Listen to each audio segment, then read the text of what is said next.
So welcome everyone to the regular June 1 meeting of the Cobb County Planning Commission. Our invocation today will be given by Amjad Tafiq of the West Cobb Islamic Center.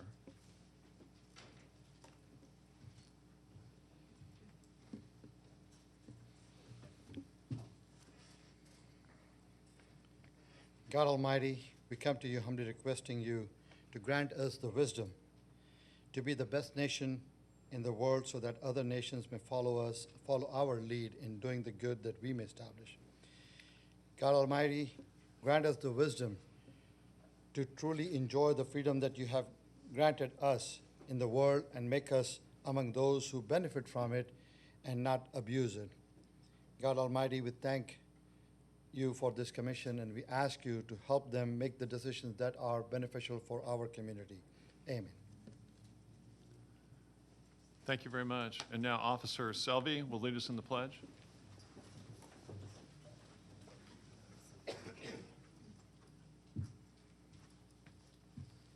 I pledge allegiance to the flag of the United States of America and to the republic for which it stands, one nation, under God, indivisible, with liberty and justice for all.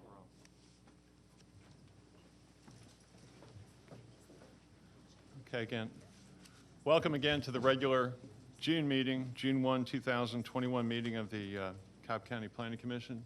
John, would you like to start us with our consent agenda today or other announcements? Yes. And thank you, Mr. Chair. We'll start with some announcements before we read the consent agenda. Today's hearing will be conducted both virtually and in person, and this will be our last virtual hearing for the Planning Commission. For the people who are participating virtually, we would ask that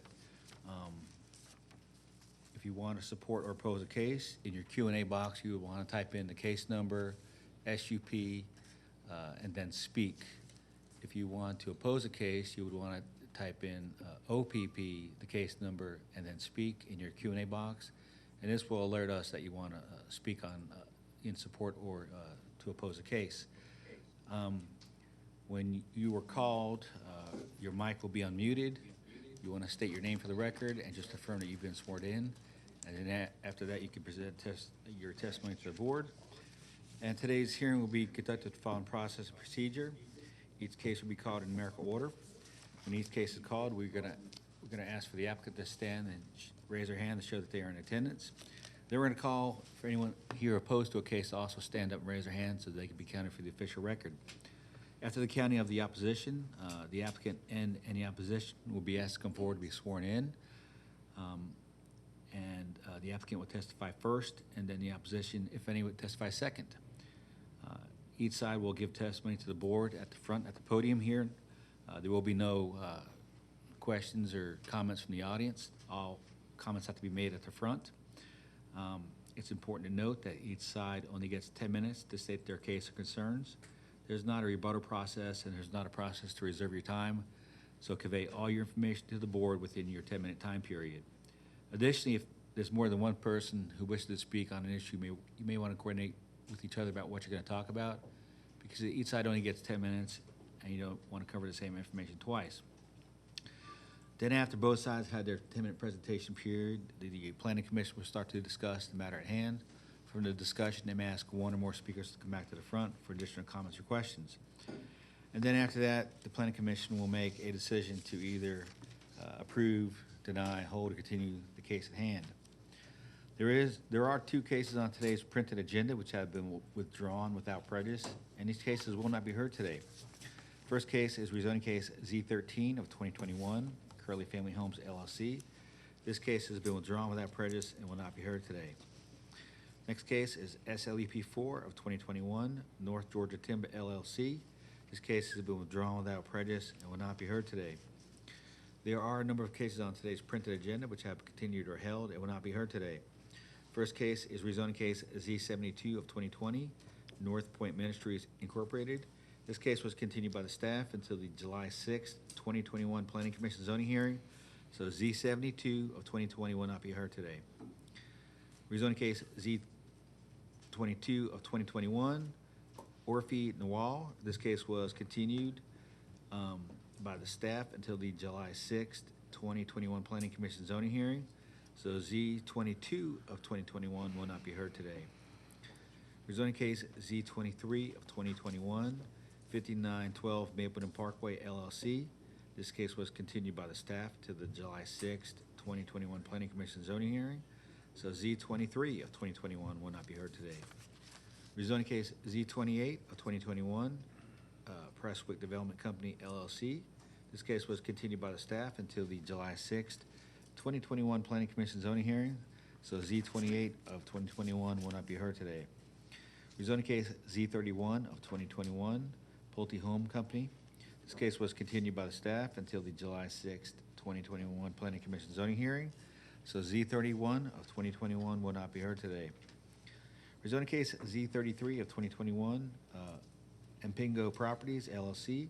This case was continued by the staff until the July 6th, 2021 Planning Commission zoning hearing. So Z33 of 2021 will not be heard today. Rezoning case Z38 of 2021, Winsong Properties. This case was continued by the staff till the July 6th, 2021 Planning Commission zoning hearing. So Z38 of 2021 will not be heard today. Rezoning case Z39 of 2021, Chuck OWUZO. This case was continued by the staff until the July 6th, 2021 Planning Commission zoning hearing. So Z39 of 2021 will not be heard today.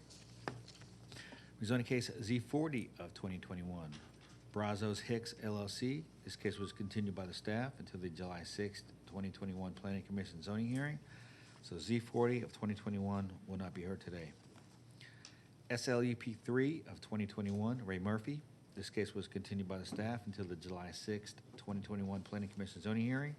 So SLEP3 of 2021 will not be heard today.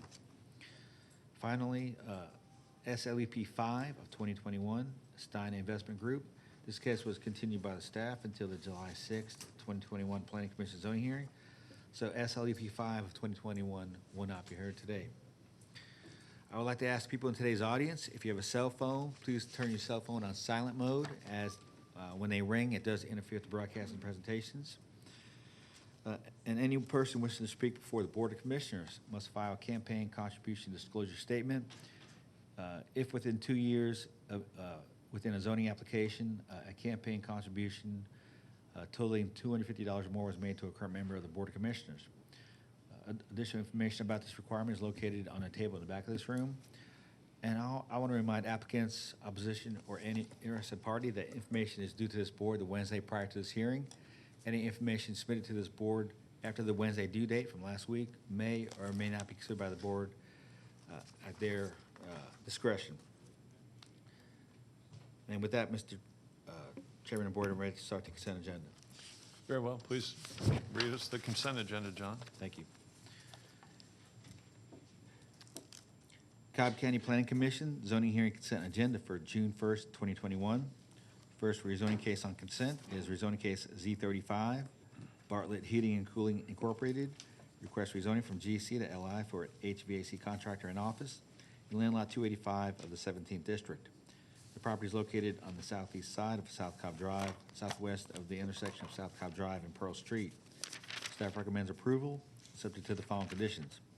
Number one, site plan received by the zoning division on April 1st, 2021, with the district commissioner approving minor modifications. Number two, letter from Mr. Kevin Moore dated May 26th, 2021. Number three, install a 25-foot landscape buffer along the eastern property line, along the residential line to the east. Number four, Stormwater Management Division comments and recommendations. And number five, Department of Transportation comments and recommendations. The applicant is present. Is there anyone here opposed to rezoning case Z35? Let the record show there's no one here opposed to rezone case Z35. And moving into land use permits on the consent agenda. First land use permit is LUP 15, Marilyn Bragg. Request a temporary land use permit for a personal care home in land lots 688, 689, and 719 of the 19th District. The property is located on the west side of Avondale Parkway, on the north side of Macedonia Road. Staff recommends approval for 24 months, subject to a maximum of 12 residents. Is the applicant present? Is everyone here opposed to LEP 15? Mr. Chairman of the Board, there's no one here opposed either virtually or in person to LUP 15. Next, land use permit on consent is LUP 16, West Cobb Office Investors LLC. Requests a temporary land use permit for a dance studio in land lot 241 of the 20th District. The property is located on the west side of Kennesaw Due West Road, south of the convergence of Kennesaw Due West Road and Stylesboro Road. Staff recommends approval for 24 months, subject to the following conditions. Number one, if dance studio use is discontinued, then the land use permit ceases. Number two, fire department comments and recommendations. Number three, site plan review comments and recommendations. And number four, Department of Transportation comments and recommendations. Is there anyone here in person opposed to LUP 16? Mr. Chairman, Board, let the record show there's no one here in person or virtually opposed to LUP 16. And last land use permit on consent is LUP 17, Sandy Clough. Request a temporary land use permit for an artist studio and storage of art prints in land lot 336 of the 20th District. The property is located on the west side of Trail Road, north of the intersection of Trail Road and Midway Road. Staff recommends approval for 24 months, subject to the following conditions. Number one, no signs. Number two, no on-street parking. Number three, no outdoor storage. And number four, 2 seasonal employees. Is there anyone here in person opposed to LUP 17?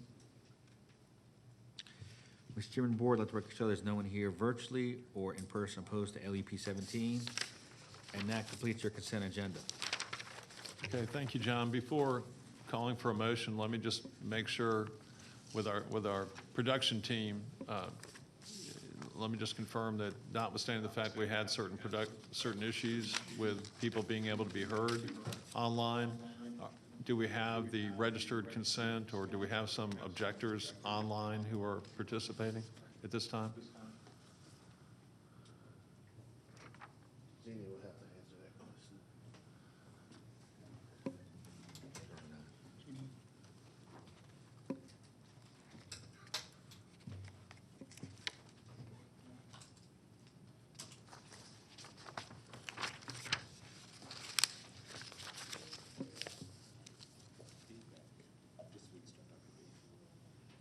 Doing something wrong. I'm sorry. I just want to make sure that we've informed people they could participate virtually. I just want to make sure that we, in addition to feedback issues, I want to make sure that we have given people that opportunity before we approve the consent agenda. Do we have some objectors who've signed in online on other files other than these? Yes, none for the consent cases. Right. We do have people signed up online for cases down the agenda. We are having an audio issue, which they're working on now. Okay, but the sign-ins are complete, so we can be comfortable that we gave everybody an opportunity to object virtually. Yes. Okay. With that, I'll entertain a motion. So moved. Second. Okay, so there's been a motion to approve the consent agenda as read in by Mr. Peterson and a second. All in favor? Oh, I'm sorry.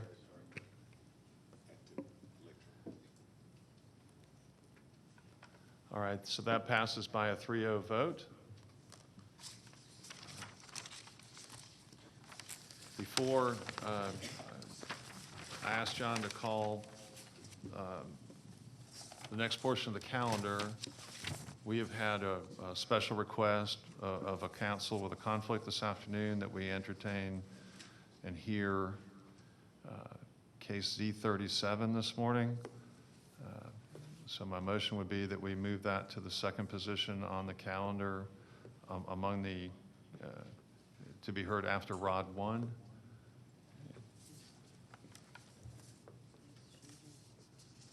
I'm sorry.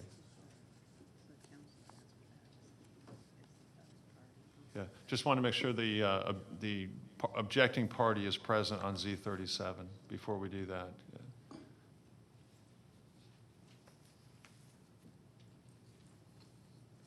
All right. Well, let me ask counsel for the applicant on Z37. Can you contact her? Thank you. And then I'll entertain that motion. So move subject to the availability of the objector. Second. Okay, call the question. All right, so that carries by a 3-0 vote. John, would you like to go ahead and Sure. move to our Okay.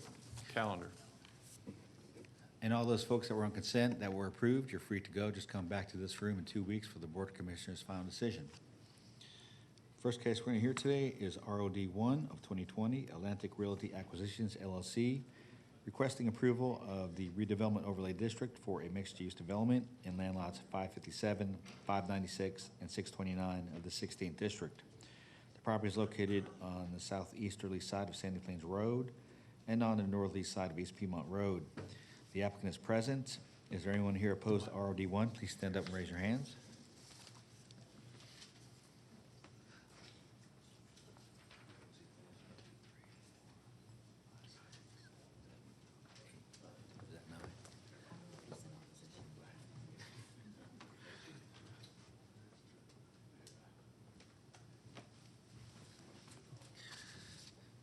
Mr. Chairman of the Board, there are 9 people here in person opposed to ROD 1. There are 2 people signed in online who are opposed virtually and that wish to speak. So at this point, I would ask the people here who are opposed to please come forward and be sworn in if you're going to speak on this case. Thank you.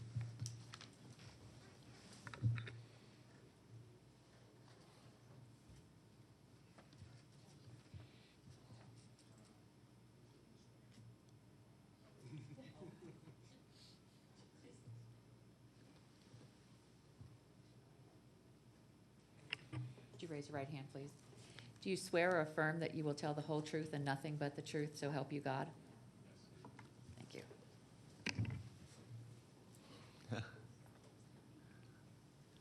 Are we ready to begin with the applicant's presentation? Okay, thank you. Kevin? Thank you, Planning Commission. Kevin Moore here on behalf of the applicant Atlantic Realty in this application for rezoning of this just over 17-acre, almost 18-acre site known as Sprayberry Crossing. This will mark the 3rd public hearing of this application before this Planning Commission. Previously, it had been held and continued since September of 2020. We arrive here today at hopefully what we are anticipating and expect to be the final public hearing before the Planning Commission, especially given the extent and breadth of which Atlantic Realty has gone to make compromises and concessions in its plan to redevelop this site. Without question, and as identified for you earlier, this is one of a small handful of specified, identified redevelopment sites in Cobb County. Those are specified and identified in your Cobb County planning documents, and this is one of the high priority sites for redevelopment. Cobb County, in fact, pursued its blight ordinance against this property and against this owner and ultimately imposed a blight tax on this property.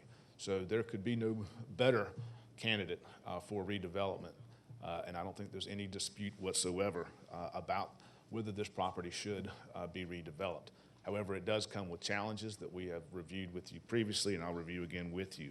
But I think it's also important that we highlight for you exactly the extent to which Atlantic Realty has gone. The initial application for the redevelopment overlay district designation included, for this site plan on your right-hand side, included a 5-story market rate apartment building of 176 units. On the left-hand side, it had a 5-story age-restricted senior community building, as well as additional retail and office buildings and the grocery retail that you do see now centered in the building with townhomes to the rear, approximately 40 townhomes to the rear. Since that time of the initial application, we have gone through several revisions to that plan, multiple meetings and discussions with members of the community, ultimately reducing it yet again to a 3-story apartment building on the right and 3-story senior age-restricted building on the left. That reduced it down even further. Ultimately, last month, we presented a plan that eliminated the market rate apartment component altogether, which frankly is unheard of for a redevelopment site such as this, to be able to remove that component and replaced it with the site plan that you now see before you, which contains a total of 102 townhomes. On the left-hand side is an age-restricted, senior age-restricted building, a maximum of 132 homes. That's a reduction even further from what was proposed at 176 homes last month. And we've still maintained the grocery to make this a true redevelopment, a true mixed use, something that can actually, finally, put Sprayberry Crossing to bed, put it to rest, and start the progress towards reinvesting in this area and ensuring that the continued blight and the continued drain and anchor on the surrounding properties, property values, and the look of this community is removed forever. And we have a new, vibrant redevelopment, which we are proposing here today. Leading to, I want to discuss and point out some of the more detailed nuances and changes for you that have occurred since last month dealing with access.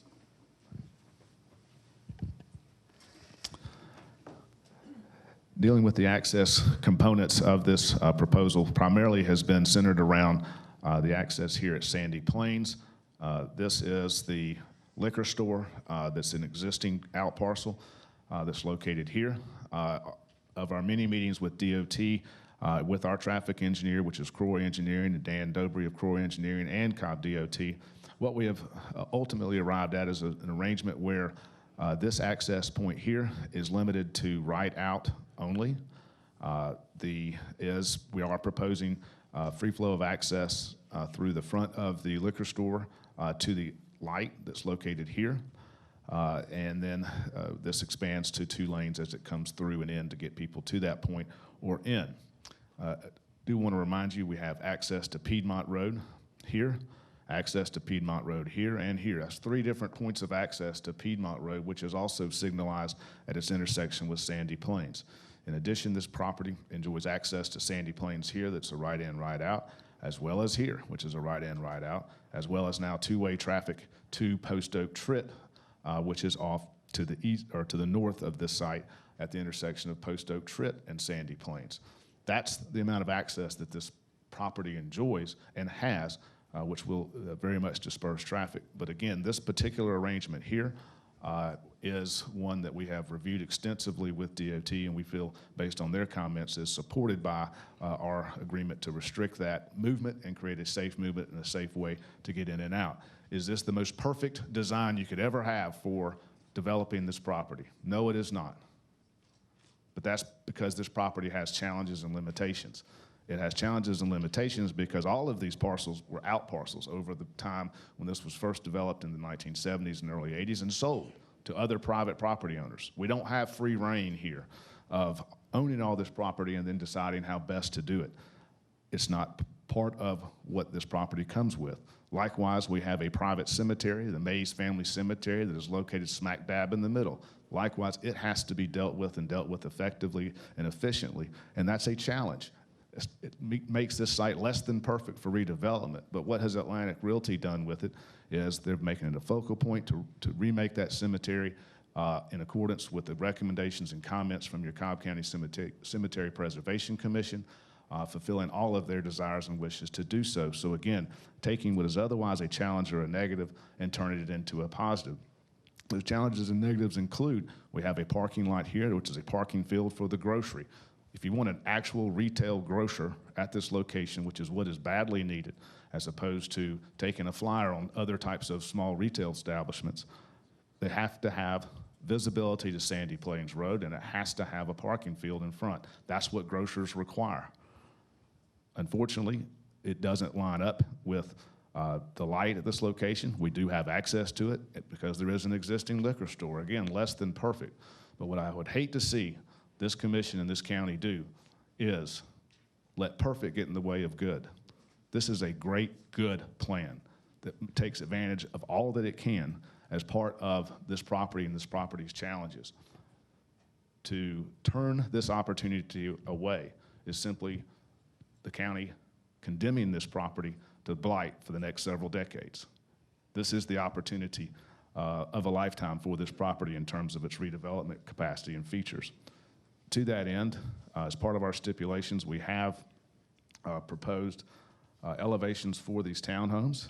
And what you will note with the elevations from the townhomes, they're both attractive and provide for attractive townhomes and for sale townhomes, as our stipulation letter contains. These will be restricted and limited by declarations of covenants to no more than 10% leased at any one time for those townhomes. Continuing to then the architecture for the age-restricted community. Again, you can see the consistency of architecture that's being provided there for this age-restricted community, the consistency of architecture between the two residential components, and you can see the 3 stories, and certainly you can see the quality that shines through with both of these designs.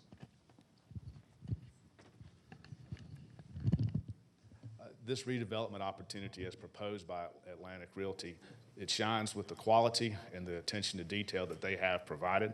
Those details are spelled out in our zoning stipulation letter dated May 26, in which we have identified and stipulated to numerous conditions of zoning to mitigate or outright address any issue that's been presented to us, including going so far as to ensure that any potential loop or hole in the Fair Housing Act that would, for some reason, unbeknownst to lawyers, convert this age-restricted community into a market rate apartment, that loophole has been closed as well through our stipulation letter. Those conditions have been put in place by Atlantic Residential as, again, their continued outreach, their continued ability to make concessions and compromises to produce this development that's now proposed for you. I can think of 2 other high-profile redevelopments that occurred, one at Austell Road and East-West Connector that was recommended unanimously by this very same planning commission just a few short months ago, that included apartments and townhomes, market rate apartments, in order to make that work on a badly needed redevelopment site. The same thing occurred at Powers Ferry and Terrell Mill, where Brumby Elementary used to be. That redevelopment had market rate apartments because it had to.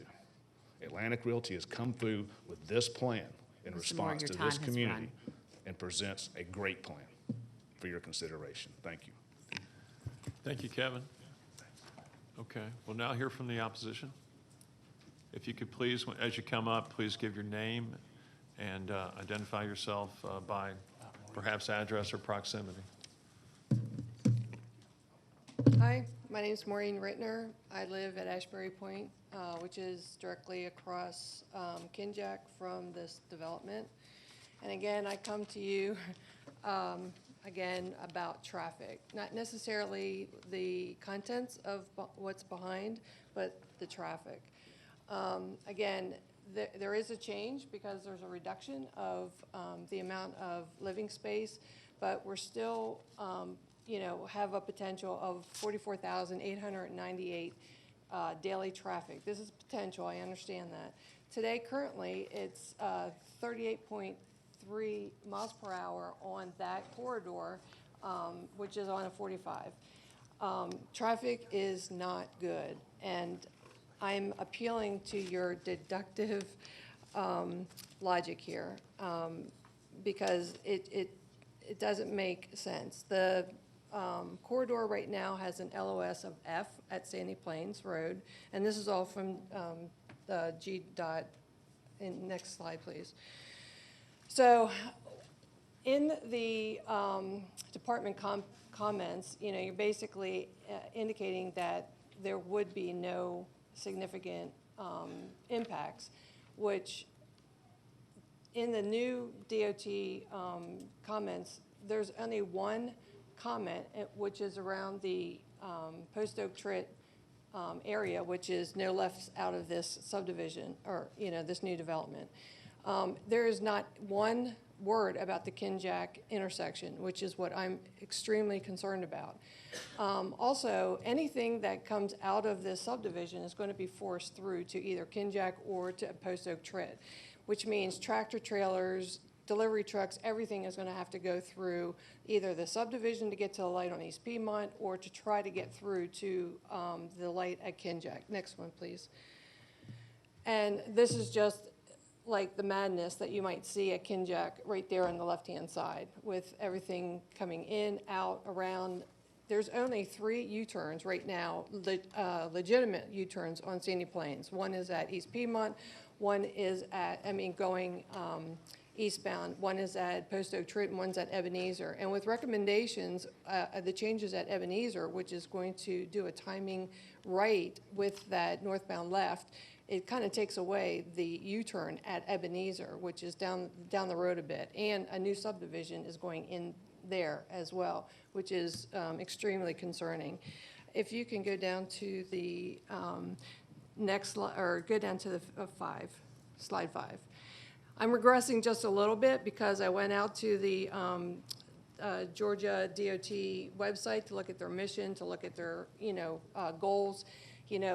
Basically it's safety, right? Cobb County Development Standards, first thing, protect and promote public health, safety, general welfare of the citizens. The number 4, that provide assurance that adequate provisions for safe and effective traffic. If you can go down to the first, the next one, yep. So this is me sitting at Kinjack, taking a left on, or on Sandy Plains, taking a left onto Kinjack going eastbound, and there's a car sitting directly coming into the bottle shop light. You can't see around it. It's a dangerous situation, as is today. Next one, please.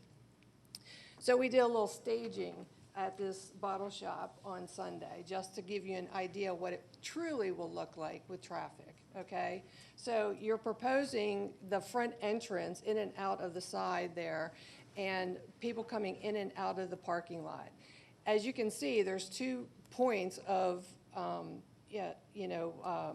merge there to try to get to the light. Now, if somebody's trying to go left out into the Lidl's, you can't get there because traffic is backed up trying to figure out. This is, by the way, a private driveway, a private parking lot, okay?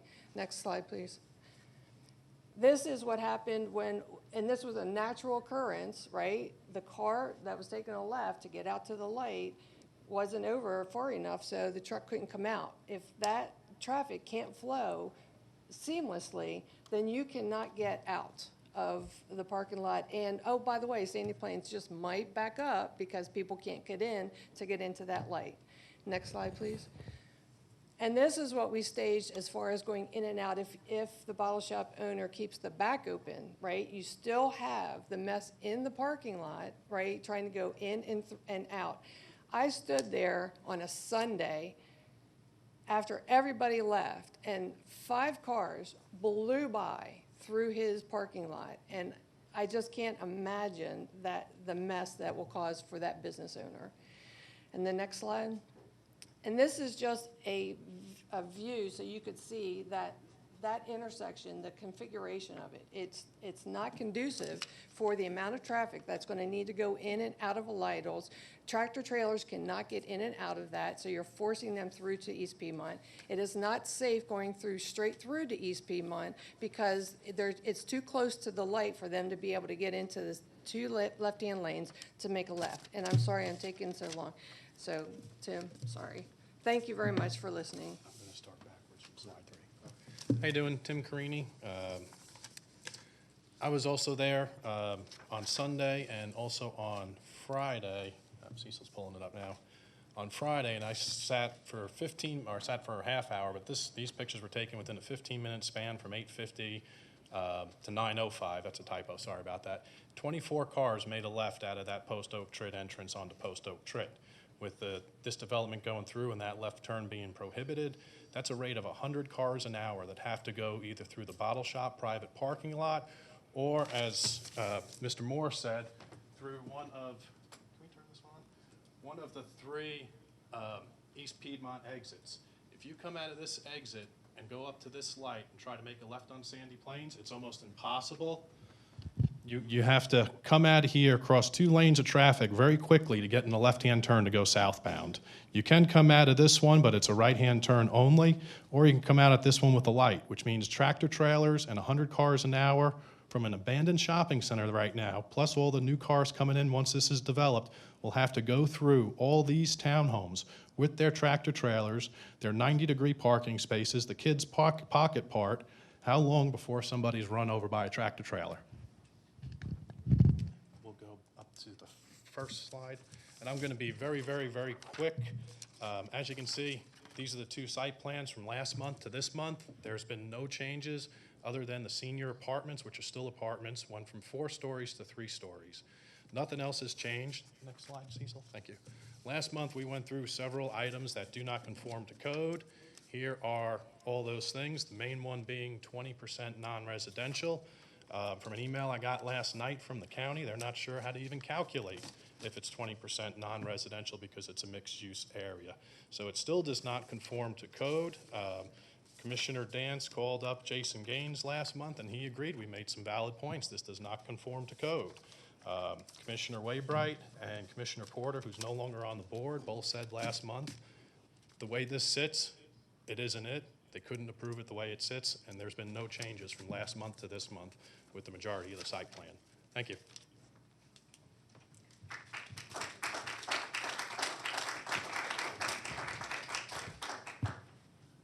Yes, sir. Go ahead. You have just under 2 minutes. My name's Tom Simpson. I'm a longtime resident of Cobb County, and in particular, District 3, Ms. Burrell's district. Over my entire career, I've been involved in real estate, commercial real estate, construction and development, but I'm not here in any capacity of that today. I'm simply here as a member of the community. Over the last year plus of the rezoning effort, there's been a lot of emotion and passion expended on both sides, not to mention a lot of hard work. And that hard work, in my opinion, has yielded a not unreasonable solution as to the highest and best use of this property. I'm in favor of the redevelopment of the property in some form, and I'm not necessarily opposed to the general mix of the development, although I'd like to see the apartments go. I realize that compromises often have to be made in order to transact business. And I know that as was said earlier here, totally coincidentally, is a perfect solution is often the enemy of a good solution. And I think this is a good solution, but I think there's some things that still need to be solved for to set expectations and requirements moving forward with any development. And so I request that the Planning and Zoning, prior to providing any recommendations to the Board of Commissioners, that they require, obtain at a minimum the following. And I'll summarize this. I know my time is limited here. There was mention of the traffic, so I won't get into the details of that. I will say that Kenjack 2 is my concern, and then it's right in, right out only.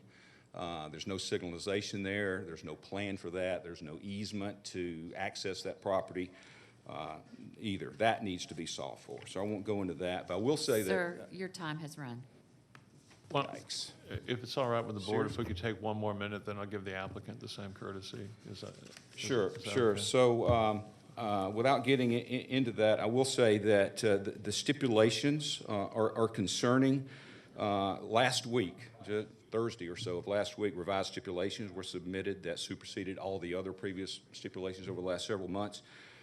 So the age-restricted townhomes, 80% age 55 or older, is a stipulation. How would the compliance be monitored? Who in the county would have the authority to do that, and what would be the remedies for noncompliance? This stipulation should be revised to 100%, including subleasing, as in my opinion, this would be very difficult, if not illegal, to enforce at 80%. They should be age-restricted in perpetuity and not converted in the future based on some hardship. Same thing for the townhomes. They're stipulated to be 10% leased and rented. Sir, your additional time has run. Okay. Thank you very much for your comments. All right, this case is in District 3. Planning Commissioner Dance will lead the discussion. I'm sorry, Kevin, I apologize. You are entitled to an additional minute at this time.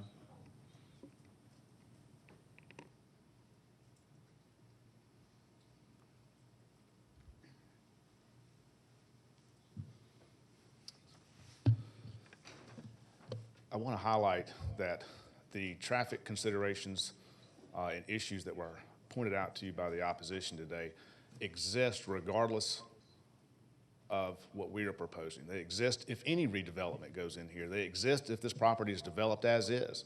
If we put in power center, commercial center, any other thing that's allowed under the existing zoning, all of those issues exist exactly as you saw them without DOT's input on how they're done and handled in a safe and mannerly fashion. Also, we will be working with the liquor store owner and making sure that that access is done appropriately, works for him and his business, and works for us appropriately.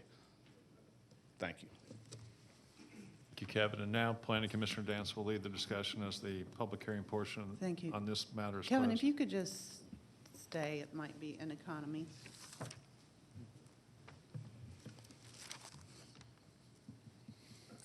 You just mentioned that there's some discussions with the bottle shop owner.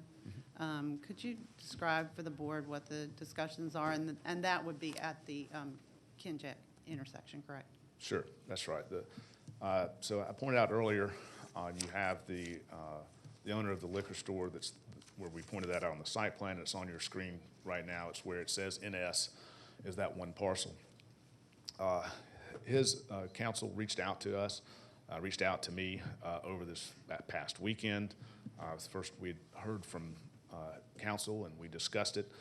Prior to that, there had been discussions. It was our understanding that the preference from the liquor store owner was that that rear drive that was mentioned be closed off and that the through access be in what I call the front of the building. And so that's why we have proposed the flow of access through our site and through the liquor store site to be as such. My understanding from my discussions yesterday with their counsel, we do need to have some additional discussions. Both of us agreed that these can be resolved, that there is just some issues that we need to make sure we get down in the details as it relates to the treatment of the liquor store property and how that's arranged and whether or not that preference remains, or if there's a change in preference, we can change our design and accommodate that. Either way, it works for us. We know what DOT supports. DOT can support it either way as long as certain accommodations are made on our part. It's just a matter of winding it one way or winding it the other. We're very comfortable with that.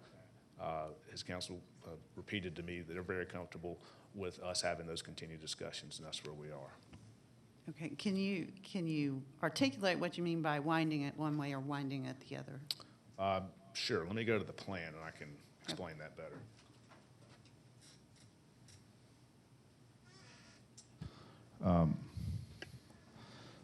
Again, here is the liquor store property. Currently, this access into the Sprayberry Crossing Shopping Center property exists, as you saw, and there's also a rear access. This is opening here that feeds into this property, and it feeds straight down from the traffic light, which is located here in Kinjack, directly across Sandy Plains. So if the preference changes, that is to have this access remain open as a through directly to the light, then we would need to rearrange how we treat this access point to make that the case. Right now, we understood that to be the preference, and so we have opened it in this fashion along the front, which we would work with them to make sure it works and and works well for him and his business as well. So it's just a matter of making sure that if it is in fact this direction, then we have to rearrange how we address this particular access point and do so with, we understand what DOT's requirements are and recommendations are as it relates to that. The way we have it proposed now is the way that we worked with DOT to accommodate making sure this is safe and you don't have conflicting movements here, and we would do the same if it went the other way. Okay, so you're in discussions currently with council, is that right? That's right. Is that Mr. Adams? That is Mr. Sean Adams, that's correct. Okay. I don't want to speak for him, I'm just letting you know what Right. our conversation was. Okay, I'm just identifying interested persons. And so, in addition to that, have there been discussions with any of the other out parcel owners that, to your knowledge, that have voiced an opinion, but not to this board, perhaps to you. We've had discussions with other out parcel owners as part of this now almost 2-year process, but we have not heard of any further objections or any other issues that those other out parcels have. Okay. Obviously, if we could have brought them all in, we would have, but Right. that was not feasible. Okay, and so with respect to the discussions that are ongoing at the bottle shop and concerning the Kenjack entrance, what's the time frame required for addressing that? My discussion with Mr. Adams, lawyer for the liquor store, is, and that those discussions can be completed before the Board of Commissioners meeting in 2 weeks. We see no issue with that or problem or concern with that whatsoever. Okay, and so therefore, are you requesting any consideration of extension of time to address those matters? We are not. In fact, we cannot do that at this point in time. We have to move forward. And what is your meaning of we cannot do that at this time?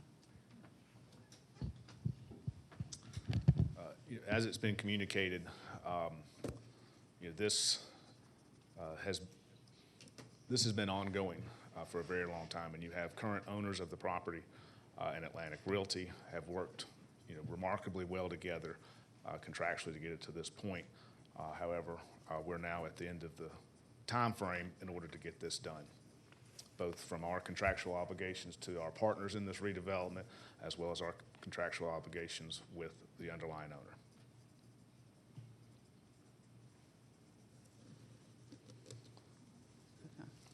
With the understanding that, if you recall, this was originally to be heard in September of 2020.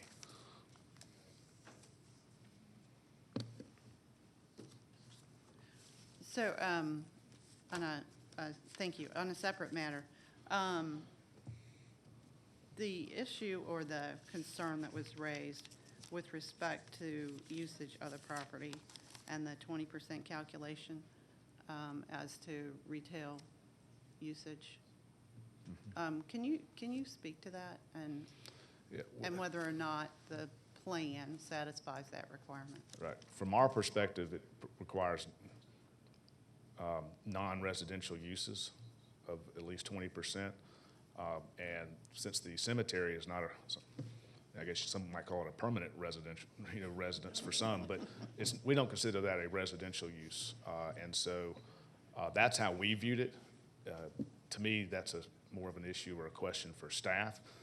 If under staff's interpretation of that, our proposal now does not satisfy that, then we would be seeking a contemporaneous variance for that standard as part of this proposal, because it is site plan specific as part of the ROD, and I think it's well justified here.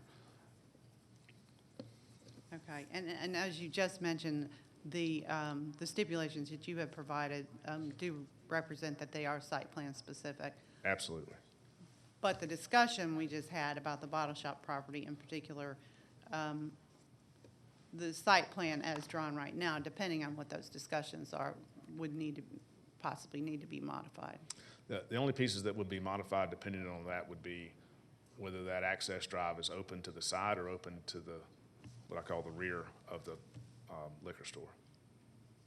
That's the only change, whether it's open at the top or open at that point. Okay, gotcha. But right now, the comments from DOT would indicate that their preference would be that the back entrance be opened. Is that right? I think again, you can ask them, but my understanding from our meeting was they just wanted it one way or the other. And if it's going to have to be on the side like we are showing it here, they wanted to make sure that the arrangement that we've and design that we did at Sandy Plains, where it's only right out only, if that was implemented, then we've created a safe condition that they're okay with. Okay, then I will ask DOT to comment on the adequacy of the site plan based upon their comments to you. But let me continue a couple other things first.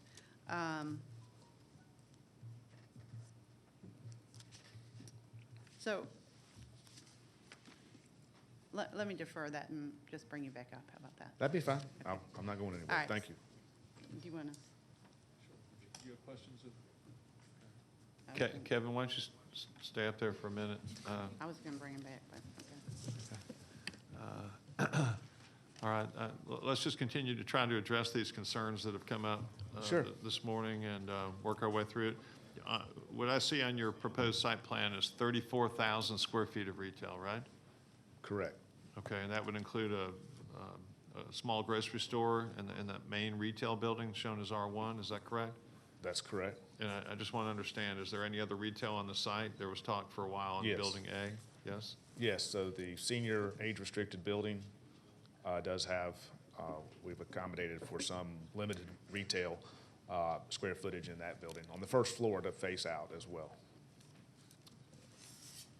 Okay, so that would be to the front or to the side? Where would that be exactly? Oh, it would be more towards that front corner. Okay. It's 3,000 to 4,000 square feet, so it's just a small opportunity for, a local baker, coffee, that type of thing.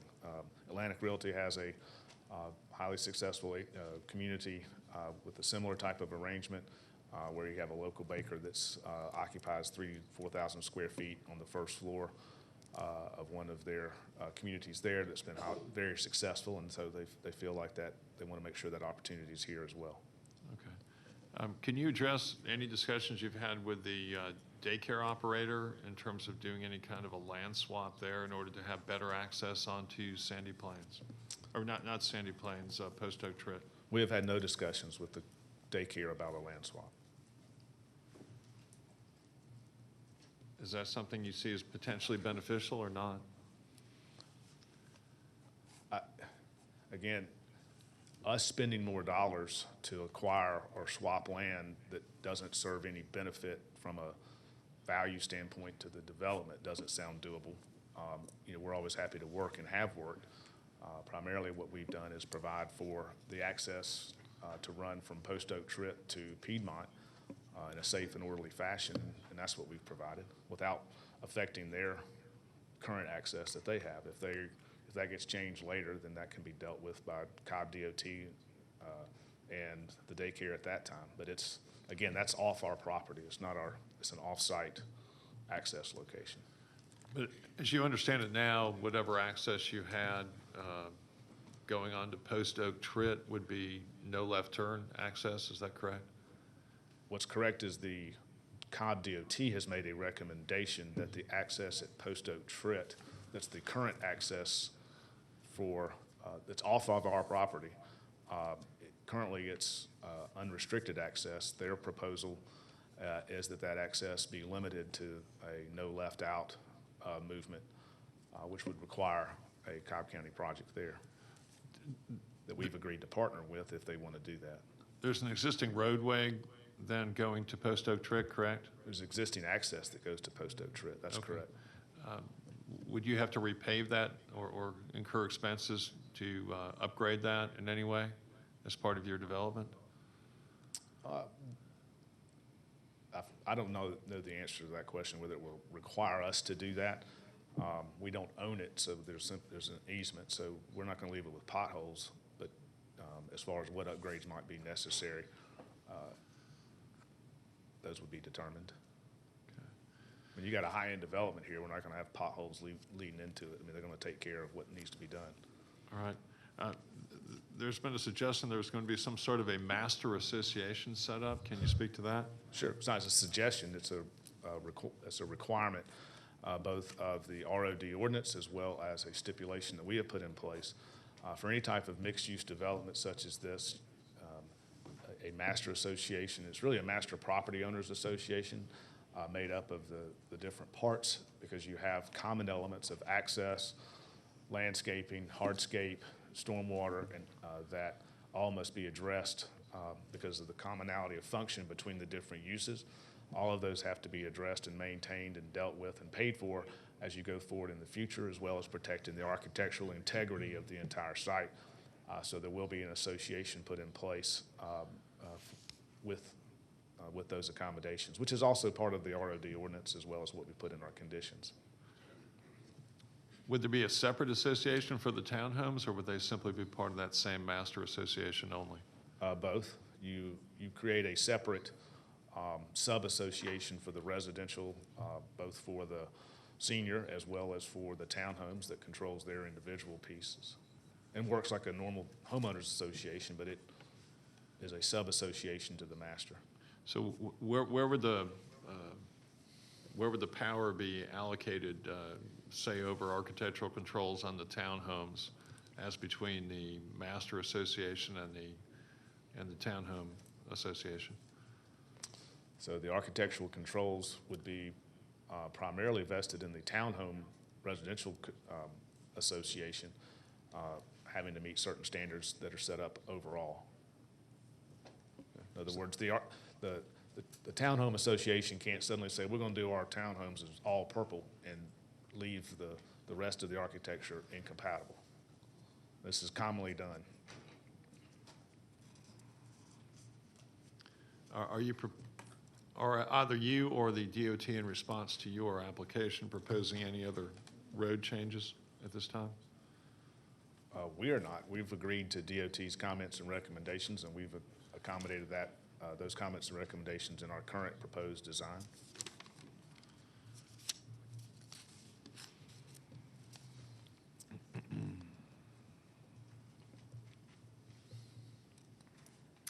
You heard a concern voiced from some of the opponents regarding the age restriction and what kind of conditions will be put in place to safeguard that. Can you speak to that?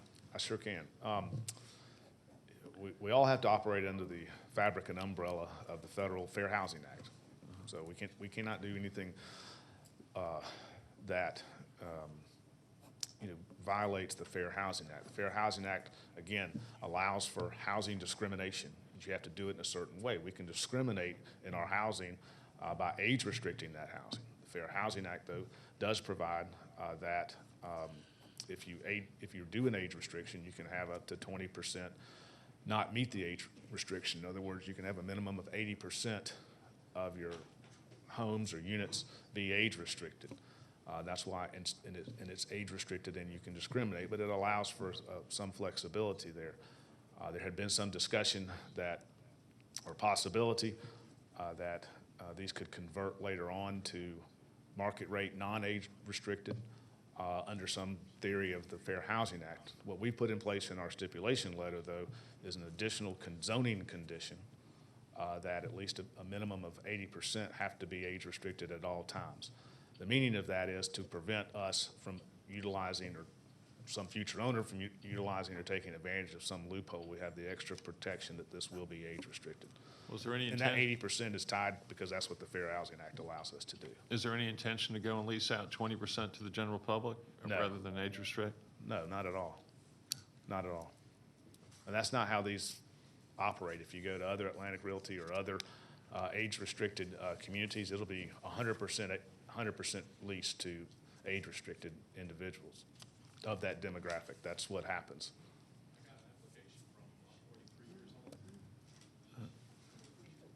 Anyone else with any questions for Kevin at this time? Just one, Kevin, same concept that was brought up around the lease. It's the same commitment, or? Yes. Yep. Yes. And that's a very common stipulation that's put in place voluntarily, whereby you agree to have a 10% rental restriction or leasing restriction at any one time that's enforceable through the covenants. The county can't do that. The county can't step in there and do it, but you can require that the covenants require that. And so that's how we've addressed that in the past and how it's enforced. Thanks. Okay, Planning Commissioner Dance?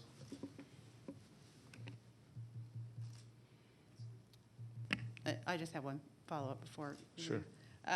So the reference you're making to the age restriction in your stipulations is your item number 3 under stipulations number 2. Could you just read that? Sure. And again, what we're trying to accomplish here is to marry up the age restriction with the Fair Housing Act and ensure it's age restricted, and to do so lawfully and in a manner consistent with the county's ordinances and the intent. I think it's absolutely shameless for somebody to come up here and suggest that what Atlantic Realty proposes is not genuine as far as it being age restricted. But to answer your actual question, stipulation number 3 states that residents within the age restricted community shall be restricted to those persons age 55 and older pursuant to and in accordance with the Fair Housing Act. Applicant further agrees that no less than 80% of the residents must be 55 years of age and older at any one time. And again, that's to ensure that there's not some backslide into an issue of this converting to market rate at any point in time. All right, thank you. Thank you. I'd like to ask Amy Diaz to step forward, if she's here, or whomever the DOT representative is, or if she's online. Oh, there she is.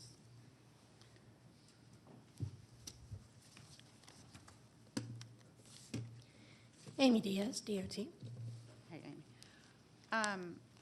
So since the last time you presented here on this issue, there have been some developments. Can you describe those, particularly the meetings and the receipt of the report from the engineer for the applicant, which was requested at the last meeting, and also the most recent meeting that occurred on Friday with the out parcel owner? I'll do so, and if I miss anything, then be I'll sure to pick it point it up. out for me. So the traffic study was revised May 20th and submitted to DOT. We had a follow-up meeting with the traffic engineer the following Monday, and then a meeting with the development applicant and several citizens and you and Commissioner Burrell on that following Tuesday to talk about the findings of the traffic study and what could go on from there.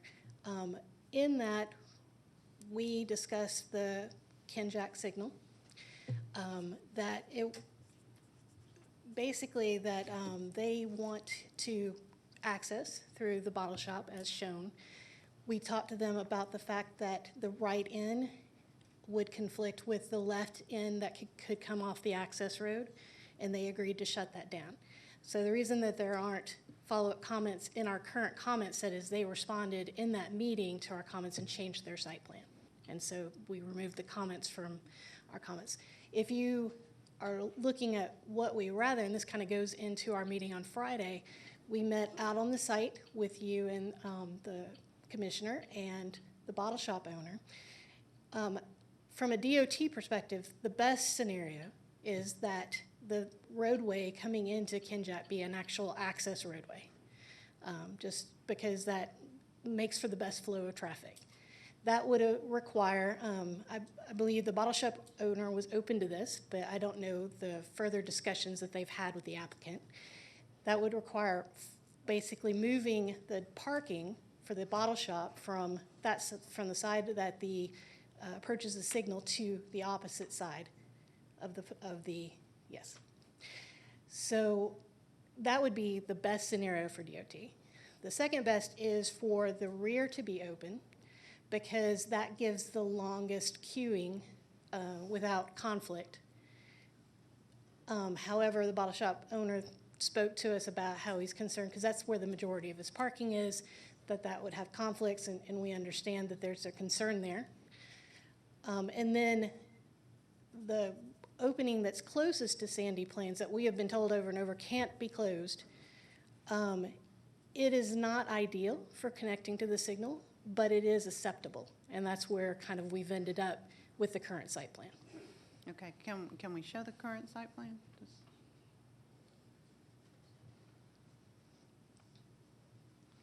So what you're just referencing, can you indicate?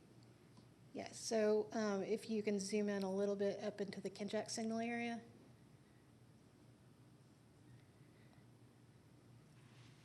You can see this site plan shuts down the back connection, and there's a separate issue there about the drive-through that has to be addressed, but talking just about the connection to the light, we're going to say it's shut down. And then apparently we can't zoom in, but if you see the connection to the center access road that goes out to Sandy Plains, that is a two-way access, but then they've shut down the right end coming from Sandy Plains onto that access road.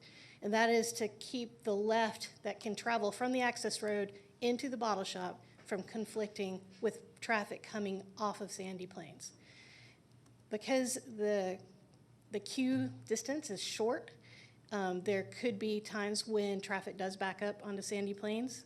There could be times that if there's a lot of traffic, it actually, somebody sits in the middle of an intersection and shuts things down in that area.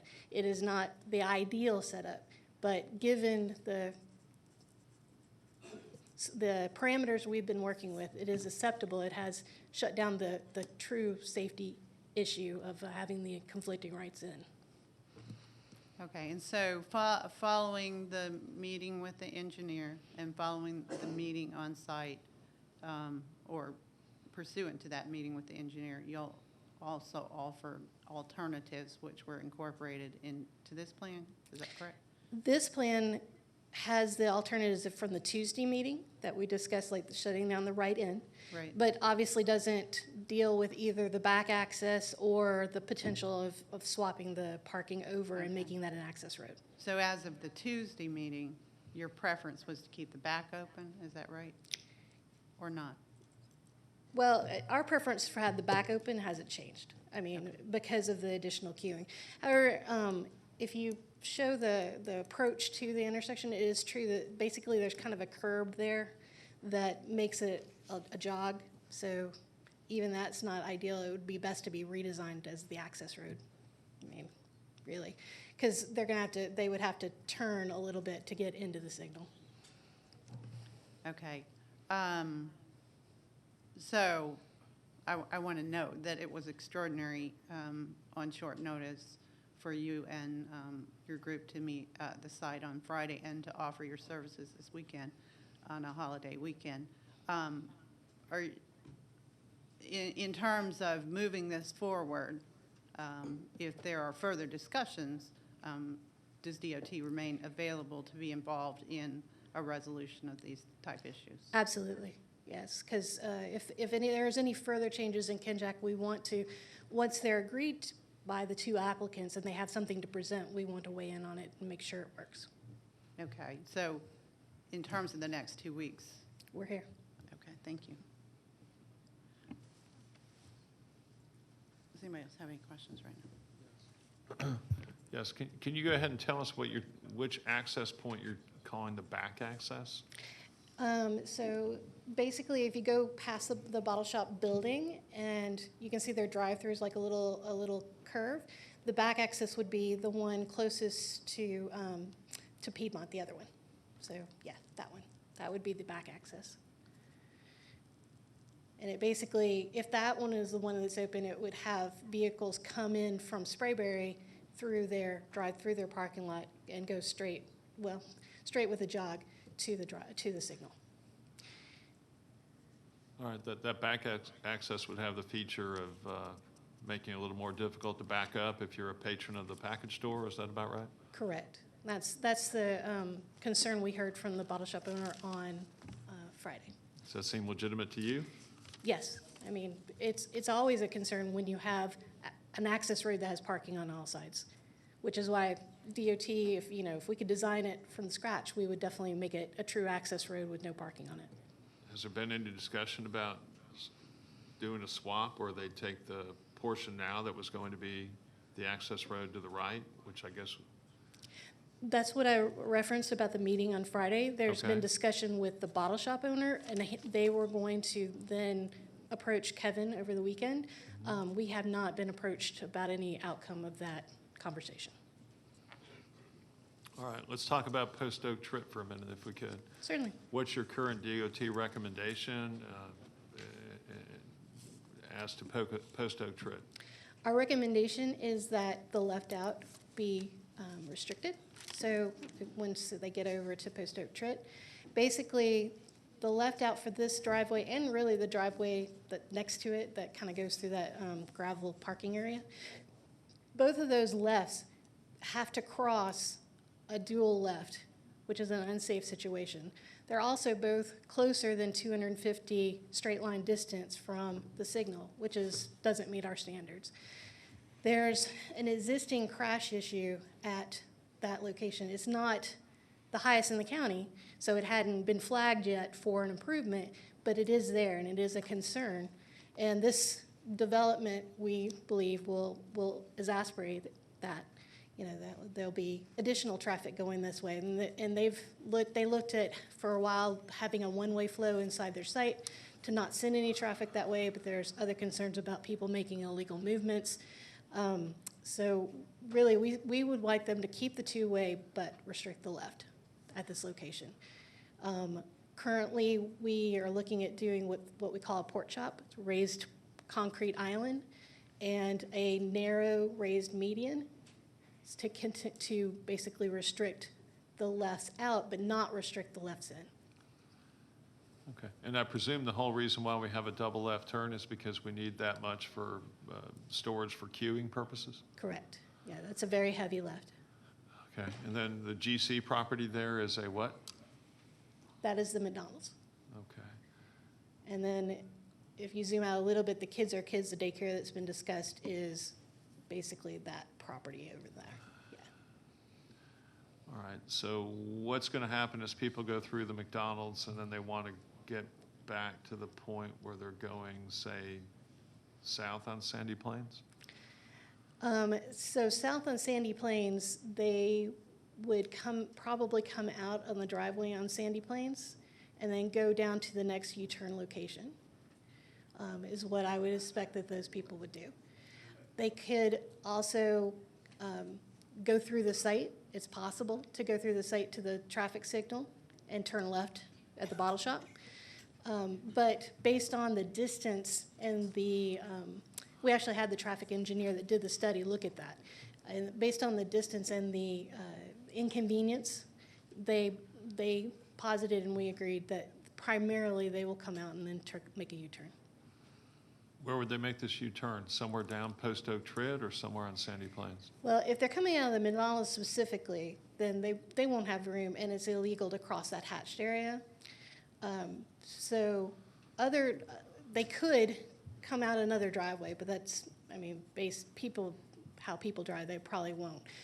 Some of the other developments, like the daycare, they can come out a driveway earlier on Sandy Plains, closer to East Piedmont, and then have enough distance to be able to get into the left turn lane and then make a U-turn at that location.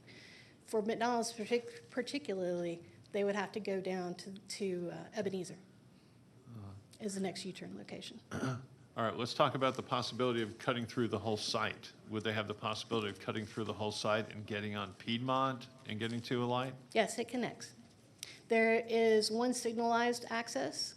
If their ultimate goal is to go southbound on Piedmont, but there's 3 access points where they can turn right onto East Piedmont and then potentially turn back onto Sandy Plains. I heard and we understand the concern about the northernmost, or it's hard to say because we're not on a compass here, but basically the one closest to Sandy Plains on East Piedmont is very close to try to jump all the way over to a left turn, but the center one certainly has enough space. Okay.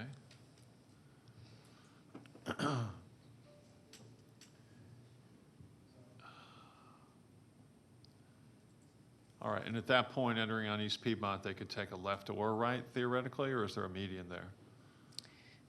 They can take a left and a right, I believe, at all of those locations. Okay. They're all, Okay. And well, okay, yeah, so Have you- even that one. have you looked into a possible swap on Post Oak Trit with a daycare center? Is that something you've looked at all? So that was something that was floated by one of the members of the Planning Commission, and we did look at that as a potential option, and it did get an initial positive reception from both our traffic ops and our signals department, as far as basically what the land swap would do is move that access road further away from the traffic signal. if we can get it far enough away from the traffic signal, then we no longer have to restrict the lefts, which is what would be preferred by, most people that are trying to use this for access.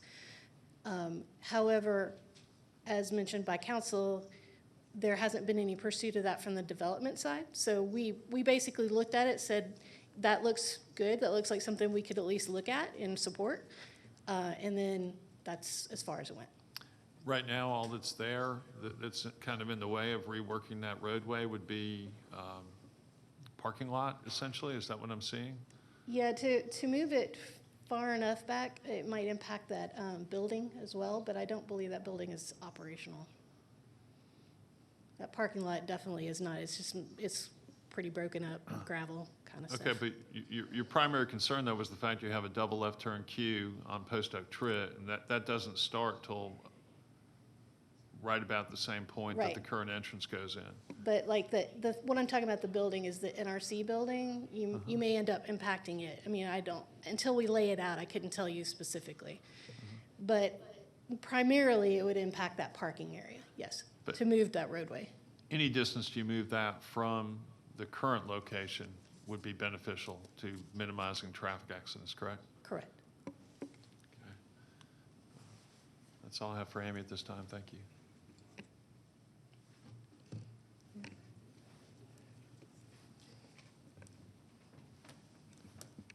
Back to you, Commissioner Dance.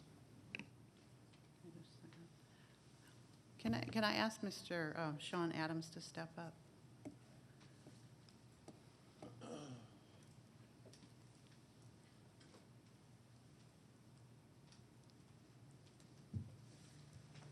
Morning. Good morning, and can you just identify yourself? Yeah, Sean Adams, Anderson, Taken Car, 1960 Satellite Boulevard, Duluth.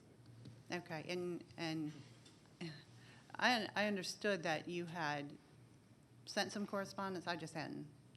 Right, seen it I at the did front door. submit a letter stating the concerns of my client late yesterday. I believe I sent it to all you. I had email addresses for and Mr. Peterson, so that is there for the record. Okay, and can you summarize what that says? And by the way, identify your client. Yes, I'm counsel for Spraberry Bottle Shop. Okay. So the gist of that is I've been retained recently by the bottle shop with regard to concerns over the access point.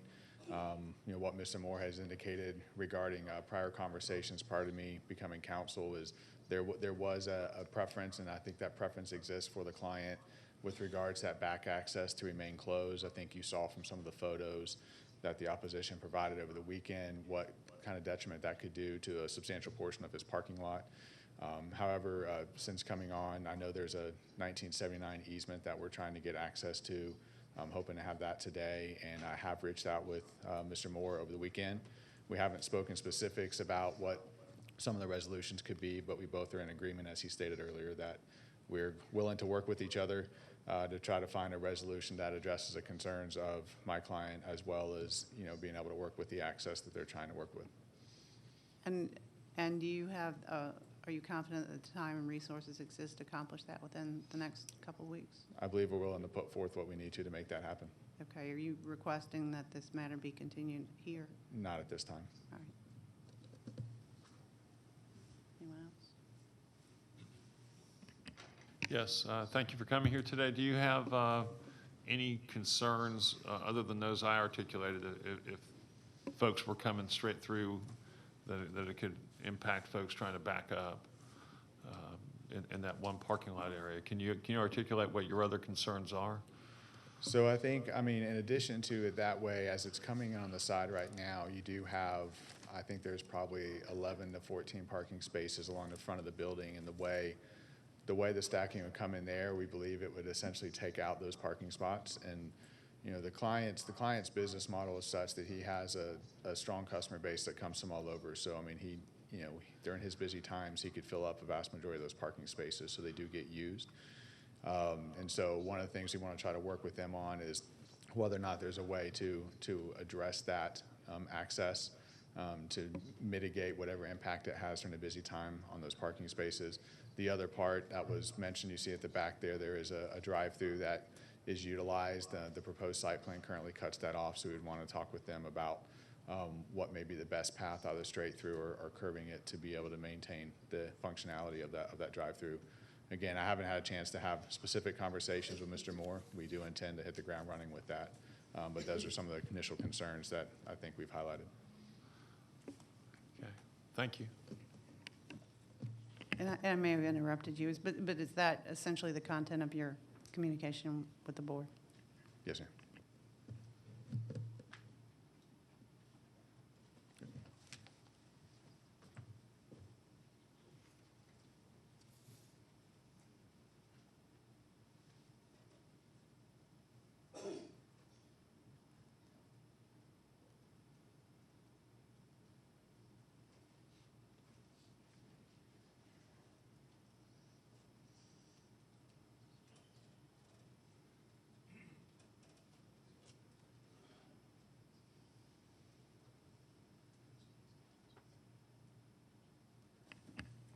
And I would like to ask if Anthony Rafa is present. Okay, thank you.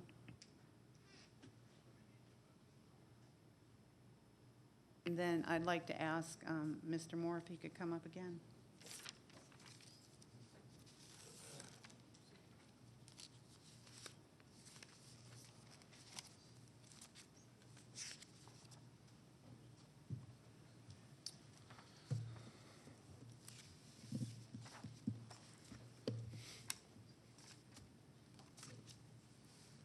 Yes. Hey, Kevin, I wanted to walk through with you your stipulation letter and ask a few questions. So do you have Certainly. it with you? I do. Okay.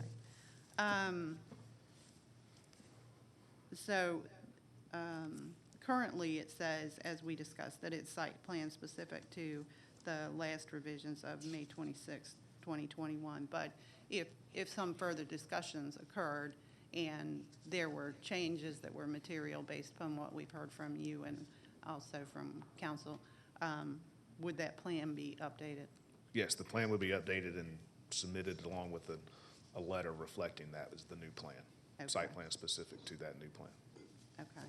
And there was also discussion about the Master Association and developments. And I know under item 3 of the captioned Roman numeral 1, it references provisions that are contained in the ROD requirements.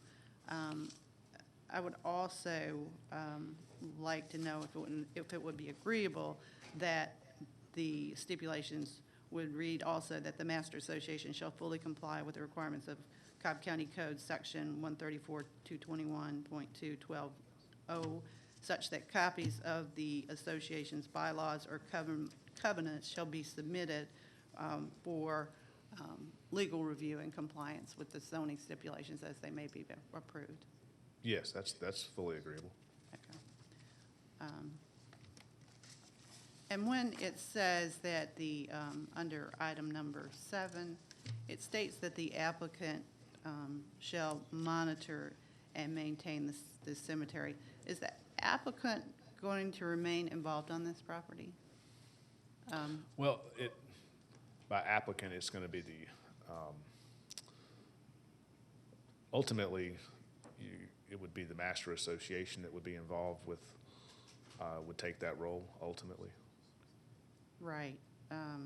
But that's, whenever we reference something like the applicant, it would either be the successor of the applicant, be it by deed or Okay. assignment. So it would be appropriate to say applicant or Yes. its successor?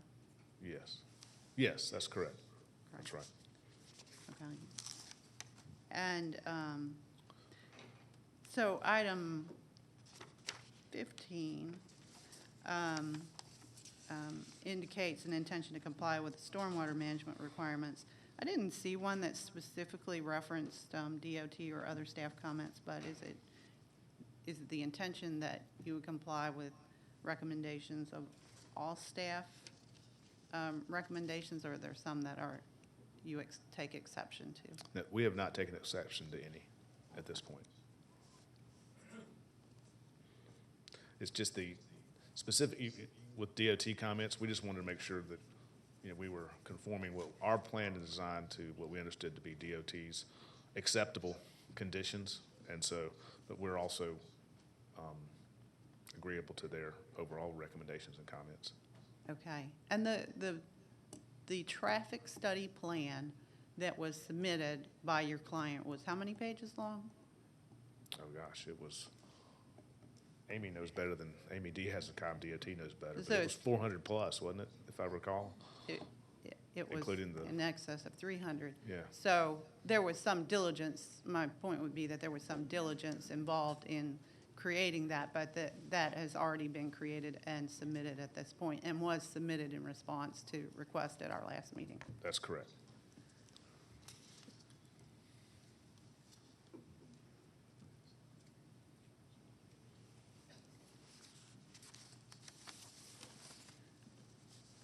Under the Roman numeral II stipulations, is it agreeable to you that a review of the architectural style, theme, and perspectives and exterior facades of the residential community and buildings would be that the district commissioner would have final approval of the elevations following the opportunity for review by a committee designated by the district commissioner? Would that be agreeable? That's agreeable as well. Okay. And so your earlier statements were that, based upon your interpretation, the 20%, and it does say non-residential land use requirement of the ROD is satisfied because that center section is all non-residential land use. Correct. Correct. As well as any retail that might be provided in the senior housing. That's buildings.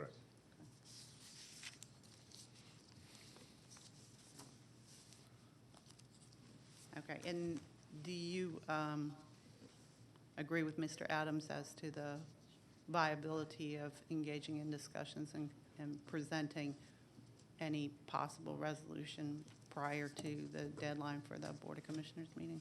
Yes, I was in agreement with Mr. Adams' comments, as they're consistent with our conversation, very much so.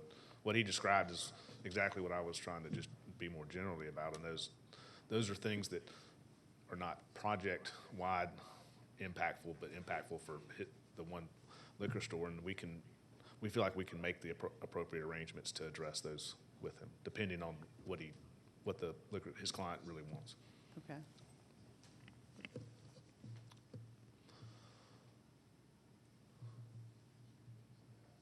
Okay, thank you. Thank you.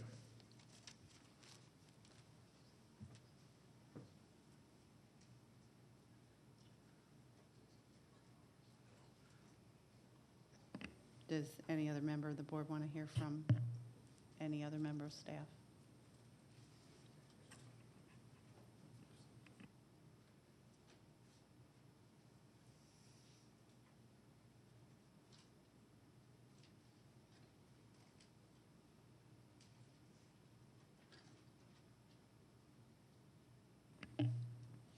Are you good with me proceeding then?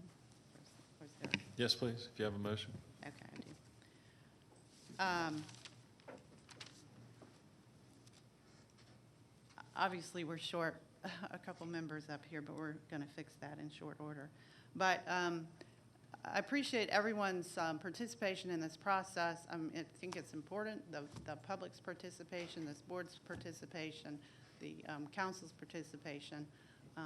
It's a little bit strange to be talking about property owned by private individuals who have not come forward and whose voices we have not heard, but it's not for lack of availability. Over and over again, and I have only served on this board a short time, but this case has been heard at each meeting in which I've served. We have promised over and over and made requirements of the applicant so that we could deliver something and come forward with a resolution or a proposal for resolution of a blighted condition that while most people don't agree on the specifics of the plan, do agree that the desirability of alleviating a blight in the community and allowing development to proceed is appropriate. The plan, as Mr. Moore articulated, has been presented in many iterations. It's been changed, responsive to citizen input. At each time that it changes, citizen input differs. All that's part of the process and the machinations of, creating a plan that works for the community and involving the community in that resolution. I'm appreciative of the efforts that have been made to be responsive. I'm appreciative of the efforts of staff to be available and when called upon and to respond to concerns and to be, as they're called to be, interested in the interest of the safety and of the public and also the viability of the community.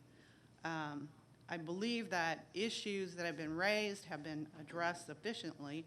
I'm convinced that the age-restricted apartments will remain age-restricted based upon the legal opinion that we received as to the same, and also based upon the fact that the stipulations now include a stipulation that specifically limits that age restriction.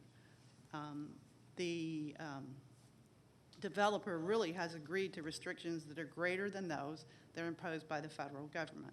So if approved, that stipulation would be enforceable and guarantee that age-restricted residents would constitute at least an 80% minimum of the residents of the building that's proposed. Traffic remains, and safety relative to it remains a concern.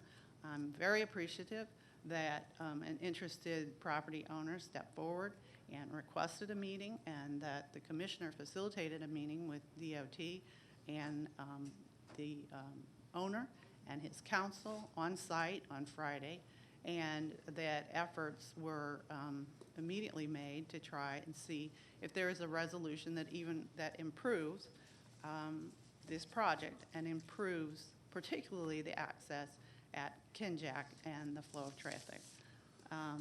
I think that everyone ought to be commended for the great attention that's been shown to this matter, and particularly DOT and the heavy involvement that's been involved. I believe that we've seen iterations of this plan come forward that have created a traffic flow across the site that was responsive to input of this board.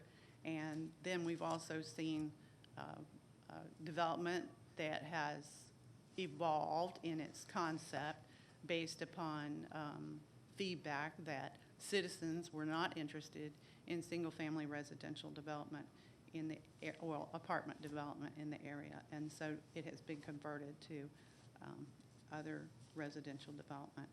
So I believe that certainly challenges remain. I also am convinced that time is of the essence, and there's a time for taking action.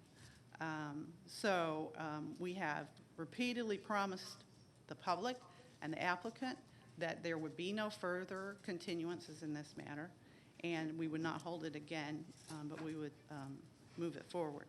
So at this time, I believe it's our responsibility to consider the public interest, which boil down to matters of safety and traffic. Those are the outstanding issues that I see that are of great consequence and of great importance. And toward this end, I'm encouraged by the discussions that are ongoing even at the present time, and also the representations that these matters can be addressed and resolved and negotiated by the time that the Board of Commissioners meeting, next meeting later this month. It's my recommendation that we do not hold this case as we are an advisory board, and instead I would move that we would forward this case to the Board of Commissioners for consideration with no recommendation for approval of denial, for approval or denial. In other words, we would not recommend to them that they approve it or deny it, while also recommending the following, that the issues that are articulated as outstanding be resolved, particularly an issue regarding the 20% use of non-residential property and whether or not this plan is compliant with that, and that the board consider whether or not a grant variance should be made if a determination is that it was non-compliant, that these meetings that are proposed regarding intersections and discussions with out-parcel owners occur immediately and with haste, and where decisions can be made, that decisions be made, and that a plan be brought back to the Board of Commissioners in advance of their meeting for consideration at their meeting, and that those plans be made site-specific, and that a updated plan be proposed,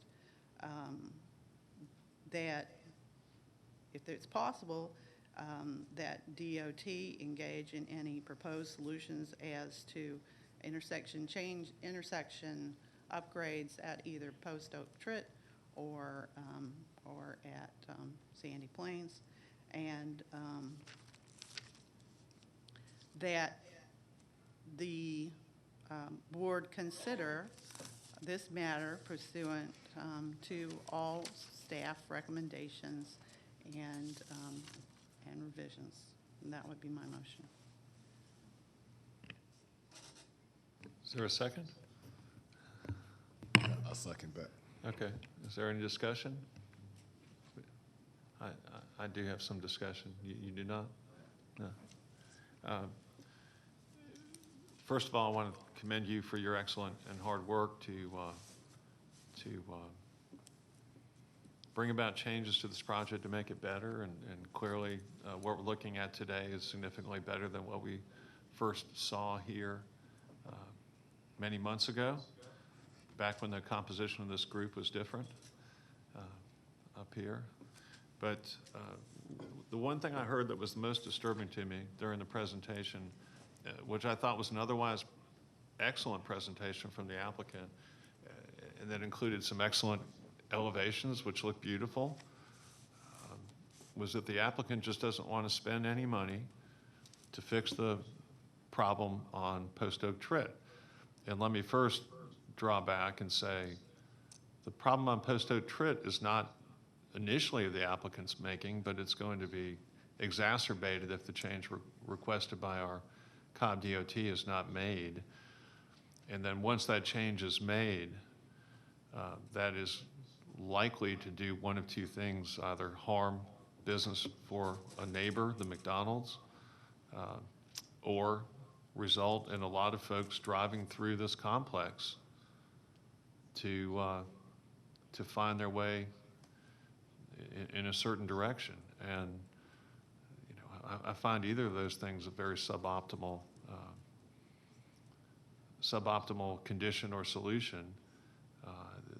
This place will be hopefully a place where people walk and enjoy and jog, and I just hate it when we, instead of fixing traffic problems, we pass things along with known traffic problems that we're exacerbating. I dislike that so much so that my preference would be to hold this rather than pass it on. I understand that there's a sense of urgency coming from the developer.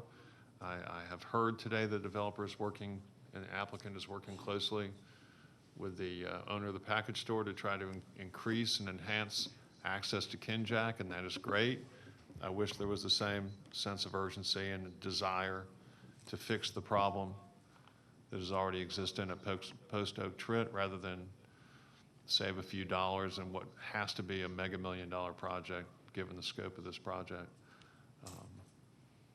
So those would be my comments, and I would like to have said, you know, this is something I'm behind and think it's great, but what I see is a situation where what might become the main entrance in, entrance out, That issue's not been addressed yet, really. It's just something in discussion.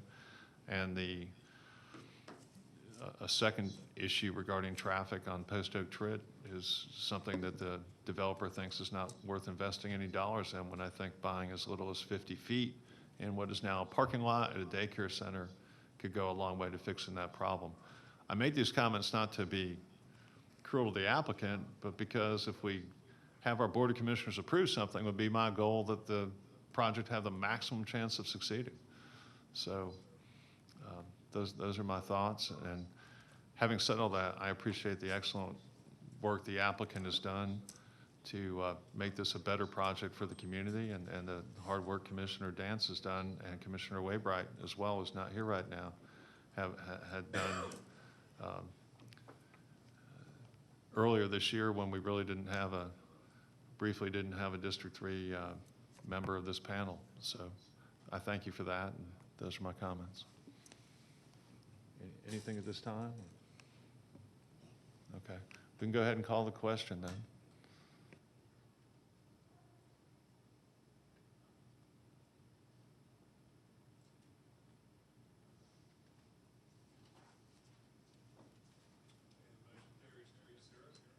I'm sorry, the motion carries 3-0. Next case.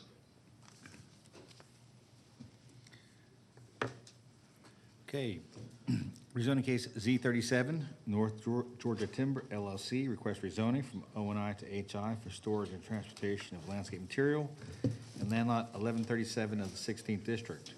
The property is located on the east side of Fairview Street, north of the intersection of Fairview Street and Gresham Road. The applicant is present.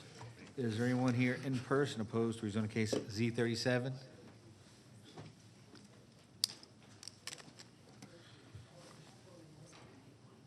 Mr. Chairman and Board, the applicant is present. There is no one here in person opposed to this rezoning case. We do have one person online who's opposed, who wishes to speak, and we can unmute that person at that time. Okay, thank you very much. We'll start with the applicant. Good morning, and for the record, my name is Parks Huff for the law firm of Sams Larkin and Huff, and I represent North Georgia Timber in relation to this rezoning application before you this morning. And at your request, Mr. Chairman, I reached out to Ms. Summerauer, the opposition, and made sure she was aware that the case got moved up, and it's my understanding she was going to be online. I assume she's the person that is online in relation to this case. I'd like to walk you through some of the factors about the property. This is the subject property outlined in blue, and it is a existing site that goes back to Metco Cable, and then it was Comcast. So this was a piece of property that was used by cable companies to have equipment and a yard for storage of materials, and the buildings were also used for storage of equipment and trucks and such. As you can see, there's a couple of factors that are most of note.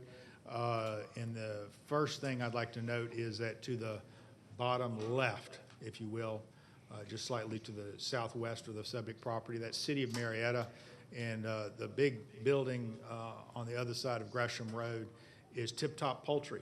I think you're very familiar with the industrial nature of this area.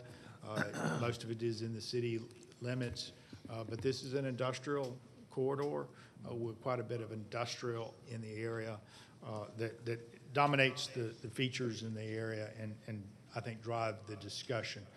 To the north of us is, and you'll see when I go through the zoning, existing zoning, is HI property.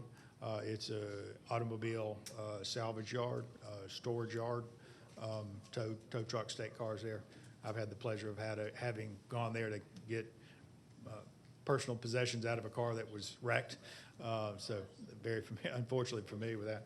This is the land use plan, and you can see that the land use plan has this area as industrial. And one of the things that we don't talk about enough about is the fact that we've got a lot of businesses like Home Depot and big companies like that we're very proud to have in the city, but there are also a lot of smaller businesses that operate in this light industrial compatible areas that provide services and trades that not only provide jobs, but services to the people that live in the area. It interrelates to this proposal that we've got before you this morning. So that gives you the land use plan. This is an industrial area. You're very familiar with the heavy industrial aspect of the area, both in the city and in the county. It's designated as such. This is the current zoning on the property. The property is zoned O and I. To the north of us is heavy industrial. To the west is a light industrial that's proposed. The last site plan that I could see in the zoning record is a 24,000 square foot warehouse with access off Fairview that then gets down onto Gresham and then out to the North Loop. So again, further industrial area and usage of the property. You can see additional industrial property as you go, up and down the road. So that gives you the kind of the context of the zoning in the area. This is a site plan that was done for the property on Fairview. A couple things I'd like to note. One of the question had come up about the staff had gone through and said, based upon gross square footage, that this would require 102 parking spaces. This is a business that, these buildings are really garages. They're storage for materials. There may be like, a 500,000 square foot office with 1 or 2 employees on site. So there is no need for 102 parking spaces. The 35 that are shown here adequately parks the property and the uses that would be proposed here, and consistent with again, the staff looked at O and I and said that if that were all offices, that would be the amount of parking that being in. But this is not office. These are not office uses. Also want to note that Fairview Avenue, because that's been one of the questions that has come up, Fairview Avenue is a public road. It is only developed to a portion, and it is my understanding that since it went back to Wilmetco days, there's been a gate kind of at the end of the road that separates from the maintained portion of the road, and then to the north property is HI that accesses this, but is not in fact developed as a road. And it's very important. I asked my client the other day any issues related to this, and he sent me pictures from the last 2 months of trash that had been dumped on this portion of Fairview before the gate. And of course, he has to call Cobb DOT because it's county right of way, and so they have to pick up the trash. And if that gate were removed, then you're going to have further access to more remote areas and increase the chances of dumping and such. And one thing I want to bring out is that Fairview is a partially developed public road, and really the gate and all those kind of issues really are beyond the zoning because there's some back and forth on how that should work. And this gate has been there for a long time, and it's there for a reason, so that there is not uncontrolled access into a remote section of undeveloped property that would be prime for dumping. And so that isn't something there. The other thing I'd like to note about this site plan is in fact that there is no buffer to the property to the south, which is an R15 property. Ms. Summerhour is filed some objections to this. And one of the things had to do with the fact that we are asking that 50-foot buffer be reduced as shown on the site plan. What we had proposed to do was in fact to put a fence, a privacy fence along there, which there is no privacy fence now, and then install some evergreen plantings in a proposed 20-foot buffer. But she would like the 50-foot buffer. As you can see, it greatly invades that lot area. And my client had come back with a proposal, and you can actually see there is a gap with some existing fencing that has some heavily treed areas. And what we would propose is to modify the site plan with this, which was included in my May 21st letter, that shows that a greater buffer adjacent to that house that is the concern for Ms. Summerhour. So the existing vegetation were made, we would add to that with some additional fencing and buffering, but on the angle, as it angles more northeast, when it does that angle, then we would go back to our proposed buffer that we show there, which would be establishing some buffer. And it is important to understand that this is already zoned O and I, so you could have and have had quite intensive uses there that could make quite a bit of noise. And we've actually stipulated some things like no processing of material on site, no beepers and things like that, so that we wouldn't be, that would be respectful to our neighbor. Do want to point out, and I say this very cautiously, this is the adjacent house that's zoned R15. Every resident in Cobb County deserves respect, and I do not show this to say that they don't deserve any more respect than anybody else. I do show this, the fact that this is a 1950s house that is beyond its useful life, and unless a significant amount of repairs are made, this house is not going to last much longer as a useful, it's served beyond its useful life. And I also point out the fact that because this is an industrial area, if this came in for zoning, your professional staff would recommend a denial as residential use. So you have, yes, you have an R15 house that is adjacent to this property, but it is a use that is beyond the useful life of the structure, that the land use plan does not support that rezoning for this property to residential would happen. Your professional staff would recommend it now. I want to tell you a little bit about who my client is. My client's Scott Teverino, North Georgia Timber. He lives in Marietta. He's the type of business that the county needs to figure out how to support and where these businesses can go. He's got a great business in that he can take landscaping material, which in this case is chipped trees and limbs. And when you drive around, especially the heavily treed areas in Marietta with older trees, when those trees come down, the tree services that are providing services to the local residents have to take that material somewhere. And so what he does is he takes the material, again, we've agreed to not processing on site. That's one of the reasons why we reduce this from an HI and eliminate the special land use permit. He simply takes the material that is being created in the area, providing services to the local residents who need trees removed or limbs trimmed and things like that.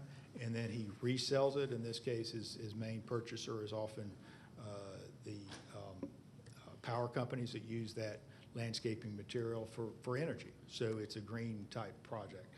He's got, I think, a total about 7 employees. He's local.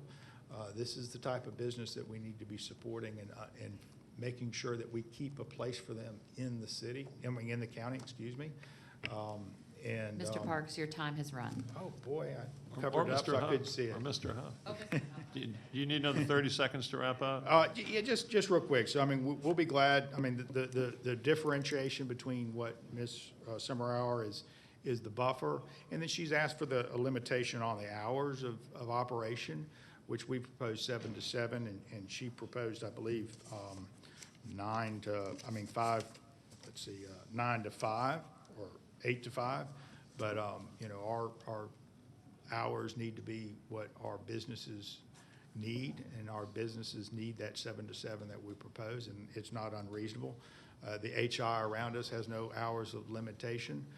The 24,000 square foot LI building, if I read the comments correctly, it did not have any limitation on hours, and so the truck traffic that would access that would be using Fairview and not have an hour limitation. So I think our proposed hour limitations are, my letter of agreeable stipulation dated May 21st is totally reasonable. Thank you. Okay. Thank you very much, Mr. Huff. And former Planning Commissioner Mary Alice, or Alice Summerhour, are you on the phone? They're unmuting her now. Are you unmuted?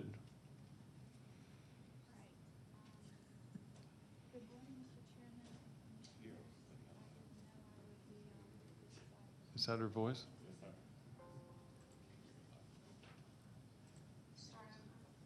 We're trying to amplify your voice right now.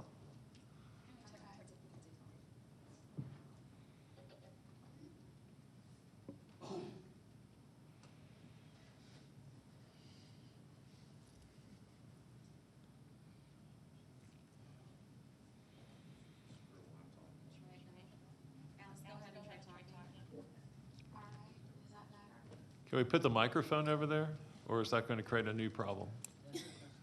Let's find out.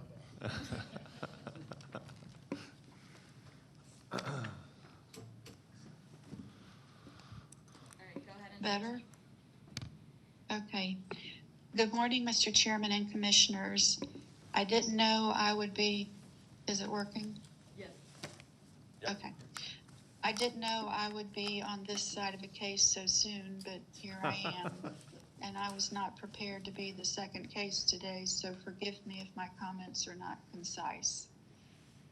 WebEx audio has been spotty a lot this morning, so I hope y'all are able to hear my comments. This case is involving land that is surrounded by land that I have an ownership interest in. I agreed to the zoning change to O&I and hours of 8 to 5 as the parcel abuts 4 R15 lots.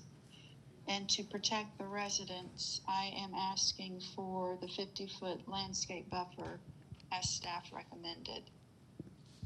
There is also, as Parks mentioned, a gate across county right-of-way on Fairview.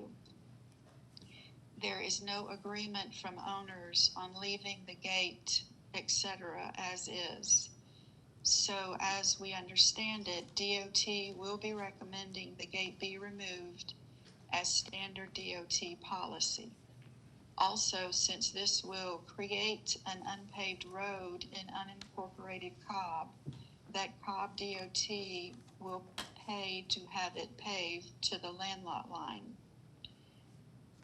There was a comprehensive unpaved road program that took place under Jim Croy as DOT director, and he will be happy to discuss if needed. In summary, we want paved access via Fairview to our land located at the end of the county right-of-way of Fairview.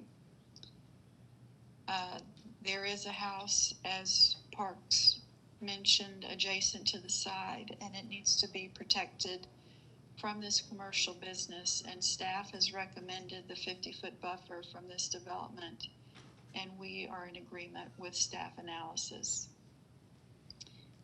Again, we would like the hours reduced to 8 to 5 since they are adjacent to 4 R15 zone properties. Amy Diaz has had to do a good bit of coordinating with different departments about the gate and the right-of-way, and she said she hoped to have more information this morning, so I am looking forward to hearing what she has to say. The loop was put through our farm in the 1960s, and they gave us no access off the loop to our land. Instead, they said Fairview would allow us access to that side of our farm. Then came Wametco, who unilaterally put a gate across the street. The house is not current and modern as folks would like, but it is not going anywhere in the near future.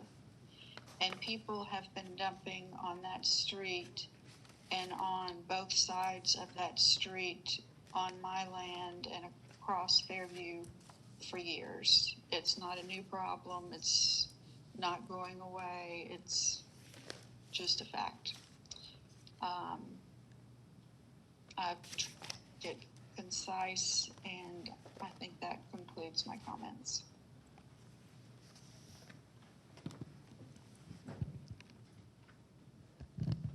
Thank you very much. And you can come on back up. We'll probably have some questions, but let me turn it over again at this time to Planning Commissioner Dance.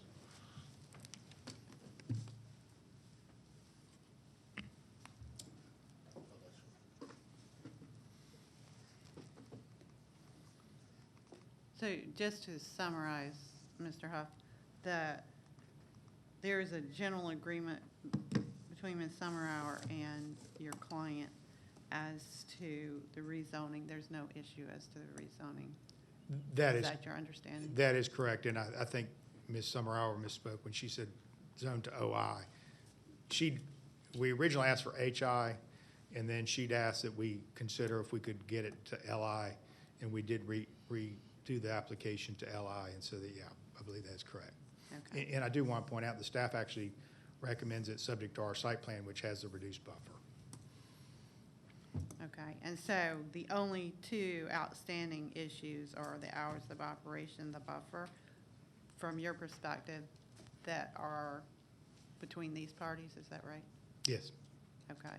And from your perspective, the paved access to the land and the gate is a relatively a DOT issue, is that right? Yeah, I mean, that's really shouldn't be part of this zoning application. I mean, Fairview, I mean, I mean, it would be accessing an HI piece of property that's undeveloped, and I don't see any reason to develop it at this point for something that's not there. But that's really a DOT issue. If they chose to spend their money to do that, that's their issue. And trash dumping, just because it has gone on, doesn't mean we should try to not do things that limit it. In fact, I mean, I'm between now and 2 weeks from now, if we move forward, I would like to explore other ways to prevent additional dumping, because her comments that there's been dumping going on here for a long time worries me. We should be doing everything we can to stop that. So that's something that you're willing to work together and look at in the Yeah. next little interim period? Yeah. And you all could meet together and discuss it further with DOT and get back with us on that? Yep. Okay. And I believe this board at its prep meeting had some questions as to what kind of traffic would serve your client on that street? Yeah, I mean, it is a, most of the material is brought in with large box trucks, if you will, like a converted U-Haul type box type vehicle. That's what most of the tree services use. It would require 18-wheelers, though, to haul the material out in bulk. But there is plenty, he's designed queuing and such that will not in any way, and we've agreed that it wouldn't back up on Fairview. And there's plenty of opportunities to get the vehicles in and out without causing any problems. And obviously the number of deliveries via box trucks and you know, the 18-wheelers is a lot less than the box trucks. I mean, you bring box trucks in as material is brought in, and then the trucks pull the bulk material out. So in terms of frequency and the hours of operation then, do particular vehicles come with more frequency on particular days? Yeah, the box trucks come with more frequency. Okay. And the 18-wheelers less, is that right? Yes, quite a bit less. And they would be more disruptive than a box truck, correct? Well, I think there's more concern about them, but I don't know that they'll be more disruptive. Right. Is there some compromise that could be reached on the hours of operation to restrict the larger vehicles? You know, I mean, the early morning is very critical to us. To 7 a.m.? If the 7 a.m., it's the afternoon that we could reduce that. You could possibly look at 6. making it 7 We to 5? We could do to 6. 7 to 6, okay. Yeah. So that's something that you and Ms. Summerhour could also discuss, Yeah. reaching a compromise on that issue. And then can you all further discuss the landscape buffer? Yeah, I do. We'll be glad to do that. And I mean, as in a compromise to do that was was showing this, was that, you know, we would be enhancing the buffer that's there now with some additional buffering and put it in the right location for the existing house. And then, and rather than getting into 50 feet or 20 or 30 feet, I mean, a 50-foot buffer can be worse than a 20-foot buffer if it's not, you know, if it's not done right. So rather than just sticking to a width, let's talk about what type of material, things that we can do to make it effective. Okay, and so that's a discussion that Yep. you're willing to have as well, okay. And is Ms. Summerhour still on the line? She is. Alice, did you hear our discussion? Were you able to hear it? Honestly, the audio is so bad, I'm just getting bits and pieces. Okay, if I can summarize for you then, can you hear me? Yes. Okay, so our discussion was that if we were to hold this matter, then in the interim period, Mr. Parks Huff and his client would be willing to entertain or participate in discussions with you and DOT as to these paved access issues and the gate, and seek to come up with a resolution of that, and would be willing to look at a compromise on the hours of operation. He indicated that that 7 a.m. is important to his client, but the end time is negotiable. And also that you would also have a further discussion as to the landscape buffer and what was not only the distance, but what was the composition and the effectiveness of it. Would you be agreeable to that? Yes. Okay. Okay. Yes, Anybody I else have would. any questions? Okay, then I would move to hold this till the next meeting to allow all of the foregoing to occur between the applicant and Ms. Summerhour. Is there a second? I'll second. Okay, call the question. Okay, that passes by a vote of 3-0. Thank you very much. And does anyone need a break at this time, or do you want to keep going right forward? The staff, the clerk's office has asked for a break, so we'll take a break at this time. Regular meeting of the Planning Commission. John, what's our next case? Yes, sir. Next case is rezoning case Z25 of 2021, the Furniture and Mattress Warehouse LP, requesting rezoning from GC to NRC for retail and office in land lot 642 of the 16th District. The property is located on the south side of Piedmont Road and on the east side of Bells Ferry Road. Is the applicant present? Is the applicant here for rezoning case Z25? Is there anyone here opposed to rezoning case Z25? Mr. Chairman, Board, we have 3 people here in the audience in person opposed to Z25. We have 1 person online who's opposed to rezoning case Z25. Is the applicant here for Z25, the Furniture and Mattress Warehouse? Can we have somebody on staff contact that party? I will check in the lobby. And were they here earlier today? I cannot answer that. Okay.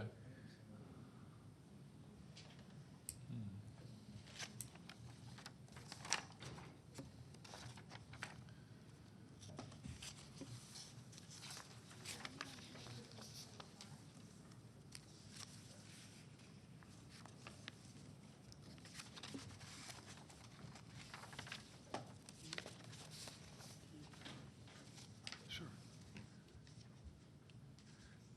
There's no one here? In the lobby. Okay. I will contact them. Okay.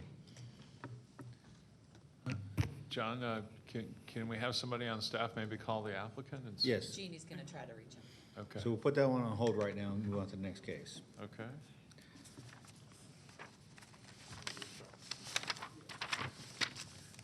Okay, rezoning case Z27 of 2021, KCG Development LLC, request rezoning from R20 to RM12 for residential multifamily in land lot 54 of the 17th District. The property is located on the south side of Smyrna Powder Springs Road, west of House Road.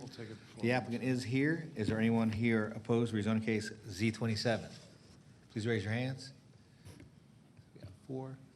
Mr. Chairman and Board, we have 4 people here opposed to rezoning case Z27.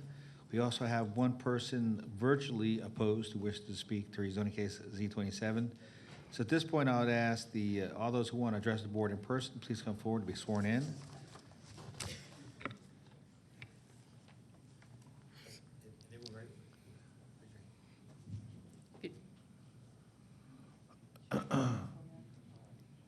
I'm going to swear you in. If you would raise your right hand, please.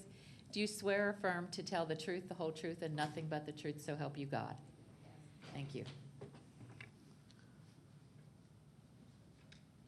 Okay, are we ready for the applicant then? All right, Ellen.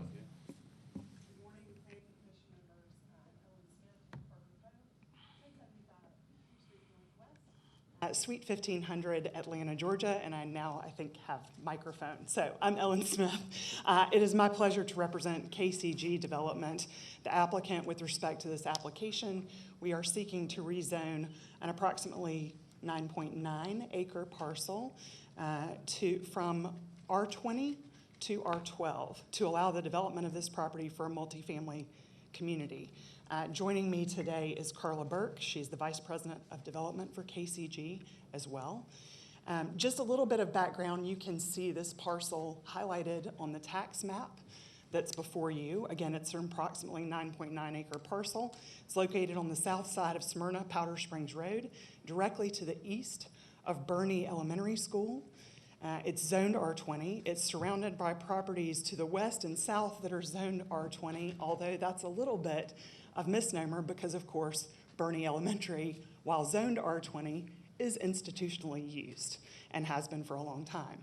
Just to the west of Burney Elementary is a Cobb County Parks property, and that got cut off on my map because I am not skillful in clipping it, but Hicks Road is that intersection with Smyrna Powder Springs Road right there. So east to west, or west to east from the intersection with Hicks is a park property, an elementary school, and then this parcel.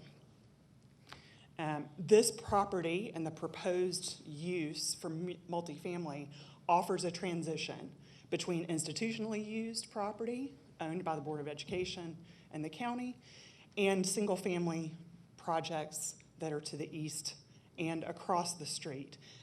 Also, you can see on the tax map, there is also from east to west, or west to east rather, from Hicks on the northern side, there is a commercially zoned piece of property. There's a commercial building that frankly may be used as a church. It's one of those sort of warehouse buildings, and then single-family subdivisions. From a density perspective, you can see that the single-family that is detached single-family to the north and to the east are, again, R15 and R15 OSC. They are set back fairly far from the right-of-way. We seek to rezone for multifamily and to add 119 apartments on this property. It will be a mix of 1, 2, and 3 bedrooms. And just to give you an idea, this is the site plan. There are 2 access points proposed on site. There are a number of amenities proposed, including a clubhouse, pool, playground, walking trails, and you will see to the eastern side of the property, sorry, I should take a breath. You'll see to the eastern side of the property there is a stream shown, and there is a stream buffer that is being honored and preserved. That will provide for significant buffering to the residential development immediately to the east of this property. What is hard to see on this site plan, but that runs almost directly through the middle of the property, is a sewer line that is there. This property also, what is hard to see, has severe topo issues. So much to the point that from the street elevation, these proposed 6 apartment buildings will be 3 stories, but from the street elevation, they will really look like 2 stories because the street sits so much higher than the rest of this property. That is true for Burney Elementary School as well. So from the street level down, this property is kind of severe. I'll just jump back to show you also the properties directly to the south of us, roughly combined 2 parcels that are undeveloped, also have streams on those properties and also suffer from severe topo issues. But just so you're hearing it and seeing it. The applicant's proposed layout maintains existing trees that are on site and really proposes an amenity level to address environmental concerns and to allow for walking trails and connectivity. Just to give you an idea of conceptual elevations, the proposal is for exterior materials to include hardy plank cement siding with a minimum 30% stone veneer. And this was an idea concept elevation that has been shared with the district commissioner and with certain folks in the community. It is not by any means the end-all be-all. It is a concept with the intent to provide for modern development, but modern development that meets with the surrounding community. Just to give you an idea, the staff has recommended denial of this application. We respectfully, of course, disagree with that recommendation. I will note that they note there is a variance of a reduced setback to the west. Just to flip back to the site plan, there is no variance requested. We meet the 35-foot setback with respect to the western property line, meet all parking and other requirements. There are no concurrent variances requested with respect to this application. I will highlight in the staff recommendation and report that we agree to all of the conditions from traffic, from stormwater, all of those conditions. We will note with respect to the Board of Education comments that both Burney Elementary and Floyd Road are under capacity schools, which is something you rarely hear from the Board of Education. I will note that Osborne High School is over capacity by approximately 130 children. I would say to you with respect that in Cobb County, we have 6 or 7 now magnet programs. Osborne has the pleasure of having one of those. CEDO, which is brand new. My own daughter, I live in District 2. My own daughter applied and was accepted to that program outside of our district. So I would say with respect to Board of Education capacity concerns, first, they disregard the opportunity that all Cobb County students have for high school to attend other high schools that are not in their district. But second, it also presumes that all new students, that every one of these units is going to have a new student that does not live in this district. That is not the situation that most apartment projects have. Instead, you have situations where there's new product in an area. If someone has a student, they may already be in that school district. So the school board's district numbers do not take into account existing student population that already attend those schools. They also assume the worst case scenario, which is every one of these renters is going to have a student, which is not the case. Just to give you an idea, when I say we respectfully disagree with staff, we highlighted in our initial summary of intent the comprehensive housing comp plan housing goals and also land use planning goals that this application meets, and we would respectfully request that you consider those. Those include providing a wider range of housing stock, ensuring adequate supply of workforce housing. I do want to mention, and I am going to run out of time because I have way too much to say, that we did file a traffic study. Your staff has been busy on other applications over the weekend and the holiday and has not, I suspect, had a chance to look at it. Generally speaking, the results of that traffic study are that we will comply with all recommendations of Cobb DOT. Again, we do have 2 access points. As you can see, those align with roadways directly to the north. And the traffic analysis is generally that this project would have, and I quote, insignificant impact on traffic operations at neighboring intersections. They did take into account pre-COVID numbers. They did take into account adjustments, for example, for Burney Elementary only being at roughly half capacity in person, and applied traffic engineering standards to get to their assumptions for their analysis. They also determined, based on future build and no build conditions, that Smyrna Powder Springs Road would remain at the same traffic level that it does now. So no real impact whatsoever with respect to traffic. I do want to highlight this is proposed to be workforce housing. That does not mean Section 8. That does not mean something less or undesirable. What it does mean is that we will target a 60% AMI, average median income, for the area for a family of 4. That's roughly $51,700. I'm happy to give you more information. I respectfully request you approve this application, or should you prefer to have other members of your board with you, that you defer it, and I appreciate your consideration. Thank you. Sorry. Thank you very much. And now if we could hear from the opposition.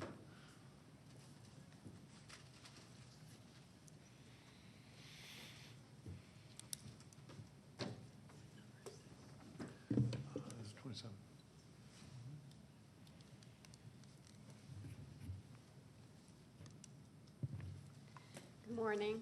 I'm Lisa Dillman, a 17-year resident of the Flowery Branch neighborhood located directly across the street from the proposed apartment complex.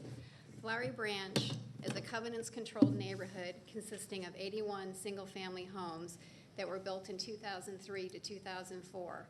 Homeowners invested their life savings when purchasing these homes, relying on the fact that this area is zoned for single-family residential use, including the property in question, which is zoned for 13 homes. Home values in Flowery Branch were directly impacted in 2006 by the mortgage crisis. While the neighborhood has upheld the standards set forth in our covenants, it is only recently that property values have started to exceed the costs that buyers paid nearly 20 years ago. New neighborhoods on Hicks Road and Herrick's Road will hopefully help raise values in the area, and it is of the utmost importance that continued development, especially across the street from our neighborhood, meet zoning requirements to preserve the character of the community so that our property values may be positively impacted. The developer's argument that it would be unconstitutional for their petition to be denied as it would deprive it of any reasonable use and development of this property is offensive to the 81 homeowners in Flowery Branch who have invested in this community. The developer is seeking to build apartments on a property it knows is zoned for 13 homes. There is nothing to prevent the developer from building homes as zoning allows, nor from building elsewhere should the petition be denied. The developer has no ties to this community and is seeking zoning changes solely for its own profit. The assertion that the property does not have a reasonable economic use as currently zoned is absurd, and their corporate interests should not supersede the interests of the 81 individual homeowners in Flowery Branch. The developer's petition is also misleading in its description of the community's need for apartment housing in this location. They say there has been little to no diverse housing added in this area of the county in decades. This is not true. A Google search shows at least 20 apartment complexes in the immediate area. In addition, townhome neighborhoods are abundant, including a large new development just blocks away on the corner of Milford Church and Austell Road. These multifamily developments are located on nearby streets where zoning permits them. There's no justification to squeeze a large apartment complex onto a lot designated for 13 homes in the midst of single-family neighborhoods when one only has to drive 2 streets over to Favor Road or to any nearby 4-lane road to find limitless apartment and townhome communities. Because of its location, it will not bring with it any retail or commercial development and will do nothing to vitalize the area. The developer's complex will be totally out of character and detrimental to surrounding single-family neighborhoods. Flowery Branch has experience with rental properties, and in 2007, we amended our covenants to completely prohibit them. Prior to that, 10 homes were owned by absentee landlords, where properties were not maintained, excessive numbers of people and vehicles were associated with each rental home, and there was an increase in crime. Just blocks away on Favor Road, where apartments are abundant, there's a higher crime rate, with some adjacent houses having security bars on the windows. A Cobb County code enforcement officer opined last week that apartment complexes often have a detrimental effect on adjoining neighborhoods. Therefore, we feel strongly that substituting a properly zoned neighborhood of newly built homes for which homeowners have an interest in their investments and ties to the community with a large apartment complex will have a significant adverse effect on our community and our investments. Finally, the developers claim that an apartment complex with 118 units is a benefit because it will limit additional driveways on this portion of Smyrna Powder Springs Road is unreasonable. The proposed apartment complex with only 1 or now 2 entrances or exits would generate more than 200 vehicles directly across from the only entrance to Flowery Branch, where it is already difficult to make a left turn out of the neighborhood. This section of Powder Springs Road suffers from excessive littering and speeding. In fact, a speeding car crashed into the entrance of Flowery Branch in recent months, and years ago, a teenage pedestrian was struck and killed by 3 consecutive hit-and-run drivers. Adding a significant number of additional vehicles in this area most notably in the immediate vicinity of an elementary school where children walk and the carpool line causes daily traffic delays, is very unwise. In conclusion, the developer, who has no ties to this community, is seeking to profit by developing a property for an intended use that is not permitted, that will change the character of our community, and that will negatively impact our property values. It is not prohibited from building single-family homes on this lot, nor is it prohibited from developing apartments elsewhere where zoning permits. The developer will not suffer should the petition be denied. The Flowery Branch community, on the other hand, will suffer if the petition is not denied, and implores the Zoning Commission to respect each of our 81 homeowners' investments and interests and deny the petition. Thank you. Thank you. Next speaker.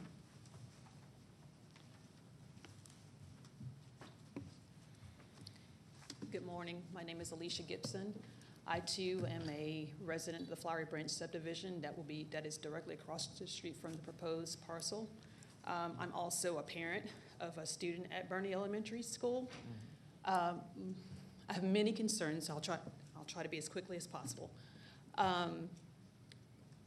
Smyrna Powder Springs is like a mini Audubon, as it is today. And I can't imagine what the traffic would be like if you put 116 apartment units across the street from our neighborhood.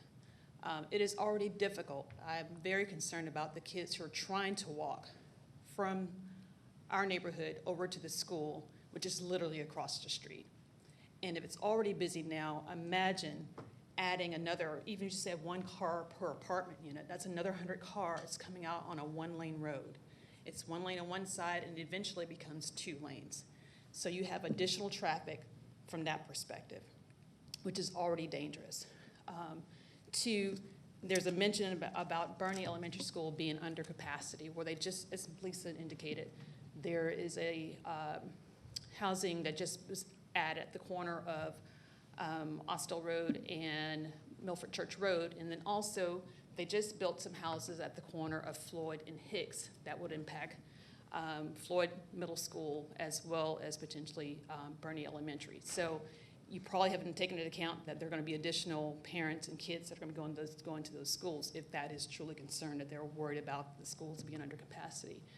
But my concern is property values going down, children and pedestrians being safe. As it is right now, there's not even sidewalks on both sides of the streets to even cross the street, and there's not a crosswalk to go there. So you're already taking a chance of your life right now to cross the street as it is with the current traffic pattern, without taking the respect of having these additional units across the street, and also impacting our property values to decrease.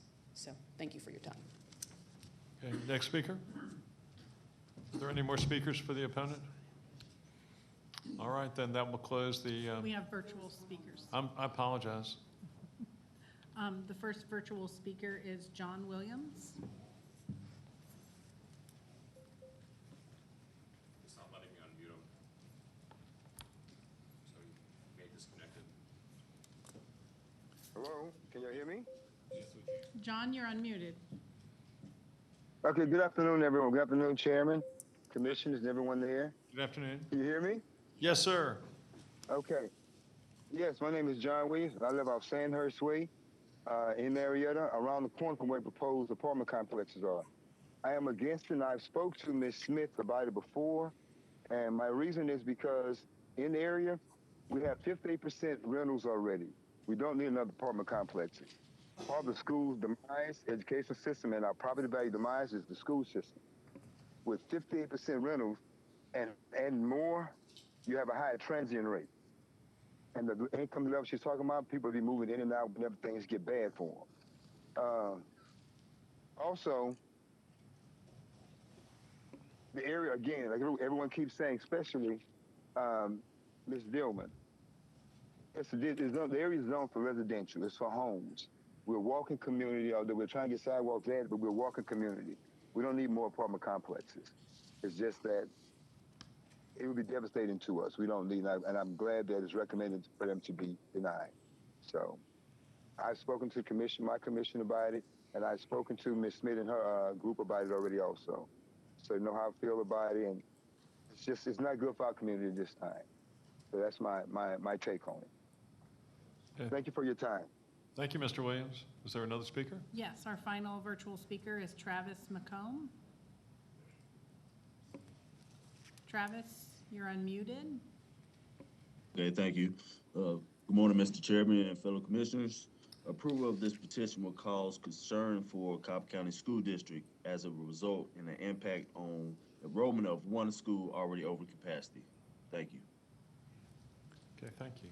Are there any other speakers? We're No, done? sir.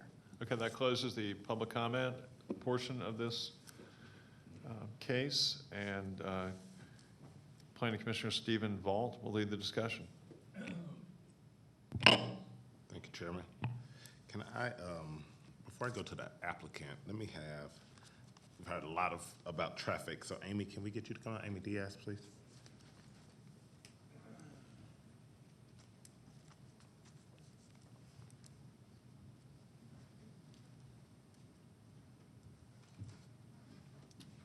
Amy Diaz, DOT. Thank you. The applicant indicated that they did submit a full traffic study, an impact study. Has DOT had a chance to look at this at this time? DOT hasn't received it yet. It was submitted directly to community development, and the way process usually goes is that DOT is copied on that, and so they weren't aware that they needed to send it on to us.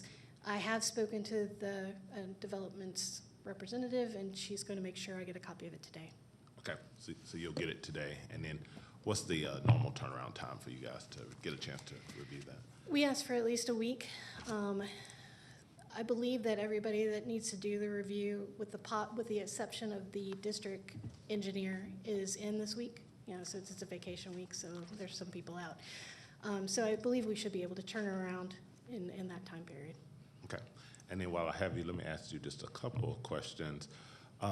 In your recommendations, you indicated the necessity for access, including deceleration lanes. Correct. Has that, based on the current, can we put the site plan up? Based on the site plan, has that been included? Have they done that recommendation? No, it's not part of the, Okay. yeah. Okay. And similarly, the left turn lane, that we have some design recommendations for how that could be accommodated, but that they're in the comments. Okay, thank you. No problem. Anybody else have questions for Amy?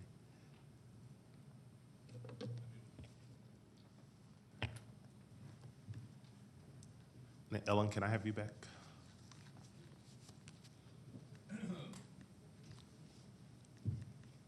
Yes, sir. So thank you for presenting today. Just a couple of questions. I do recognize, given Amy Diaz's testimony, that they want time to, they'll need some time Certainly. to look at that traffic study. You mentioned in your remarks that that you're open to taking all the suggestions, all the recommendations Absolutely. as per the staff. Okay, thank you. Just And one- our own traffic engineer made similar recommendations, and including some left turn lane changes that I think would be acceptable to DOT. Okay, thank you. Any other questions for Ellen? No, thank you. Sure. At this time, Mr. Chairman, I'm ready to make a motion. Given the fact that the traffic study has not been received by the DOT at this time, and that staff needs time to review such traffic study and make a formal recommendation to this body so that we can review the information in totality, I recommend that we hold this case to next month. Is that a motion? That's a motion. Is there a second? Second. All right, any discussion? Call the question. All right, the motion to hold the matter until next month carries 3-0. Let me go ahead and inquire now, has there been any success in reaching our applicant? They said they were on their way. Given the timeline that they gave me, they should be here now. I did see their engineer in the lobby. They're here? Okay. Come on up. And before we start that, Mr. Chairman and Board, I did get a request during the break that the applicant for rezoning case Z32 of 2021, Taylor Morrison of Georgia LLC, would like to continue this case until the next month. 32. And the applicant is present. Stephen, do you have any comment regarding that? You're covering cases in District 4 today?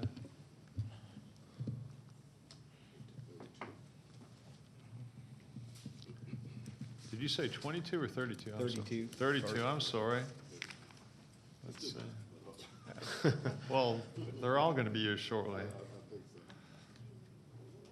Hurt Road? No, we had some, we had some questions about this one, so no issues or concerns for me from holding it to next month. Mr. Chairman, if I could, just for the record, that's my case, just Yes. so it's on the record. I had spoken, there was about 6 or 7 people that showed up today that had concerns and questions, and I met with them briefly and discussed with them. We're gonna set up a follow-up meeting with them as part of this to take advantage, to use that time. They had not reached out to me previously, but we're here, and Okay. that gives us that opportunity, so I appreciate the commission's consideration. All right. Is there a motion then at this time?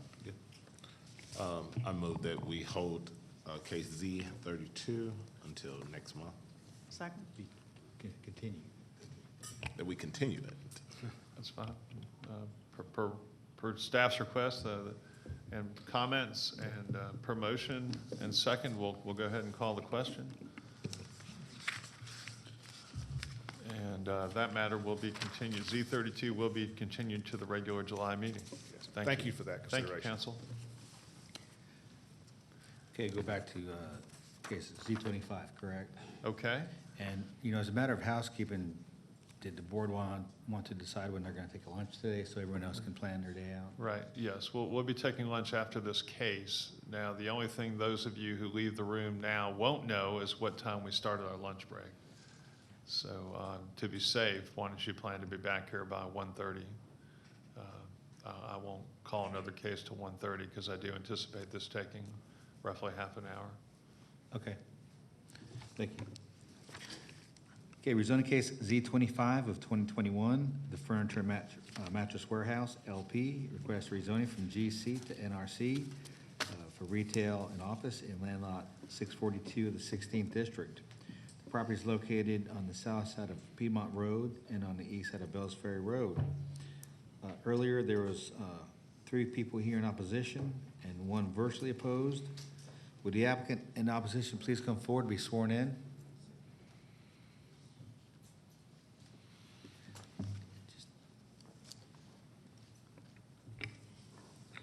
Do you swear or affirm to tell the truth, the whole truth, and nothing but the truth, so help you God?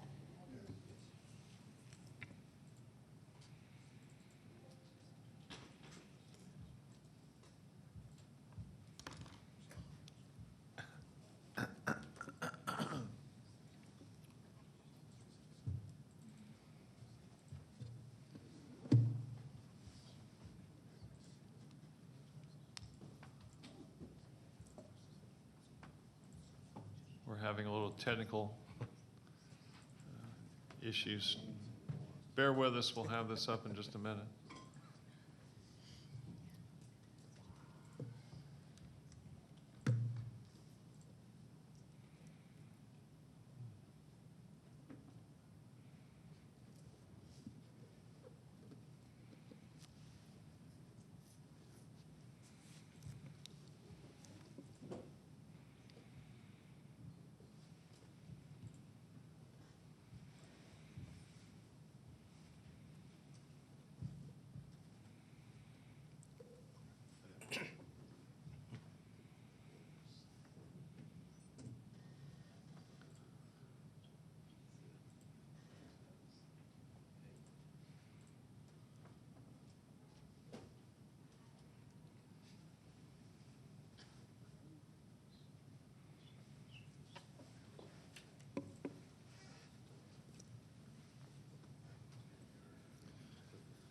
Actually, that's not my that's opposition. Yeah, that's opposition.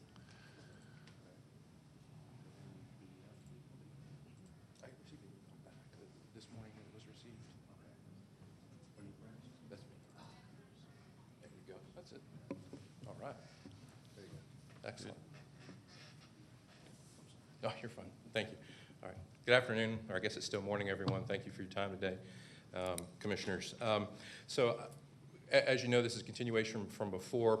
The commission had asked us to come back, or I should say go back and have some additional conversations with the neighbors to try to come up with some solutions or some different approaches that may help address some of their concerns. So what I'd like to do is just kind of quickly go through just kind of where we were, which will bring us to where we are today. The project, as you mentioned, is kind of located at the corner roughly of Piedmont and Bells Ferry. It's a little over 5 acres, currently zoned GC, or general commercial. And one thing that it's important to point out in this entire discussion is that GC, that piece of property has been zoned GC for a very long number of years, before both Delacour and Kendrick Farms were built. So from the very beginning, anything that was built in that area would have been very well aware of the fact that there was most likely going to be a commercial development that was going to be put right there at that property.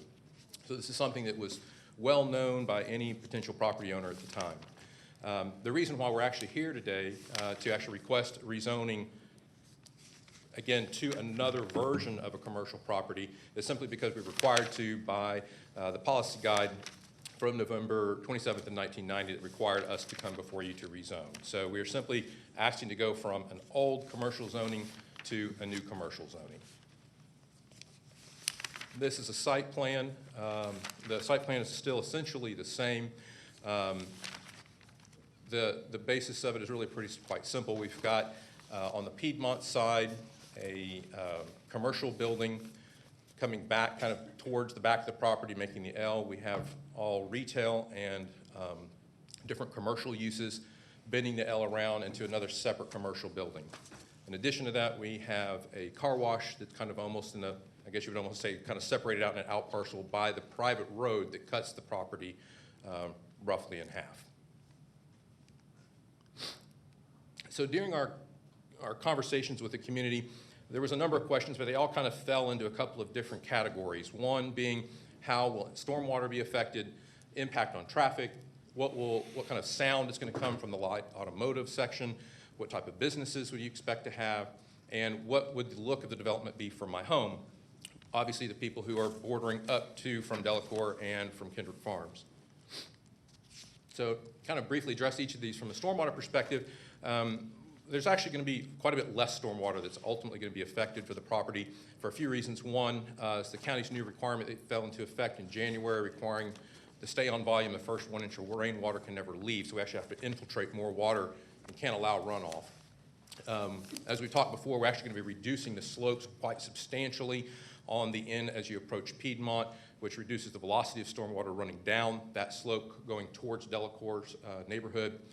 And then we're also going to be capturing all the stormwater on the site and putting it in our underground detention. So it will actually be proving, as is required by the county, to show that we won't be releasing any more stormwater than is currently being released. So the stormwater really is well addressed in the plan.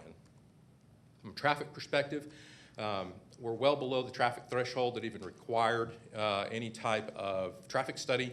We are roughly at 30,000 square feet of gross leasable space. The threshold for traffic study is 50,000, so we're well underneath that. In addition, there's no mitigation requirements from the Georgia Regional Transportation Authority or the Atlanta Regional Commission.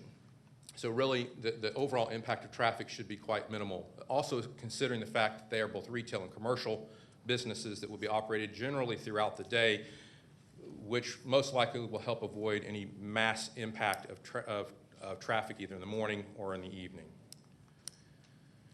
Types of businesses. When we selected NRC, that discussion actually, we had that with the Cobb County Zoning Department. They recommended that we chose NRC simply because it really fit the type of businesses that we were wanting or hoping to have there at the location. Under NRC, they explicitly, by right, allow car washes, eating and drinking establishments, light automotive repair establishments that shouldn't exceed 8,000 square feet, which is exactly what we've cut that area of the building off to, neighborhood retail, and professional offices, all type of businesses we expect to have in this development. Probably the biggest one of all of the discussion kind of revolved around the idea of what kind of sounds there will be, and then what would the view from the house be. Again, primarily regarded around setbacks and buffers.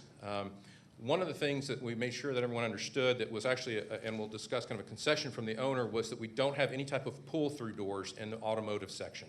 It is a wall to the back of the building. So there's no sound, there's no roll-up doors that come all the way through the building to allow cars to pass through it. NRC does require a 15-foot side setback and 20-foot landscape buffer, which would be the areas that are along the back of the buildings that border up to Delacorte and to Kendrick Farms. Just for perspective, so everyone understands how far away we are, on the Delacorte side, the buildings are almost 38 and a half feet from the landscape buffer, which then is an additional 20 feet to the property line. So you're roughly 58 feet away from the property line. On the Kendrick Farm side, we're roughly 18.1 feet away from the back of the building to the buffer. You add another 20 feet, and we're now at almost 40 feet from the property line. So we're pretty far away. We're not trying to encroach and get very close to the neighbors. Another thing that's also important to point out that we were trying to make sure that the neighbors understood was that the NRC landscape requirement says that we have to be 100% visual barrier within 2 years of planting. So the view from the homes to the back of the buildings is going to be 100% screened, so they won't be able to see the buildings. There was a request to have some renderings so everyone have a little bit better understanding of what the property is going to look like. As you can see, we're kind of standing vertically up above Piedmont Road, looking back down the development. The car wash is the blue roof over to the right. Not saying the car wash is going to have a blue roof, but we colored it so it was obvious so you could see what that was. You can see that this is actually a drone picture taken. So you can see we've actually put in screening trees, but then the trees behind it, there's actually quite a bit of screening that occurs here. This is another view of it, more from the street. This is standing at the corner, kind of at CVS on Piedmont. Again, you can see the level of screening that actually exists back behind the building. So one thing that's important in our discussion was, well, what can we do to work together? And I want to make sure it's very clear what our owner is actually giving up. First one is being that we're agreeing to the DOT requested changes. A deceleration lane on Bells Ferry to help with traffic and for safety.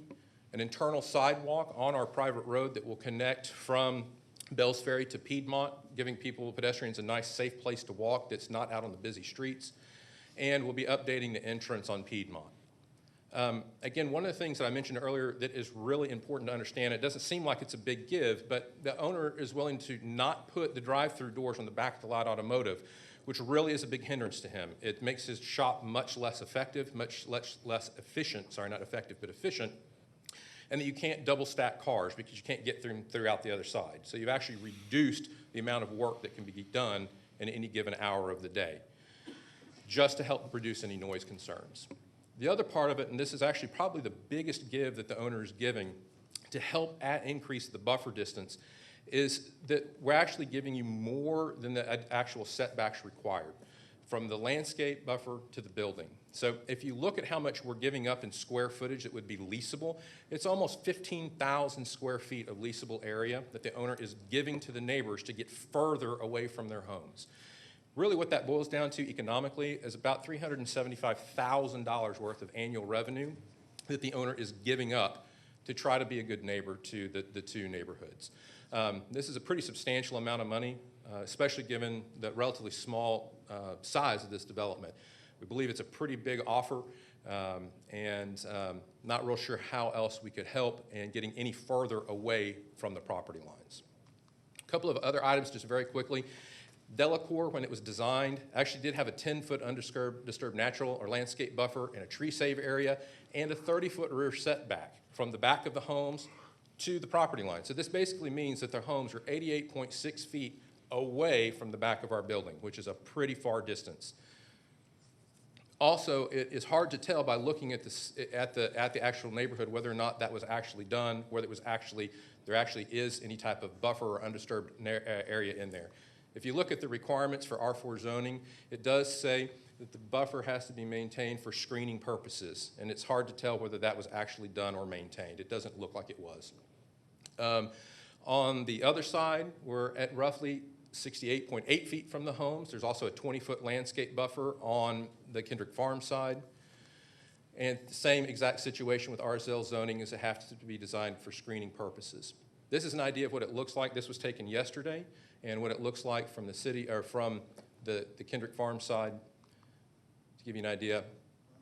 And again, we, just kind of in summary quickly here, I know I'm just about out of time. Sir, your time has run. Oh, okay. Thank you. Appreciate it.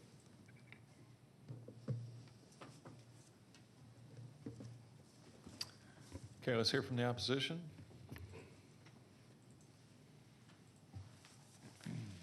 My name is, good morning, Commissioners, and thank you for hearing our case before lunch.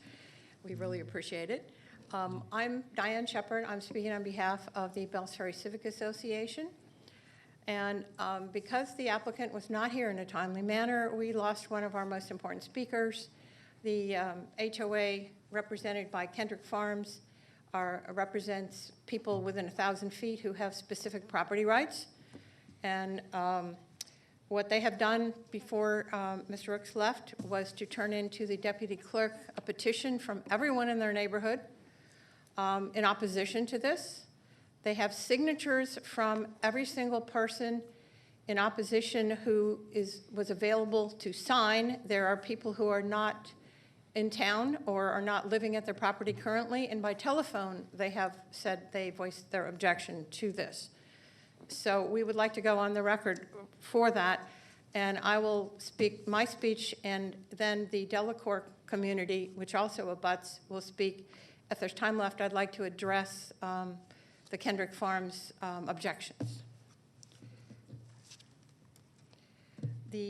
Per the Planning Commission recommendations, the developer was asked to meet with the public, and in the second meeting, the developer stated that the zoning staff has approved the Z25 case. While this is a true statement, it was presented as if it doesn't matter what the neighboring property owners have to say. That was one particular objection from Kendrick Farms. They felt that this was presented in a way as to be deceptive. For instance, the owner owns Joker Audio. That's what he wants to put there, but he applied under a mattress company that he owns. So there has not been the necessary forthrightness that the community and the public deserve. We urge you to consider the existing zoning neighboring property owners' placement for the zoning code NRC. The NRC existing code, which they're asking for, and they have not received, but they're asking for, has not been, it's described in the zoning as it should not abut residential. We'll go into that a little bit later. We'd like you to consider the facts of the case as well as the heavy workload of the zoning staff, because, which makes it understandable they've missed vital facts in this case. After the May PC hearing, Elsie Anderson of the Delacorte community did extensive research and turned up zoning cases that are pertinent to this property from 1984, 1989, 1999, 2001, all of which have more appropriate and larger buffers which carry forward in the stipulations. Mr. Earl Anderson, the next speaker, will show you slides regarding the buffers. As shown in this slide, the 1990 Planning Commission recognized the NRC zoning should not abut residential zoning. The chairman at that time discussed that NRC should be 200 feet into the property and made motions to effectuate that, and they marked up this so you can see the NRC is where the existing CVS is, and obviously they didn't do the low-rise office. The 1999 case also indicated that off-site easements will be required. Quote, all easement acquisitions are the responsibility of the developer, end quote. Quote, developer must secure a right-of-way required to receive concentrated discharges where none exist naturally. We understand that as of January 1st, 2021, the county stormwater department has a new policy requiring underground water storage. However, we question that this new policy will eliminate the need for the drainage easement to the neighbor's detention pond as required per the 1999 zoning case. This property has a steep grade. It is the first property in the county that will have to meet the new policy and have underground retention. The developer has stated that he does not have the financial ability to develop the property all at once. As a result, the engineer, our understanding is that they will not be submitting a grading plan to the county. We are concerned that piecemeal development of this property will negatively impact the stormwater plan. There are many outstanding issues, but the main issue remains. NRC, which allows light automotive, should not abut residential property per the current zoning code. I yield my time to the Delacorte community, and I'd like to come back for Kendrick Farms.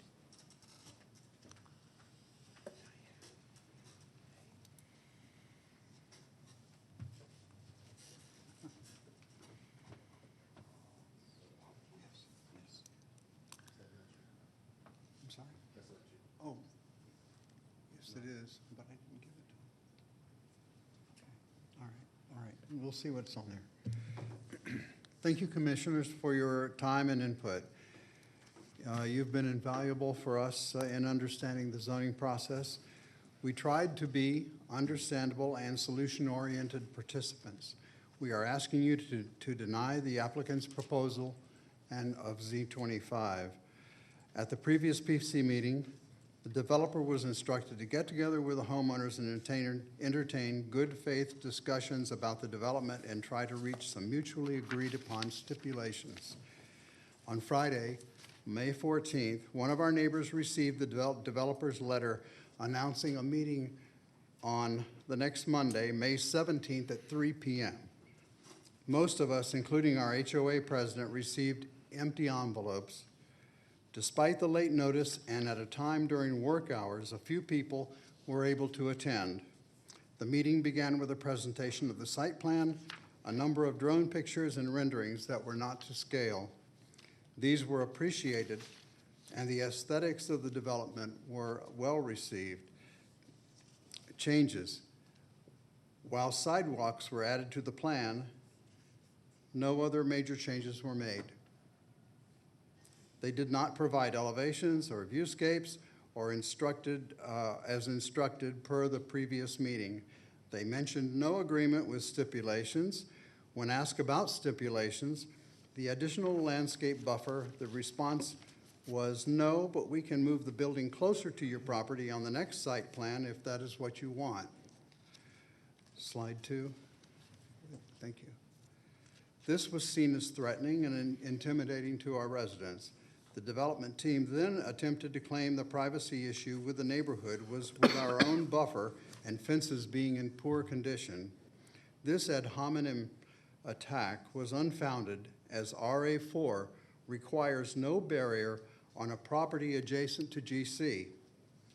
The community's understanding is that the current property has a grandfathered buffer of 40 feet as incorporated into a 2001 zoning decision.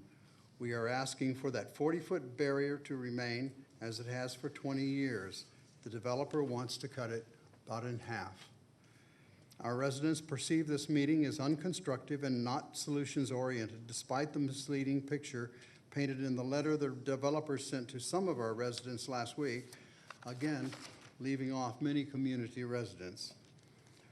The developers expressed clearly they were not open to any stipulation requests, even though this board directed them to come back to the next planning meeting with an agreeable list of stipulations.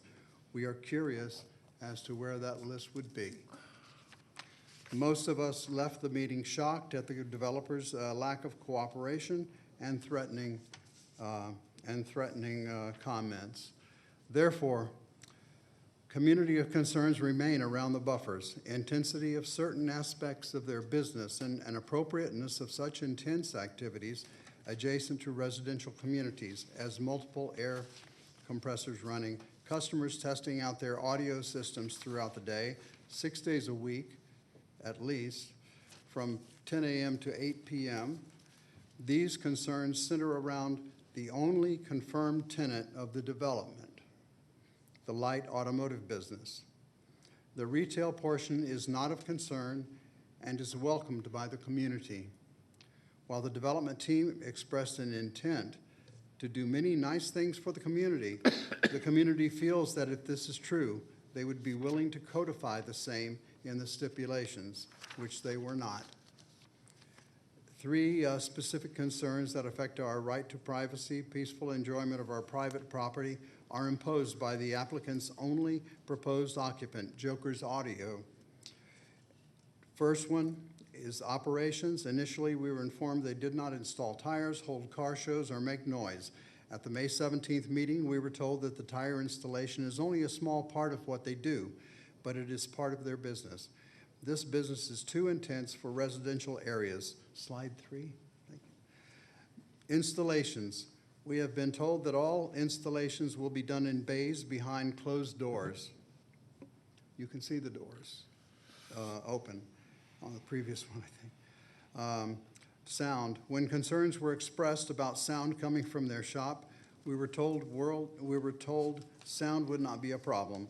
And despite promoting sound systems that are clear as a bell and loud as hell, developer, slide 5, developer assures us that the sound will not be a problem because all work is done inside and that he's never received any complaints about sound at his other locations, which is reasonable, considering neither location is adjacent to a residential community such as Delacour. Time has run, sir. Thank you. Okay. That closes the public portion of the meeting. And once again, Planning Commissioner Deborah Dance is going to lead the discussion of this case. First, I'd like to ask, who received the petition? You did? Can we circulate that to the members of the board, please? Commissioner Dance, there are 2 petitions from 2 different communities. Okay. So you-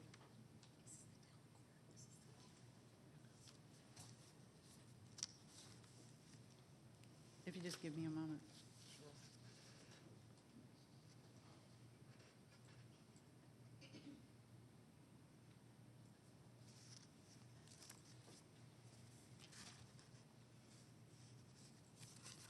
Just so everyone has the benefit of understanding the statement ahead of the signatures, this is on that letterhead of Delacour, and it says, "We, the undersigned residents, hereby request denial of this application. Approval of this rezoning without any stipulations would impact the quality of life and property values of adjacent residents. As stated under NRC code, area zone for the district should be located at or near the intersection within the center of the NAC. This piece of property will be located at the edge of a NAC and is adjacent to 2 residential subdivisions and across the street from 2 or more subdivisions, as well as an elementary school." It goes on to say that the development will allow extensive 7-day-a-week operating hours, increase noise levels, cause extra traffic to an existing intersection, and et cetera. And that is so approximately 4 pages of signatures on that petition. The second petition is signed by residents of the Village at Kendrick Farm condominium, basically stating facts that have been presented here today, or assertions that have been presented here today. And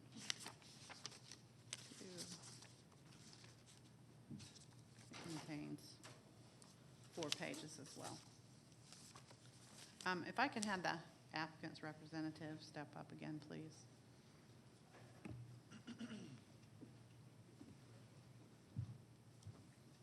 Hello. Hi, how are you? I'm good. Good. I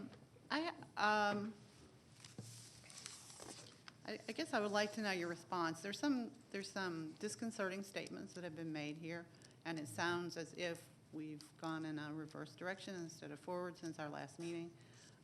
So is there some miscommunication that occurred with notice of your meeting to the public that resulted in people not being adequately notified? Sure. I appreciate you asking that question. I'd like to clarify a few things here. First is that, yes, they are correct. We did send them out in short notice, and that really was just a mere fact of we were told that if we were to be able to come up with some agreed-upon stipulations, that we would need to have those in by, I believe it was Wednesday. So when we backed that up, we needed to try to have a meeting on Monday in order to try to prepare any type of documentation to get it turned in by Wednesday. We figured one day would probably be sufficient enough time for us to get that completed. So when we sent out the mailings out to everyone, we hired a third-party company to do that, to actually to print the letters and put them in the mail. And unfortunately, they did an absolutely horrific job. We received somewhere, I believe it was 40 of those came back to us that were never delivered. And we have those if the commissioners would like to take a look at them as evidence of the fact that we did in fact mail them out. We were also told by some of the community members that they received an envelope with nothing in it. Both incredibly unfortunate, and we apologize to the community that had happened. Certainly was not any malice or intent by doing that, just a complete utter failure of the company that was supposed to be a professional company that does that type of work and utterly failed. So. Okay, thank you for that. So Mr. Greer and I had communicated, and we had talked further after our meeting about the stipulations. I don't believe that zoning received a set of stipulations from the applicant. Is that true? That is correct. Okay, is that because there was, well, can you just tell me why? Sure. When we, as requested, we had our second community meeting, and I'm just for the record, I'm very concerned in the light in which the opposition put this entire meeting in, is that it was very oppositional and they were very threatening. I think there was a lot of miscommunication, as evidenced by the fact that the meeting went on for a few hours. The biggest confusion really stemmed around the buffers. What is there, what we're offering. We went over the explanation of the difference between a buffer and a setback multiple times. And I understand those things are confusing to someone who doesn't deal with that stuff every day. But we tried to make it as clear as possible. We tried to explain from the very beginning. We thought, in fact, there was a discussion about how we felt that there was just some confusion from the very beginning about the fact that we had self-imposed stipulations on our design from day one by providing a much larger buffer than was actually required by the NRC, by the code. One of the slides that I mentioned from the Delacorte community was they were asking for a 40-foot buffer. We actually provide a 50-something foot buffer. And I know there was a comment made, and that was directed explicitly at me when the question came up about where the buffer would be. And I was told we want a 40-foot buffer, of which I responded, we're providing you more than a 40-foot buffer. I mean, we could move the building closer, but we don't want to do that. So I think that was misinterpreted as trying to be threatening or snarky, which wasn't the case at all. It was me simply trying to explain the fact that we're providing a larger buffer than they're even requesting. So I guess if I could characterize what you're saying, there's been a series of unfortunate or misfortunate communications. There's only been one unfortunate miscommunication, Well, what perhaps. happened to do with the letters, but Yeah. there was clearly some difficulty in the neighbors understanding Right. the drawings, even though they were very clearly dimensioned and explained over and over and over again as to what we're offering, how far we are away from their homes. That didn't seem to be sufficient or acceptable to the neighborhood. So if I can ask you another question. Sure.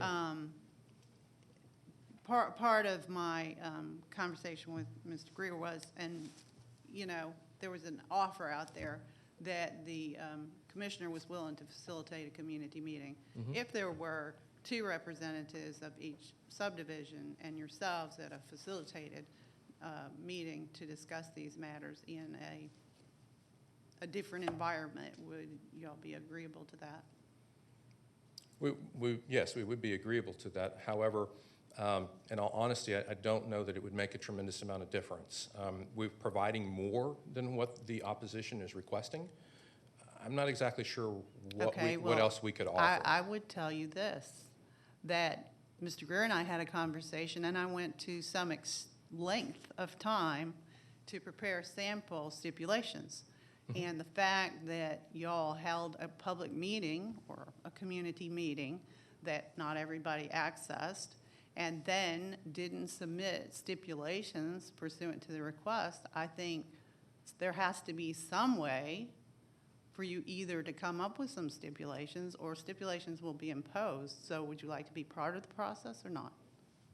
Absolutely, and I think Mr. Greer's here, and I can't speak for him or the conversation that the two of you had. I'd be happy to bring him up, and probably would be the best situation because I don't want to misspeak, but that I think would be perfectly fine. I wasn't part of that discussion, obviously, so I didn't have that exact understanding. My impression was that the offer from the commissioner was to have a place that everyone could get together and talk. We maybe mistakenly took that as trying to have as much input from the community as possible, hence why we sent letters out to the 1,000-foot radius again, because we thought it was good to have as much input, not less, more people at the table, not less people at the table. So that may have just been our mistake and our understanding. Again, And, Mr. and Greer I can speak for attended, I himself. attended your first community meeting. Sure, I And remember. it was a good meeting, and I commented on that the You last did. time. So there's no reason not to reestablish goodwill with the members of the community. And to have dialogue, I have, you know, received comments, many comments from the community, and they are trending not so positive. And I think that you might want to, if you're going to be good neighbors, have the opportunity to reestablish that. And so I'm offering a forum in which to do so. But we do have an expectation that the applicant will come forward to the table and have discussions about what agreeable stipulations are and be part of the process as opposed to just imposing stipulations. Sure. Well, I think for clarity, in the second community meeting, I explicitly asked when it was brought up the idea of a larger buffer. That was really all we heard over and over again in that second community, which I understand. That makes sense that that would be a primary concern. When we address that question, again, attempting to point out that we're offering a bigger buffer than what you're asking for, which is a positive thing. I think we're going above and beyond actually financially hurting the owner in doing that, which I think is a pretty big offer. I got the pushback again, which is, well, we'd like more, we want a landscape buffer. Okay, we're giving you more than you've asked for. And I asked, okay, can you clarify for me explicitly what's the end goal? What are we looking to achieve? Is it more screening? What is it? I got no answer. We just want a more buffer. So we're happy to engage in more conversations, and we certainly want that to occur. But I'm just somewhat concerned as to where that ultimately is going to go. I'm not sure how else to give more when we're giving more than we're being even asked to. We're happy to put that in stipulations. Again, part of that perhaps was a bit of a misunderstanding that we needed to actually have those stipulations and submit those stipulations. So that is clearly our fault, and I accept that error. It was not our understanding that we needed to submit those stipulations if there were no particular stipulations worked out during the discussion with the community.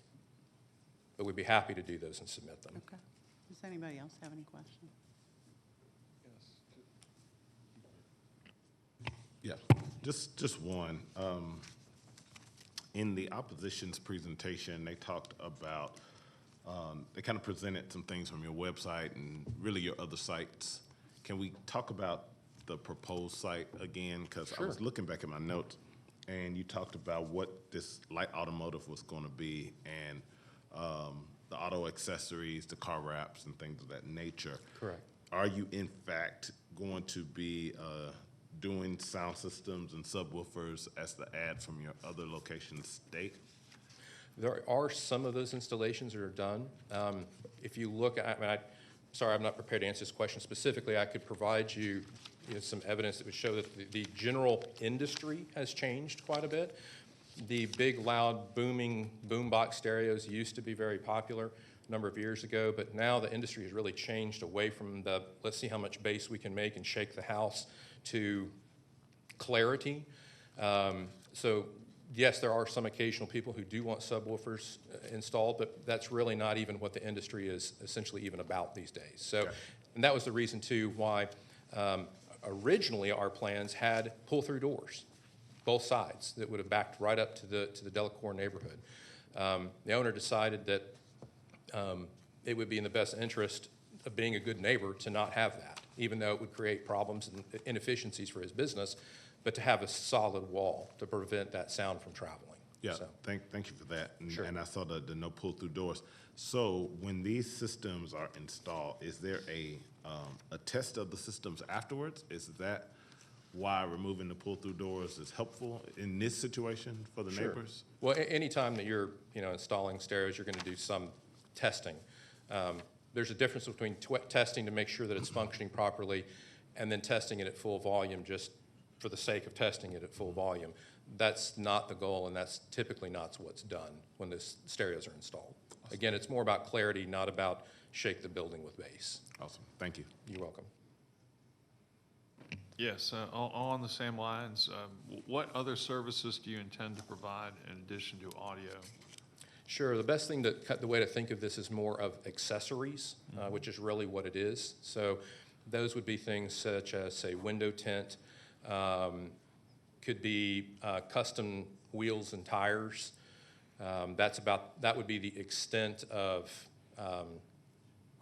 auto mechanic work, I guess, if you will, that would be done. It could be installation of those vinyl wraps for commercial vehicles, those types of things. It could be installing, these days the biggest thing in cars is the new Apple Play and the Google Play, those types of things, installing updated radio systems in older vehicles that would allow the Bluetooth connectivity. But those are the type of things. So it's all accessory based, not actual mechanic work that's done. Right. And I appreciate the concession very much about no rear doors, but did that ever, given the fact that you said that's going to render this building very inefficient for the user, did that ever give you pause to think that this might be the wrong place for this kind of building? Not at all, no. It's less efficient, but it's still completely viable as a business. Okay, thank you. Thank you. I did have a couple follow-ups. Sure. So at the last meeting too, I know the board had asked some questions about elevations and grade and sightline. Did y'all make some progress on those things? We know that the finished grades will be very similar to that of the private drive and the private road that goes through. We do not have finished grades, as mentioned before. It's going to be an extensive amount of civil design work and a lot of money for the owner to put out just to find out what the finished floor elevation is going to be. But again, we can tell you they're going to be very similar to that of the private road that goes through. So I can't give you an exact number. Okay. So you mentioned the private road that goes through, and then I heard mentioned here the fact that I wasn't aware of before, that this is going to be done, is it in phases or? Yes, most likely it will be done in phases. So with is the road going to be installed first? The road is already there. Okay. The private road is there, and it has been for a long time. That road will continue to be there. There are a few areas. I was just out there yesterday looking at it where the curb has been damaged. The DOT has asked that that be repaired, which we'll repair that curb and gutter in that area. From what I saw, it's only about maybe a 6 to 8 foot area that curb and gutter would be repaired on. But that road is there and has been, and it's used right now as a cut through between Bells Ferry and Piedmont. Quite a bit. In fact, there's about 5 cars that went through there when I was there yesterday. That view that was just up? Sorry. That looks like grading has been done for that whole area, right? But if you're going to put the jokers up first, are you going to grade all of that out at the outset and pave it and then just build it as goes, or what's the plan?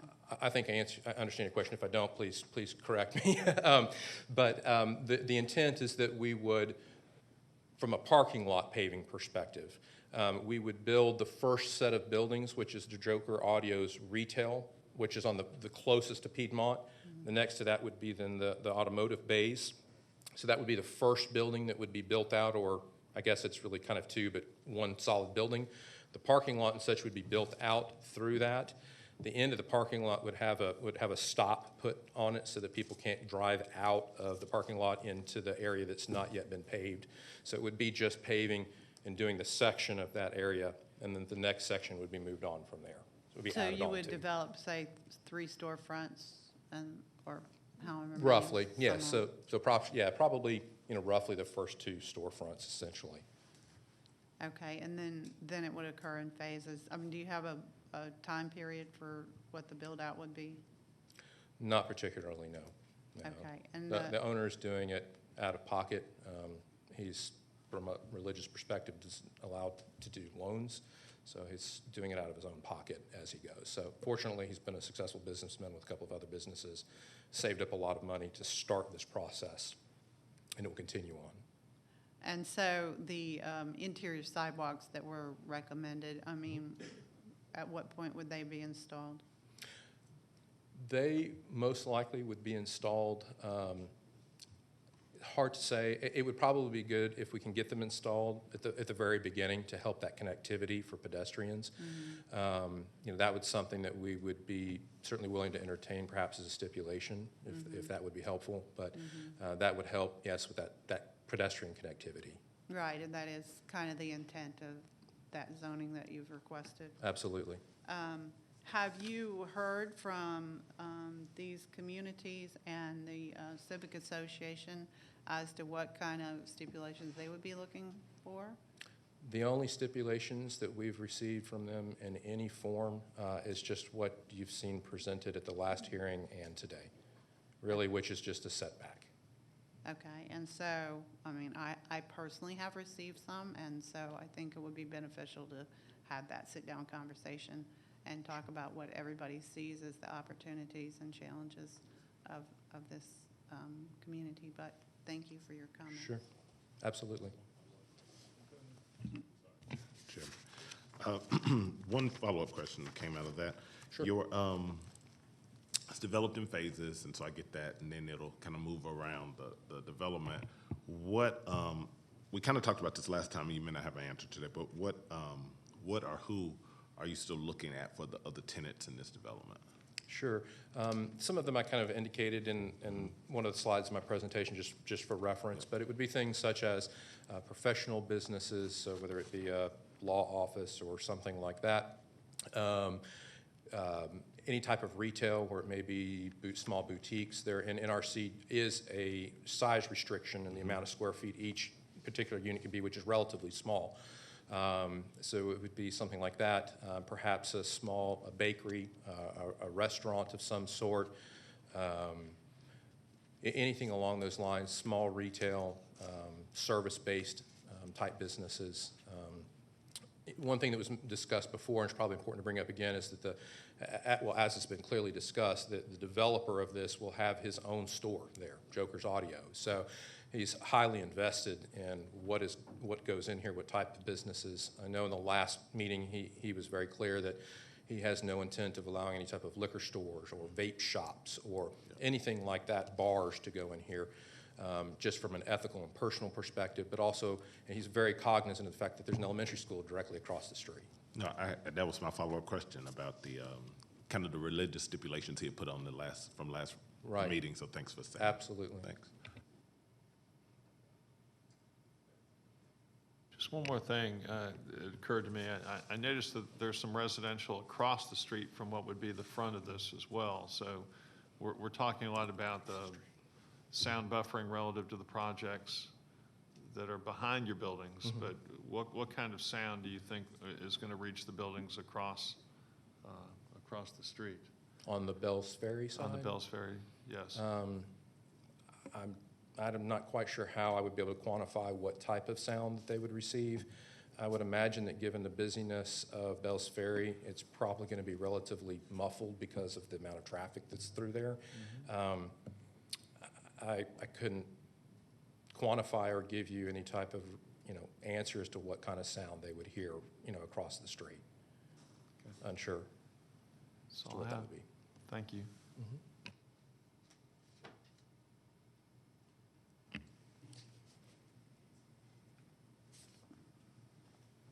Okay, thank you. That's all we need right now. Okay, thank you. I'd like to make a motion, if that's appropriate. Yes, absolutely. Okay, I would, in light of all the discussion today, I think that there is work to be done on this case and some goodwill to be restored, and I would move to continue this, or is it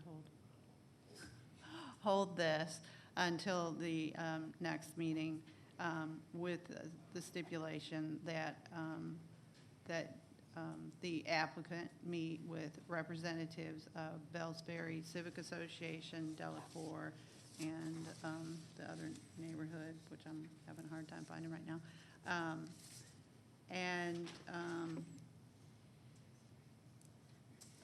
A maximum of 2 representatives from each of those groups with the developer, and that we facilitate that with the district commissioner, and we exchange stipulations, and with the outcome being, or desired outcome being, that the developer will submit stipulations that it would agree to at the next meeting, and that would be my motion.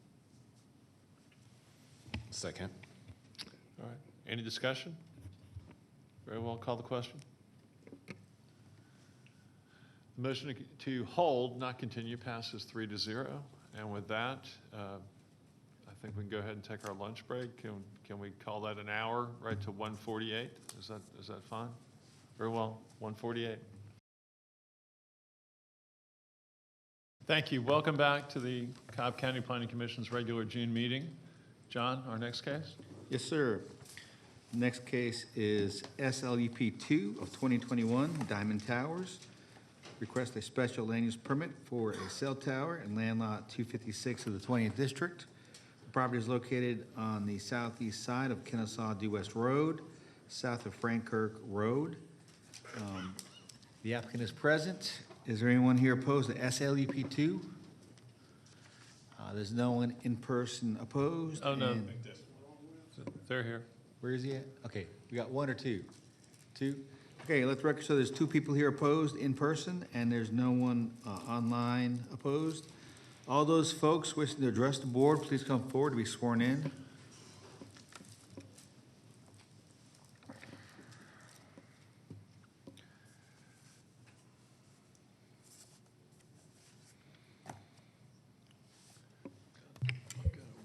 If you all would raise your right hand. Do you swear or affirm to tell the truth, the whole truth, and nothing but the truth, so help you God? Yes. Thank you. Okay. Mr. Francis, you don't have to say where you're from. The reason I make people do that typically is so we know the relationship to the subject property, but I understand you're an attorney from San Antonio, Texas. It's so. been well publicized. But we're glad to be here. First question for you, though, before we begin, do you need more than 10 minutes to get through your presentation with the witnesses and such? We should come pretty close, but we'd appreciate any latitude you can provide. If you need more time, just let us know. Thank you. You're welcome. Ready? Oh, yeah. Thank you. Good afternoon, Commissioners, Chairman Boulogne. At the end of your May 4th meeting, you asked the Diamond team to come back with some additional information.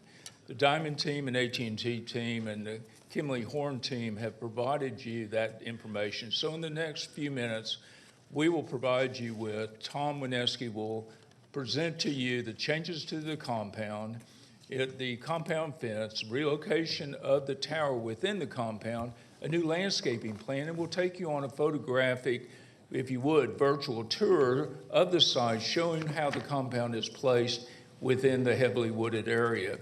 Then you'll be addressed by Cole Edelson. Cole is a structural engineer with Kimley Horn in the Alpharetta department or office, and he will present to you and discuss his letter of concurrence with the updated Sabre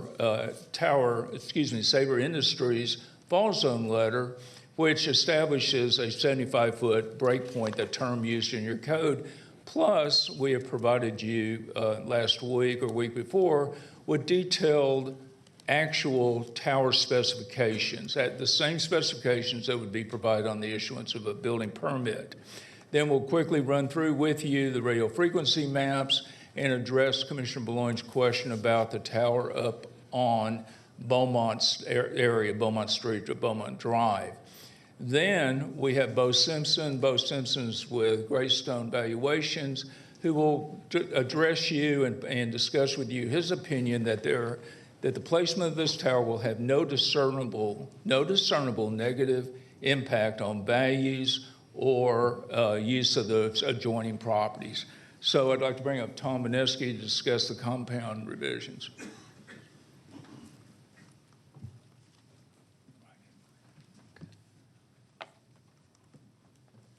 Good afternoon. Thank you for hearing us again. What I'd like to do is just run through the changes that we did in the plans. Rather than go through everything again, I'm just going to focus on what has changed from our previous submittal. The first thing that we did was we took into account both the, from Chairman Porter as well as the neighbors, former Chairman Porter, about moving the tower on the property. So what we did was we moved the tower further away from the eastern property line than it was before. We're now 110 feet and 3 inches away from that property line. We then tried to clarify and make sure that we addressed the breakpoint exactly as your code is written, with where that breakpoint is, plus the 10% fall factor. And you can see that circle on the plans that shows that radius of the 75 feet, and then with the 10%, that gives you the 82.5 feet. As you can see, the new tower position on the property keeps it away from those property lines. We also had previously shown you a chain link with barbed wire per your code. What we did then was we now have changed it from a 6-foot chain link to an 8-foot wood stockade type fence. This wood stockade fence is, fits in more with the residential area. Again, we feel 8 feet is, meets the anti-climbing requirements that were tried to be addressed by the barbed wire on the top. We also clarified the height of the tower here. The steel height has stayed the same at 150 feet, but we wanted to make sure that the top of the lightning rod matched the FAA information that we gave you at 155 feet. So this page, the only change to this page is to clarify that that height of the lightning rod tops out at 155. Top of steel is still 150, and AT&T's antennas are still at 145 feet. Nothing has changed there.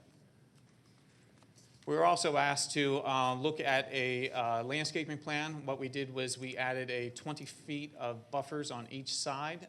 And we have 10 feet of buffers on the front where the gate is. You need that to be able to get into the gate of the compound itself.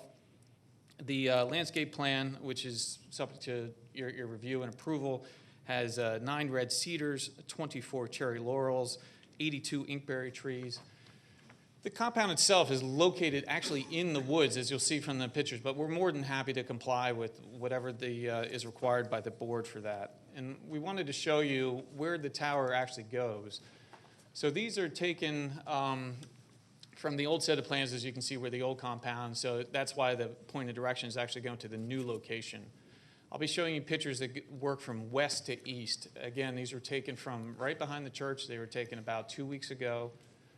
Picture number 1 is looking back. Our compound itself would be in the trees behind this area here with the playground equipment.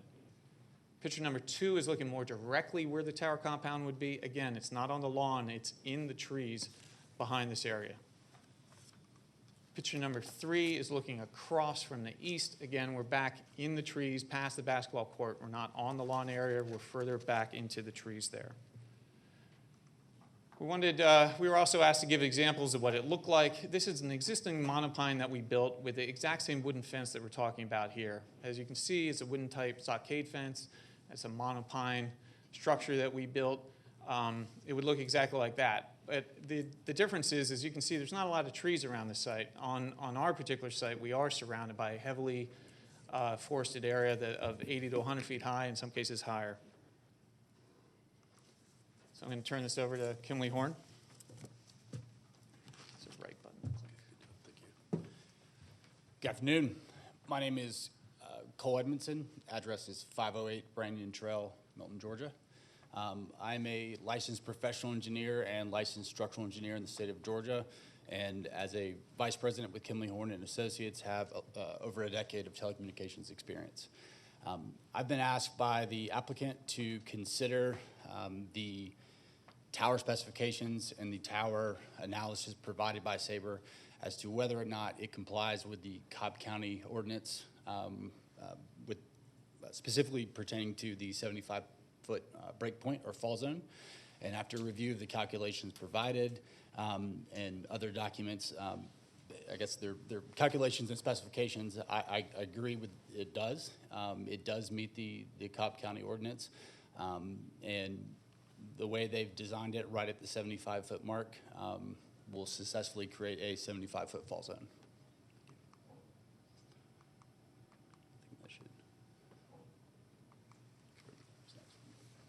Thank you, Cole.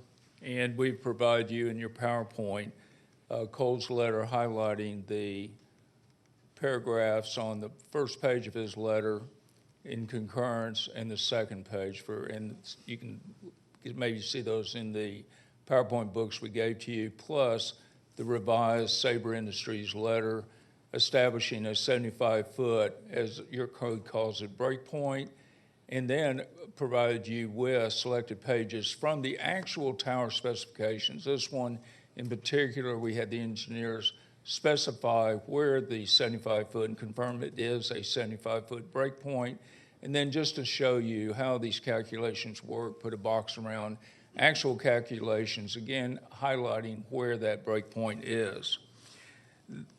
Then what we'd like to quickly do is run through with you, as I mentioned, the propagation maps that we provided you at the previous meeting, and then discuss also very quickly, or as Commissioner Boulogne may have questions regarding the propagation maps at the tower located on Beaumont.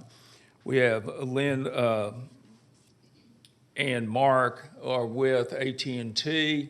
As you can see on your PowerPoint, Lynn is the area manager, network engineering, and Mark is senior RAN engineer, AT&T Mobility, who'll be available, both out of the Atlanta office, available to answer any questions that you may have. Tom, would you like to address the maps? I'll just briefly go through the maps, and again, they are available for questioning on any of these items. This is the existing coverage map that we gave you last time. Our site is in the center, has the designation 2341 beneath it. This is showing what the coverage is today, with the whole being the blue area. This is what it would look like with AT&T's antennas at the 145 feet at the Thankful Baptist Church location, filling in the vast majority of that hole. We were asked to look at what would happen if AT&T put their antennas on the tower up on Beaumont. That tower is 120 feet. So what we did was we looked at the available rad center would be 110 feet. AT&T's antennas are propagated. You can see at the red area that's marked VZ where that coverage would be. And again, the hole is still quite substantial to the south. So then we said, well, what would happen if you even took down that tower and built a taller tower? So then what we did was we propagated it at 195 feet. Again, this would be a completely new tower. You'd have to take down the old one, build a 195-foot one. We could have propagated even higher, but that would require more lighting and everything else. But so we wanted to keep it in a reasonable bounds of what is possible. And as you can see, there's still a substantial hole to the south there. And again, everyone's available for questioning on that. I just want to get to the last part of our presentation, just as we have 2 seconds. If we may, just a couple more minutes. I'd like to ask Bo Simpson to come up. Well, let me get you to stop for just a minute. Yes, sir. Just as a formality. Fellow commissioners, we asked these folks to provide a lot of information. I think in fairness to them, we should give them up to 5 more minutes to present it. I'll make a motion to do so. Second. Any discussion? All in favor? Thank you. Appreciate it. Okay. I'd like to introduce Bo Simpson. Bo's with Greystone Valuation Services to discuss his preparation, his analysis, in his opinion that the placement of this tower will not result in a discernible depreciation of value or impact on value of the surrounding properties. Thank you. Hi, my name is Bo Simpson. I live in DeKalb County on Academy Court, and I have an office in Cobb County up off of Windy Hill. And I've been in the appraisal business for about 30 years, a little over that actually. Most of my work is for banks. Most of it's commercial real estate. We do some subdivisions. We do some multifamily. I've had the opportunity to study towers for a good number of years. It's not a huge part of my business, but it comes and goes. And so anyway, I was asked to look at this situation, and we have worked in Cobb County a number of times. And so we have a pretty good body of data. Cobb County is a very fast-growing county, so there are examples where cell towers existed and subdivisions literally were built around them. And those give us an opportunity to study home sales, which are the property type that turns over the most. And it gives us an opportunity to categorize sales as those close to a tower, comparing those to homes in the same subdivision, which are typically very similar if they're brand new. So we can group the data a little bit and also ask the question to these realtors and these other home buyers if they think there's an impact. So that's basically what my study contains. This, yeah, so this part of the slideshow is, or slide presentation, is a letter that I wrote, and then I believe you've received a complete study also. Also, I was asked to look at some articles that were published and were brought as part of the opposition to this tower, and I did that, and I submitted a separate document on that. In the years I've been doing this, I have seen people oppose towers that say they're realtors and say that they're in the real estate business. I really haven't seen any studies per se that are on point, that have data that show a diminution in value.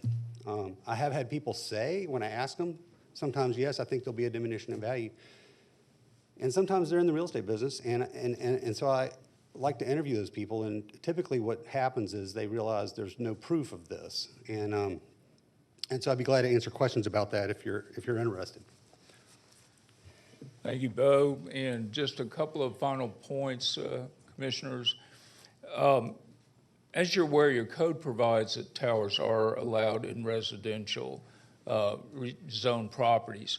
But to do that, you have to show that there are no non-residentially used properties, such as churches, schools, and so forth. This site meets that requirement. It is a church.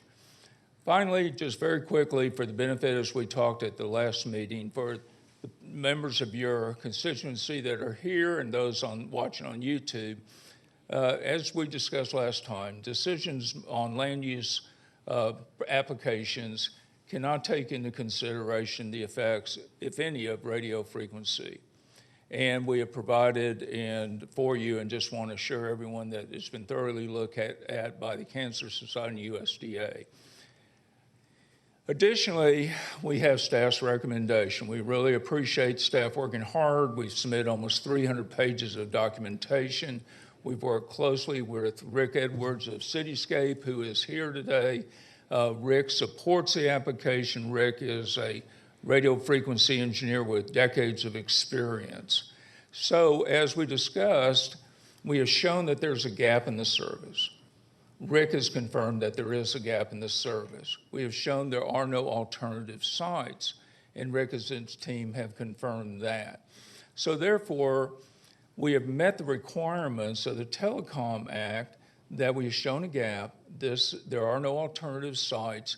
And additionally, in 2018, the FCC concluded that if AT&T has shown, as they have shown, that a denial will materially inhibit their ability to provide the service, which those maps clearly indicate, then that will be deemed what's called an effective prohibition. So, commissioners, really appreciate the opportunity to come back to you with information, bring these experts with us, and look forward to addressing any questions that you may have. Thank you for the additional time. Thank you very much. And now let's hear from the opposition.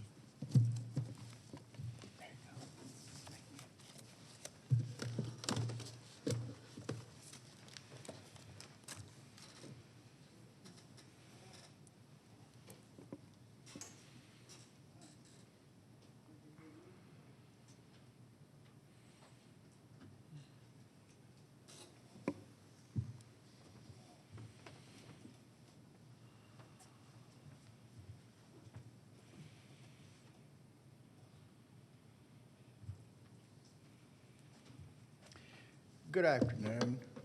I own a property adjacent to the church where they're going to put this tower.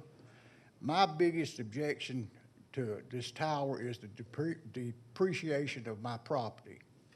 They say it won't depreciate, but I don't know if that's true or not. And that was my main concern, and that it will depreciate my property, and Also real close to the property line. They say they moved it to 110 feet. That's still close for a 140-foot tower, you know, going there. So that's my biggest concerns is those two things right there. Thank you.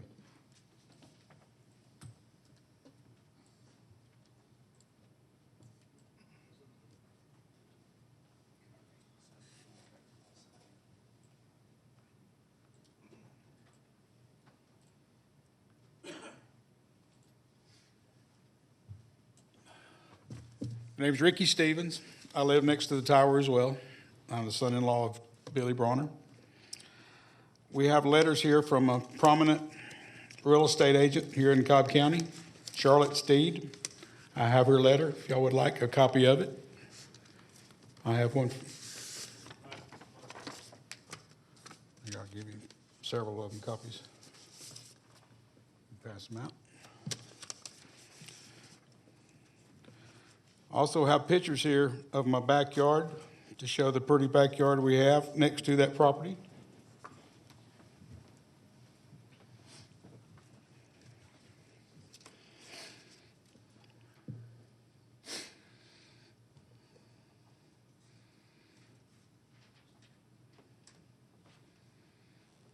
This shows our green space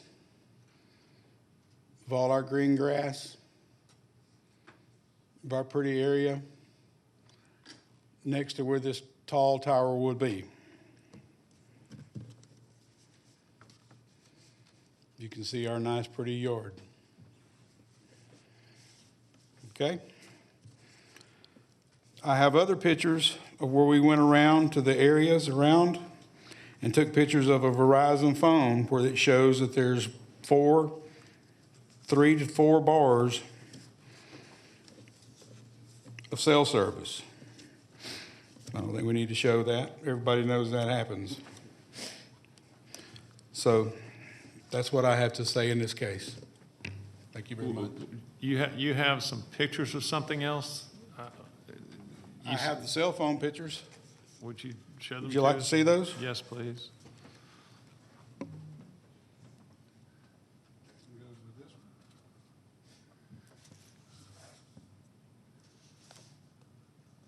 This one is at the corner of Burn Hickory and Gordon Combs.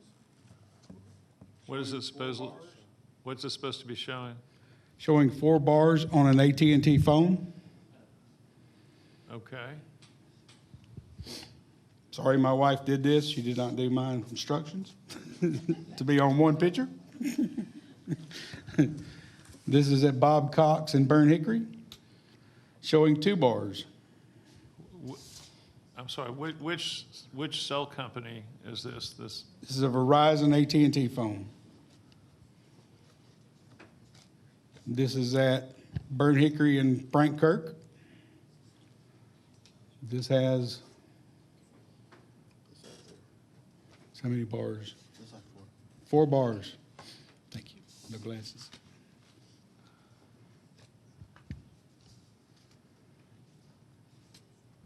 This is in front of the church.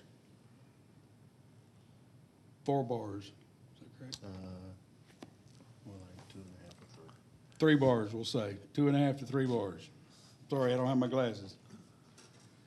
And here we are at Frank Kirk and Kennesaw Due West. 4 bars. And here's the final one at Gordon Combs and Kennesaw Due West. Looks like 5 bars.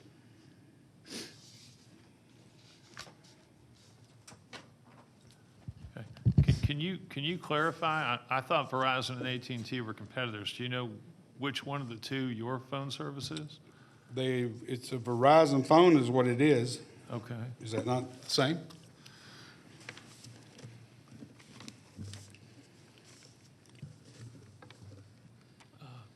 Okay.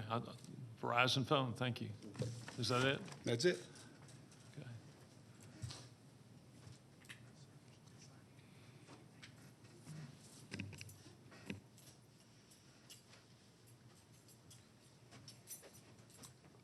Hi, I'm Paul Stewart, a Cobb County resident and have a real estate business in Powder Springs.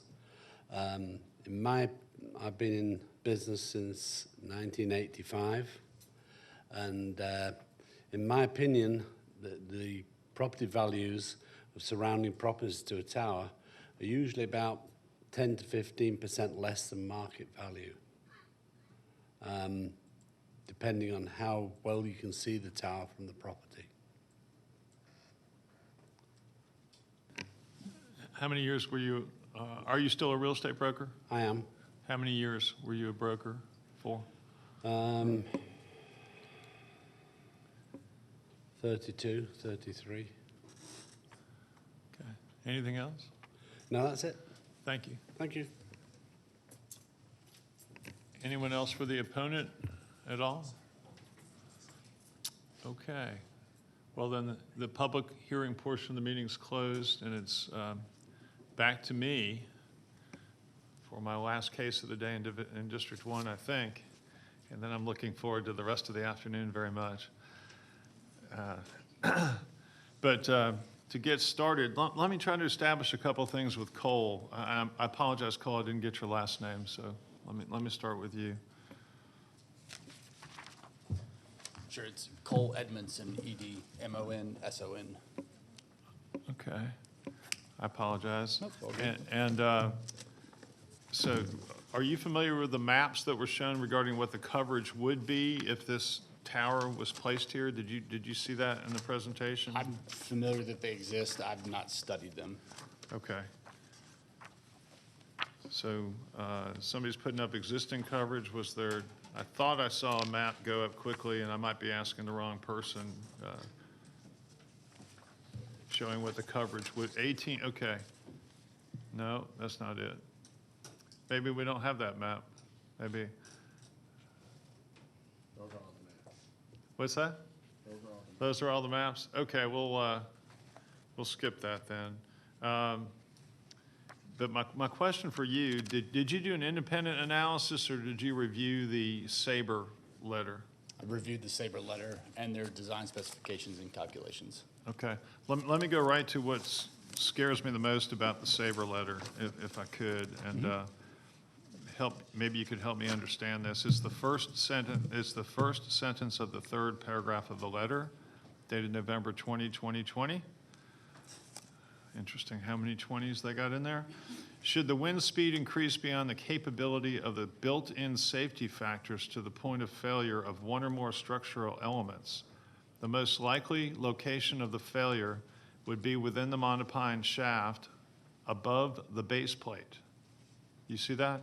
Did you recall seeing that? I do not have a copy of that. So the most current letter is dated May 19th, 2021. And that's the one that I've been provided to review. Is that in this package somewhere? Yes, sir. Please, page 18. Okay, let's go to page 18. That's fine, because the same sentence is in there. Let me get you this. Thank you, Mr. Francis. Yes, sir. Yep, I had that in front of me. Okay. So the base plate, I presume, is at the base. It is. So it's saying if there's a high wind, the most likely, if I'm reading this right, the most likely location of failure would be, I presume they're saying just above the base plate rather than, as opposed to way up in the air somewhere. So my interpretation of it, and also having the calculations kind of in parallel, it is true that it is above the base plate.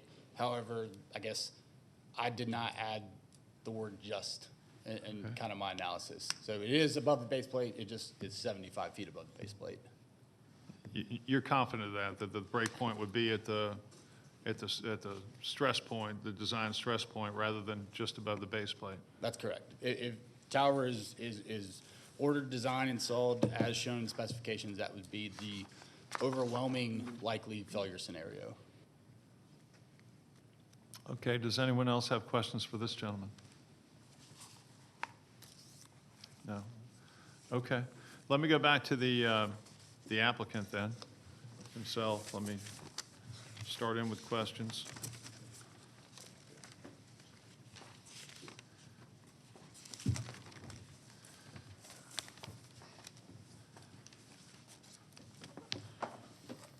So the initial petition has been withdrawn or amended, correct? I think Bev would have to clarify that. I think we're supplementing.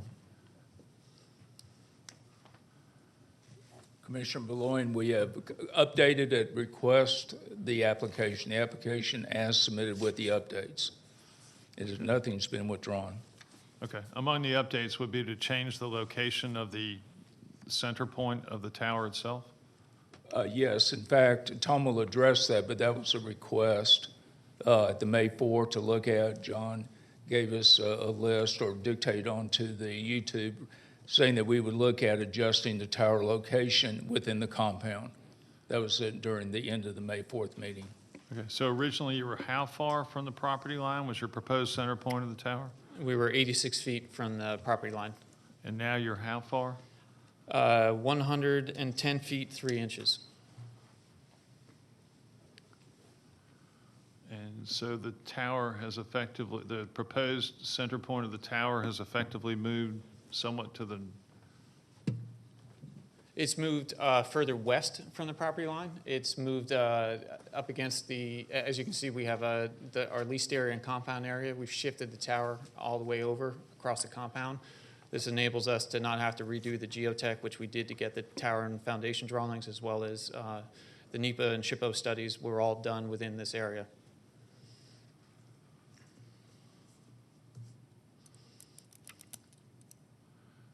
If I'm looking at this right, then you're proposing to have the center point be 110 feet, 3 inches. You're no longer going to have the center of the tower anywhere near the center of the proposed compound, is that correct? Yeah, yes, it's simply moving the tower within the compound and readjusting the equipment shelters within. It's fairly common. It does not have to be in the exact center of the compound. In fact, sometimes we do railroad type designs of long linear design. Sometimes it's just dictated by the site. Would there be any trees within the compound? No, it'd be a gravel area. So a certain number of trees are going to be removed as part of the process of construction? Yes, and as we stated at the original application, any trees that are removed would be replanted as part of the landscaping plan. So you're saying you're going to replant trees within the compound? No, on the outside to form more of a barrier and a shield as landscaping. And so under the current proposal, how far is it from the closest point of the proposed compound fence to the property line? Do you know? From the closest point of the proposed compound fence, well, it's 110 feet.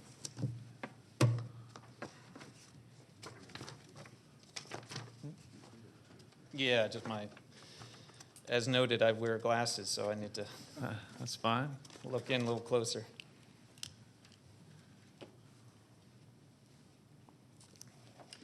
Still just over 50 feet. The original compound was 60 by 60. That would have put the center line at 30 feet from that fence. Since the original was 86, 86 minus 30 would be 56. So the fence line you're proposing now for the compound would be 30 feet off the property line, right? No, it would still be 56. That 56. fence line is not moved. Okay.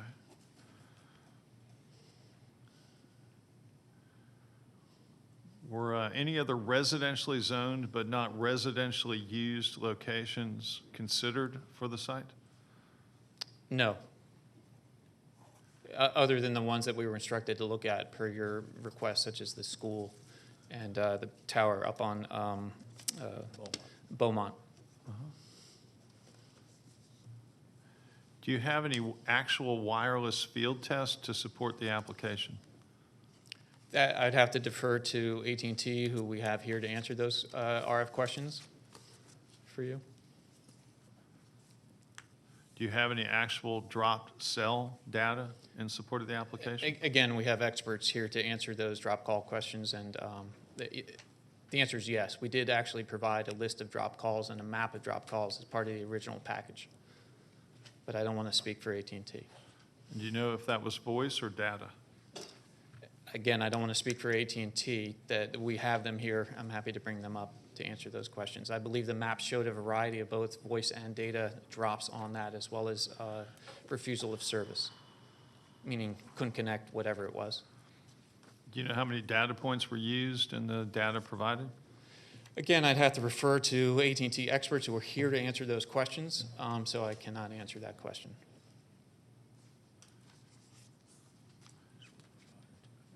Can you speak to why the tower height was originally designated as needed to be 200 feet, but is now 150 feet? Again, we have the experts here to answer that. My understand that is what we were issued in the original search ring. Again, that information was provided as part of the original information, so I can speak to that part of it. The original search area request form had a height of over 200 feet. We knew in this area that a stealth location, a stealth installation would be a better fit. It's hard to camouflage something that's 200 feet. I agree.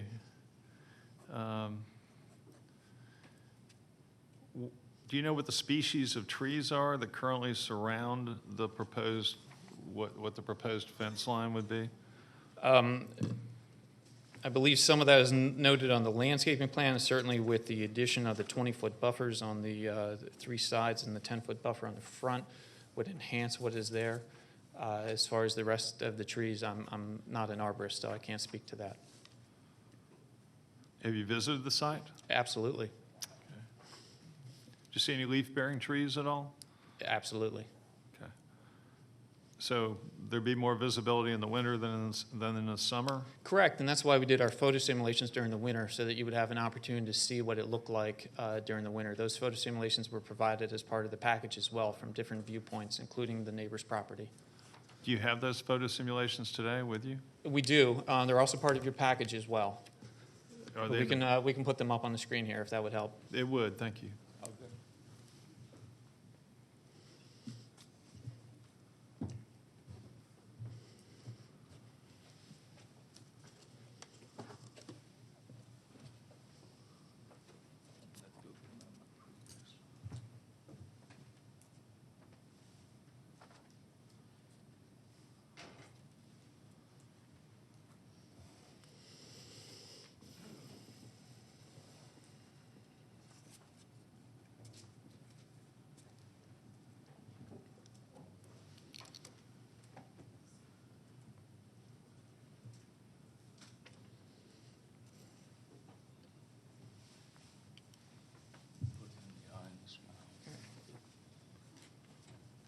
Take the staple out.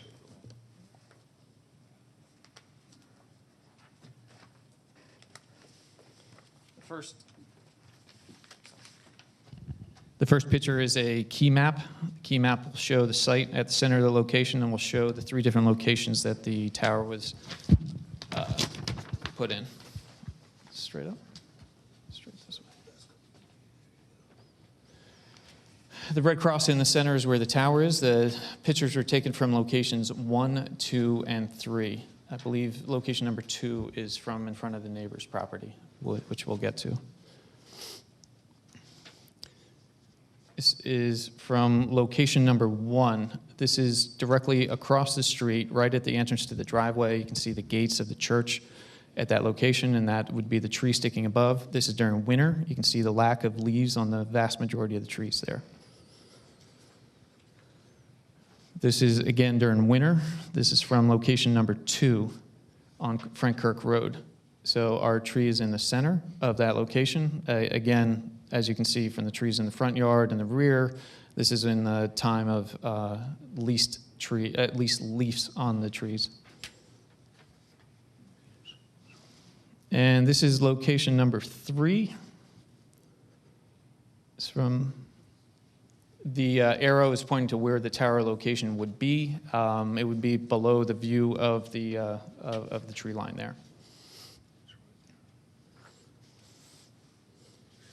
This is number 3 as well. I'm sorry, where is number 3 taken?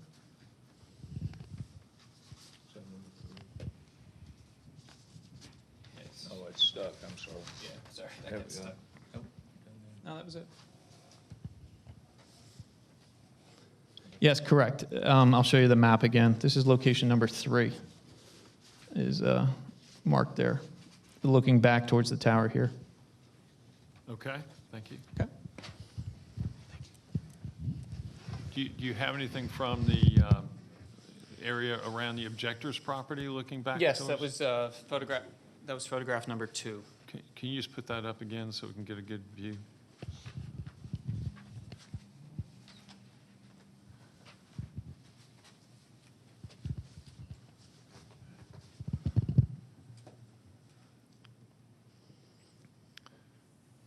Okay, so you can see there's a visual winter view of the tower. Correct. You can see Okay. the top of the tower in this shot. Okay.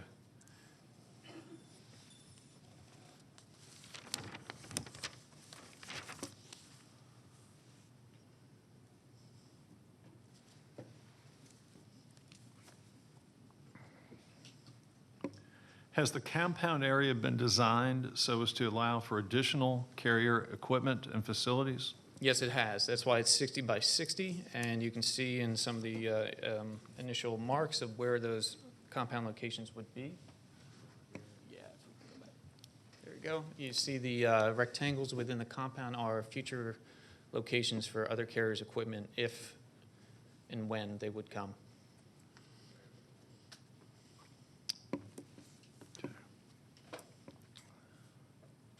How many additional carriers could locate equipment and their necessary facilities within that 60 by 60 area?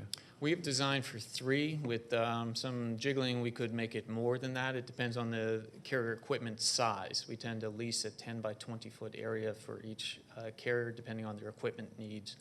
Some carriers only require a cabinet the size of a fridge. Others have a larger shelter area.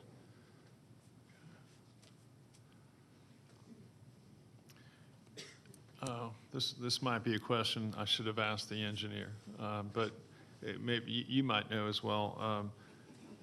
Let's assume that tower falls at the break point, okay? Let's assume it does break at the break point and starts to fall. So you have basically something 75 feet long that's still, even though it's called a break point, I assume, well, let me not assume. Does it shear at the break point, or does it break but stay somewhat connected? I guess that would be my... I'll defer to the expert to answer that. Good, thank you. Yeah, so in the scenario that you're describing, the likely failure scenario would be kind of yielding of the sidewall. So it would effectively hinge and start to fall over at that break point at 75 feet. Okay, so it hinges, so you have this object, I have to, given my primitive and then white collar life, sadly, I have to think back to like Lincoln Logs or something, but this thing is going to be roughly 80 feet, including the lightning rod at the top, and it's going to start moving in a direction, and I would assume the forces at the top would be a lot stronger than the forces just above the break point because that thing is falling, right? It's gaining momentum. No, the forces the lower you go down, the higher the forces are. You design your capacity in relation to the force to get your effective utilization or your combined stress ratio. So we know the trees are going to be cleared for a little distance in each direction, but there are still going to be some trees within as little as 80 feet of the break point. What happens when this lightning rod hits a tree? I'm speculating what would happen at that point with the lightning rod, but I suspect that the lightning rod would probably fall off. Mm-hmm. Okay. Do you know whether this can cause trees to topple if this effect occurs, if this situation occurs? If the tower falls onto a tree, I guess it would depend on the size of the tree and how it hit it, but certainly it would be within the realm of possibilities. Okay. Thank you. That's all I had right now, at least about questions about tower falls. Council, you provided us a blurb or two about the federal law. My understanding is there is also a federal anti-discrimination, or there are federal anti-discrimination provisions on, that give rights to other carriers to locate or co-locate on this tower or nearby to this tower? Can you give us your understanding of that? I think the anti-discrimination you're talking about is it's a cause of action against the cities or municipalities in the event there's determined that they're discriminating against particular or different providers. So I think that's Section 253 is what you're talking about, but it's prohibition against municipalities or local governments, et cetera, from discriminating, if you would, against carriers. Not the other way around.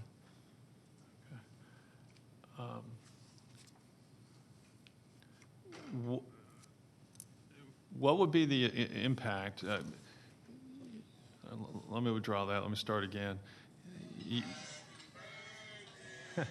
I'm sorry, we have all kinds of events today. We have Commissioner Waybright's here after his child's high school graduation. I guess we have other important things happening today. We may have to sing to a commissioner even.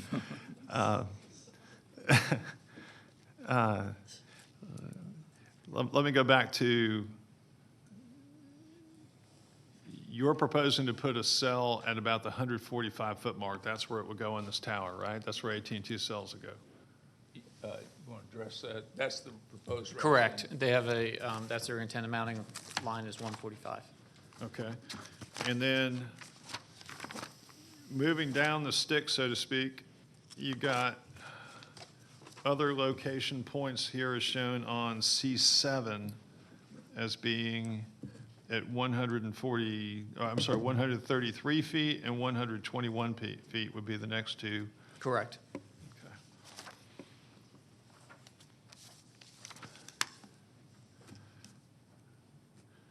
And is it your understanding that this proposal would completely close the gap that you claim exists and that AT&T originally cited down on Burnt Hickory Road?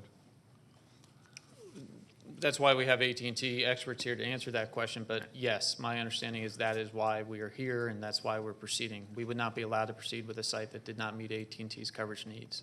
Did I, what would happen if it turned out that 121 feet did not adequately serve the needs of one of AT&T's competitors? Then the tower can be extended through additional reinforcing if needed be, but they would have to come in front of the board to do that. Okay. And if so it was extended, you'd have the same center point, but the tower would be taller by up to 20 feet. If that was required by the carrier. So it's we're not proposing that though. Right, but it's possible we could end up with a 175-foot tower instead of a 155-foot tower, right? That would have to come back before the board for any approval of that additional height, and I would assume the additional fall zone. But it's my understanding that's done under some sort of a fast-track procedure under the under federal law. We only have 60 days to act, not 150. That's my understanding. Do you have any? 6409 modification. That can answer that. The application, you're correct on the point, Commissioner, that there's a section 6409 that allows a submittal, plans, et cetera, but that to administratively approve an extension. However, it must comply with public safety. Obviously, the question of fall zone would come into effect as we've addressed in the last couple of meetings with you. So that is a strong caveat in there. You cannot do a 6409 administratively approved extension if it violates public safety, and clearly the emphasis by your code and y'all's attention to the fall zone would be considered a public safety issue that we'd have to come back and address.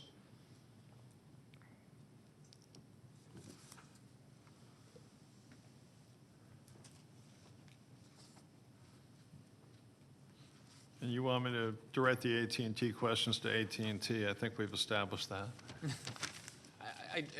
That's why we brought the experts. I want you to hear it from the people who are best equipped. Okay. Fair enough. Anyone else with other questions for the applicant? Yeah, I have one. One, on page 13 or your presentation, the pictorial of the example. Yes. Is this wooden fence, is this, in this example, is this an 8-foot wooden fence like you proposed, or is this like the 6-foot that was in the original application? That is a 6-foot fence. Okay. We'd be slightly higher than So that. it'd be higher than this, but Yeah. in the wood form? Same wood design, same wood format, correct. Okay. And then my second question goes back to what Chairman Boland was asking around in moving the tower within the compound. Where's the picture? Yeah, here. That still complies with that 75-foot breakpoint, right? Correct, In terms and of those landing. are the circles. So Okay. the inner circle is 75 feet, just as it is, and then the code requires a 10% fall zone on top of that, which gives you the 82.5 feet. Okay, thank you. So if it fell over, bounced, Yep, it would be there. that's my questions. Thanks.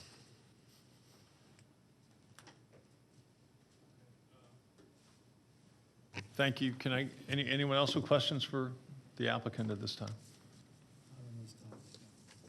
Okay. Let me go, if I could, I understand Cityscape is here today? Is that, why don't we bring them up? They're our experts. Let's bring them up.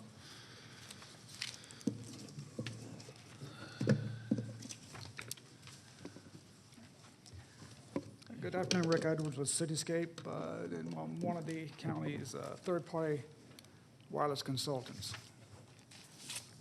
Okay. And you wrote a letter in this case, correct? I did a full review on it, yes. Okay. Where, do you have your review with you? I sure do. I do too somewhere. It might take me just a minute.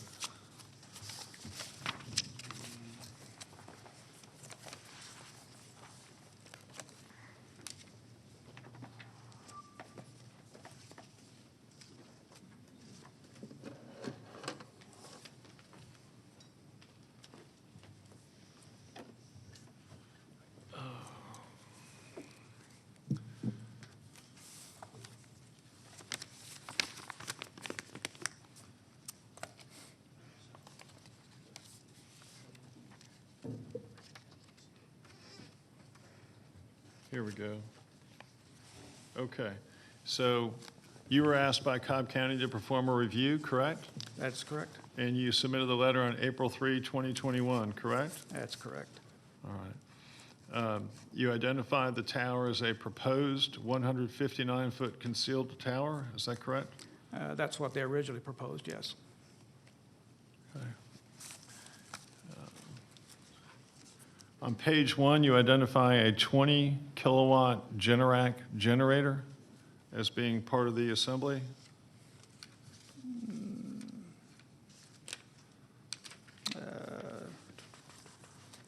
Yes, I see that, I think. Okay. Did you give any consideration to what level of noise or decibels that emits? They usually apply to county codes, whatever they are, but you can set the limits to what you prefer. We normally would provide, or we would normally let the county specify the particular levels.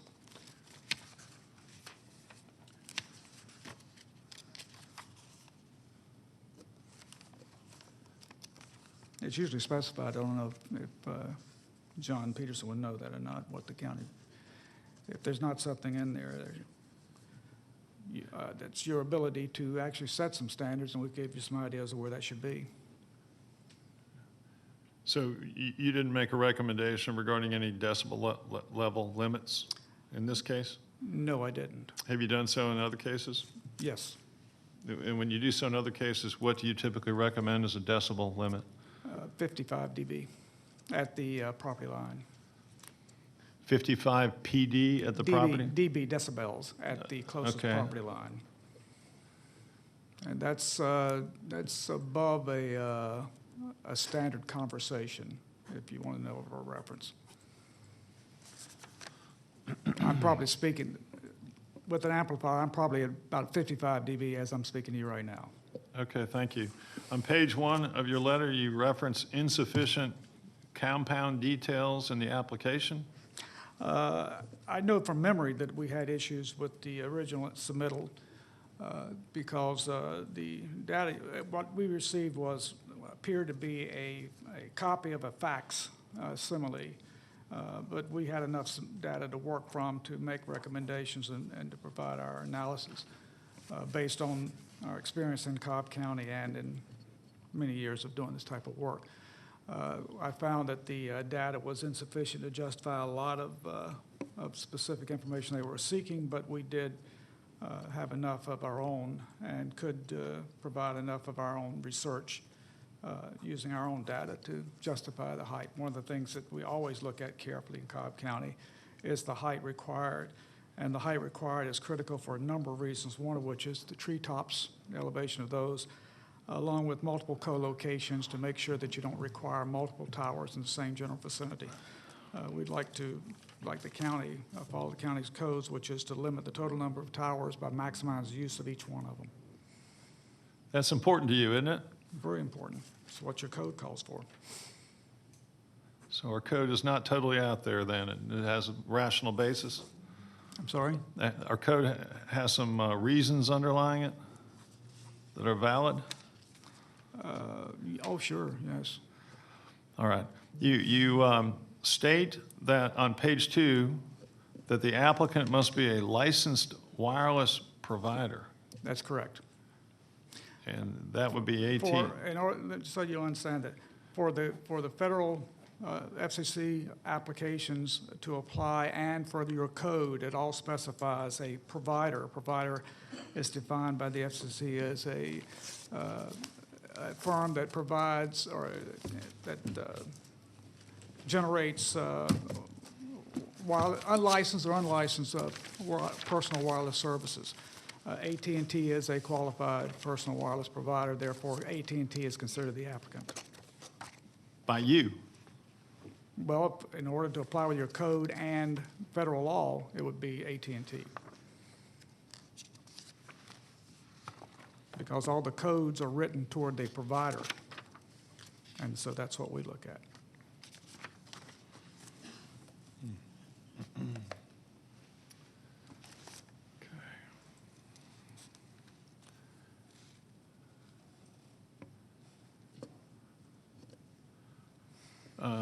You state in your report that a real search ring, unlike the one shown in the application, is rarely a perfect circle. That's correct. There were several items on there. I think in the entire package, I don't remember how many pages there were. I could only find 3 pages in the packet that looked like they came from AT&T. The rest of it looks like it was generated by some other parties. But there was enough data in there for us to do what we needed to do. And the data from AT&T is what's critical for us to make our analysis and our recommendation. It must be from AT&T or Verizon or T-Mobile, one of the licensed or unlicensed service providers. If it's not from them, then there's nothing we can look at and make any opinions of. Now, part of what was in the package that went to you was an actual letter signed by somebody at AT&T Mobility, correct? That's correct, So AT&T Mobility. So that would be one of the 3 pages you think came from AT&T? Yes. Okay. What else do you think came from AT&T? The 2 maps that I saw showing the gaps and the provided improvement, and the other one I don't remember off the top of my head. Can you find the provided improvement map? Do you have that with you? Yes, it's in my report. Okay. It's my report on page 9. It's figures 4 and 5. Can you go ahead and give that to our technician, our master technician for a visual?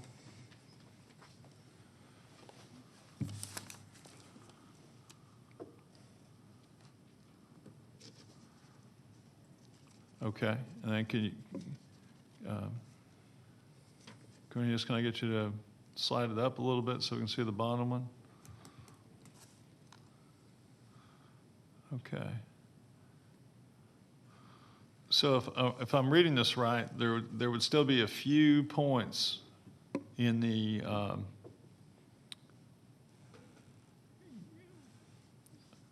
stated gap area that would still have poor service. Is that fair? Well, we're not showing what the signal levels are there, but if you're looking at just the basic colors, the blue area is considered, or the cooler colors are usually considered the lowest service levels. This is the map that when you and I were talking on the phone, that you could not note, you did not recognize those gaps, and I later found out you were looking at a black and white rendition instead of a color, and that would make a real difference as to whether or not you could see that. So I sent you the color version of it. All right, just to be clear, the yellow would be weaker service quality than the red, correct? The hotter the color is usually the stronger the service. On the maps that they presented a little earlier, they did show the signal levels by color. They usually start at minus 75 dB, and they ended at minus 105. And I would, if I was making a guess, and maybe AT could just nod it, I would say that the yellow would be minus 75. All right. That's what nod. Bring it up on the, putting it on up on the screen for you. Okay, well, this is it right here. There's the numbers. There it is. Okay, There it yeah. is. Okay. Da, da, da, da. Right. So This the, so minus 90, minus 90. Go ahead. the points you're trying to address are almost all to the south, correct? I'm sorry, I didn't hear you. Most of the coverage points you're trying to improve are to the south of the proposed tower, correct? Yeah, I think you'd find most of those are in low-lying areas. Most of the issues with this map is related to terrain. If this was a flat terrain, it would be basically a consistent service throughout the entire area. When you start looking at the lower service areas, it's going to be holes or gaps in the terrain. And by the way, I noticed that AT&T is using different signal levels in dBm than we're used to. Again, I did not have these maps that they presented. I didn't have those. So I did not know what the reference color was. Generally, the brightest color, when I said yellow, I meant the red. Red is usually the strongest, and as you go down, it changes. Normally, red is a minus 75. In this case, it's minus 90, so they're showing substantially lower service levels on these maps than I'm used to seeing. These are non-standard, but they still represent what the results would be. Okay. You specifically found that there was not a capacity issue, is that correct? There was no data I was provided that showed any capacity problem. But that doesn't matter because all they've got to do is show either capacity or coverage gaps. There is significant coverage gaps that were shown on the maps that I have and these maps. The first ones you saw that I provided just a minute ago, those are the maps that we used that do clearly show an insignificant service area, a significant loss of service. Were you aware that AT&T originally defined a coverage gap on Burnt Hickory Road rather than along Kennesaw Due West I don't think they could Road? design a coverage gap. I don't understand your question. Were you aware that AT&T originally set a search area on Burnt Hickory Road? No. I didn't trust the search ring that I was provided. That's one of the items I did not trust because AT&T does not normally use Google Earth to provide coverage, search ring maps. They usually use something called MapInfo or either ArcView, some of the other more professional types of maps. They might have in this case, but the map that I saw had a service area, the search area is almost a circle. And a real search area cannot be a circle unless you're in the ocean where everything is flat because terrain affects where the optimum location would be. Right. So because you have hills, you have topography. Severe, yes. Quite. Yes. You know, but this general area, I live in the area, so it's quite substantial. Matter of fact, I don't have AT&T service where I live. Okay. So you're saying a real search ring would then be what kind of a shape? Anything from a parallelogram to oblong, there's just a non-standard. I've seen various shapes, again, depending on what the terrain is. If there's for instance, if you're looking at, if you had perfect hills, perfect circular, like 100-foot diameter hill, lots of those circling around, you're going to have, the search ring would be shaped around inside the hills. And I don't know if I explained this well, but it's going to be reflective to the terrain, surrounding terrain, reference to the height of the antenna, and to the opposing or to the handoff sites. It's all related to where other sites are, where the handoff is, the elevation of the antennas at the other sites, and the terrain between them. So they're quite varied. They can't be perfect circles unless every carrier had the same elevation for every antenna, and none of them do that. They started out in the early years, 200 feet, 300 feet antennas. We're now down to the 150 and below levels now. As the system matures, the elevations do go down, but you do have other issues that you have to be considered in this part of the country. Serious problems with terrain, because, for instance, in a flat world, they could solve this problem with 80 feet, an antenna of 80 feet, no problem. But with the terrain here, in order to provide signal into these lower-lying areas, and what we did was we took, I think I explained this to you on the phone, we created what's called an earth slice, where we took the entire path between the two towers, and we did an elevation cut of the earth, and we show what the terrain elevation changes. It's rather dramatic, and it would take it no less than the height they were showing in order to put a signal into the areas where holes are in the terrain. If you could put that up on there, it's the next page. Matter of fact, Figure 8? yeah, figure 8. Whoops. Does this work? Oh, okay. No, that's all right. I can point it out here. What you can see here, okay, is there's the site right here. Here's handoff number 2, handoff number 1. And through the earth slice, you can see how the terrain is varied. This, if you look at the center of it where it says new AT&T, that's where that's the ground elevation where the tower is going. And what I did was took that height, that location, and took a line, and it's not on this showing here, but took a line from the elevation graph on the left-hand side for the height of 150 feet, actually 145 for the antenna, elevated that in this area here. When I did that, you could see the signal would go into these areas where the holes are, and there were streets and homes in those lower elevations. Matter of fact, it's interesting that on this north handoff site, there's a ridge right beside it that just completely obliterates the signal going toward this new site. It's not a good selection.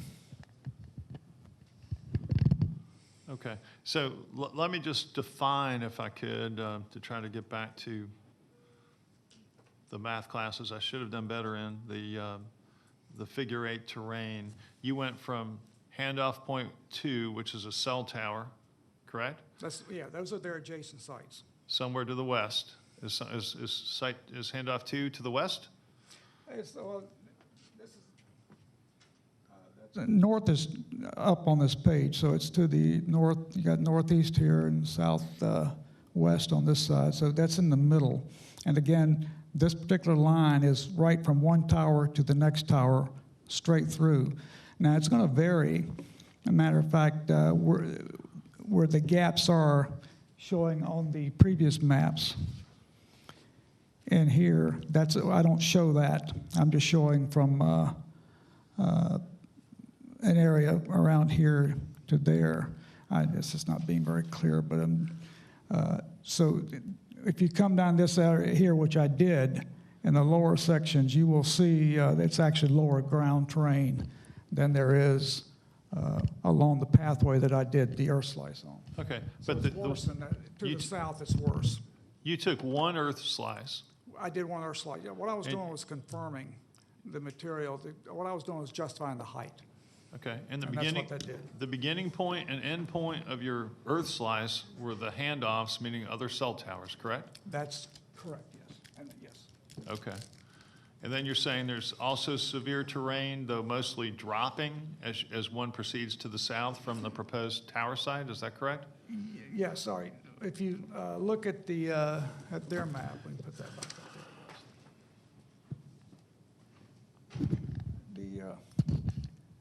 I don't see, I guess these, all right, there are the two sites right there. And then there's their drop-in. If you can see down here, if you did an elevation in this area, you would find that's much lower. And you can tell it's lower by looking at it, just because it's pretty consistent of a loss of signal in that direction. There's eventually going to be another site in that area, is what that tells me.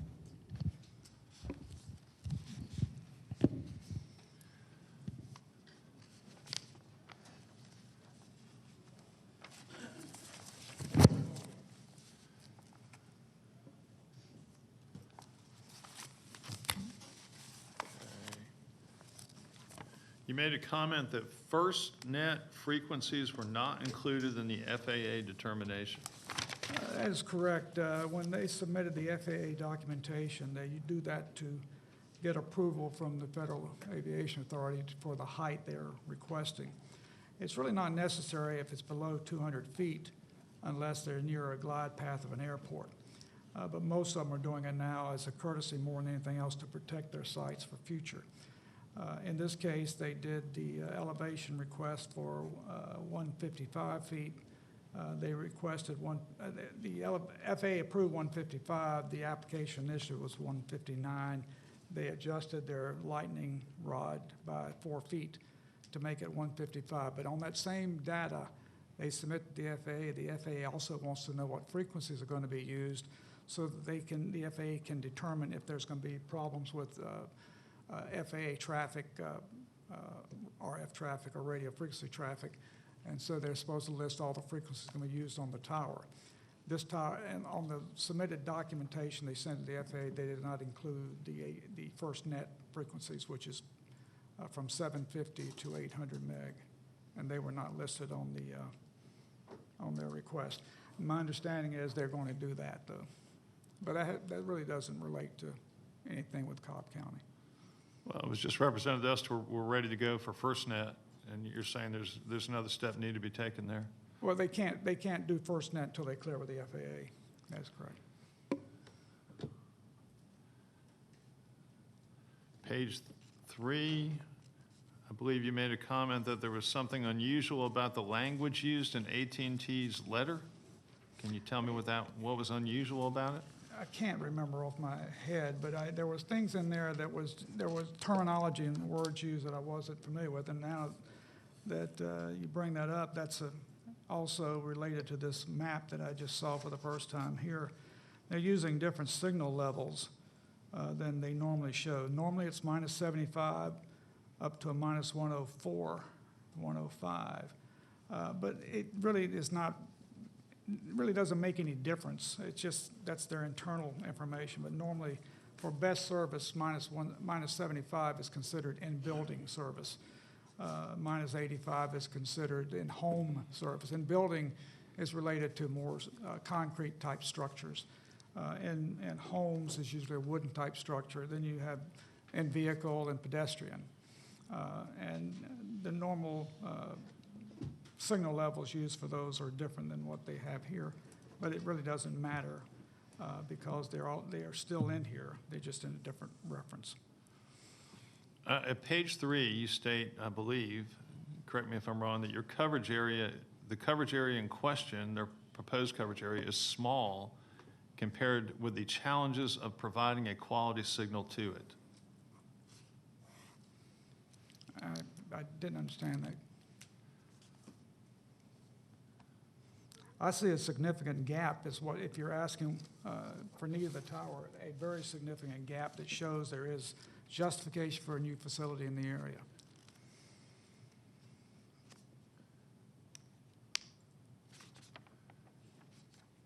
If there wasn't, we'd be here saying there wasn't justification. Do you consider the proposed additional coverage area to be large or small?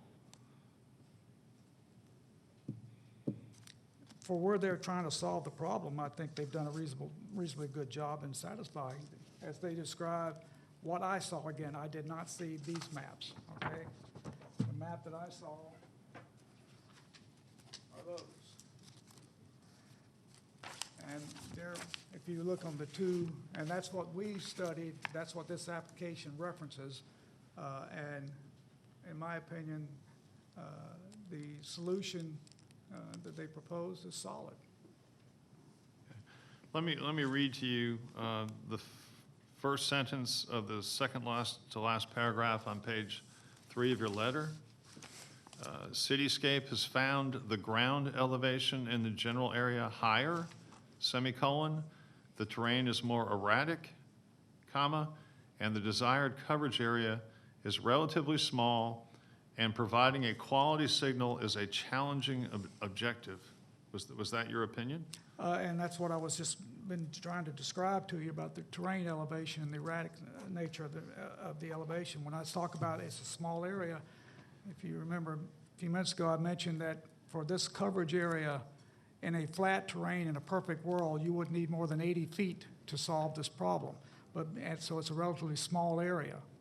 But because of the terrain being erratic, it requires more height in order to get the signal into the areas, the low-lying areas that is necessary. You'll have, if you looking at, well, that answers your question, but. It does, and I'll continue with the thought, and that is that the signal has to look down over ridges, down into holes and gullies, and the antenna must have elevation. That's correct. Right? That's what you said, that's what you wrote, right?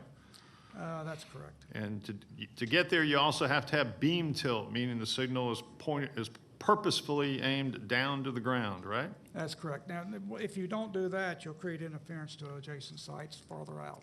So yeah, they all use beam tilt. Beam tilt means as the beam is formed, in the horizontal plane, it's a fat beam, and they'll angle it down toward the ground in order to put the signal into the area where the gaps are. And that's what they're doing here. If at 150 feet, if the signal was going straight out to the horizon, it would go almost 4 miles. They don't want to do that because 4 miles would be creating interference to adjacent sites. GL 02098, for instance, would see nothing but interference in this site if you didn't angle it down. Same thing for distant sites, so you have to angle the signal down. If you think of it like a flashlight, it works identical the way lights do it. If you take a flashlight and shine it at the horizon, you don't see anything on the ground there. Then you aim it down at the ground, it takes it away from the horizon to where they don't want the signal and puts it on the ground where they do want it.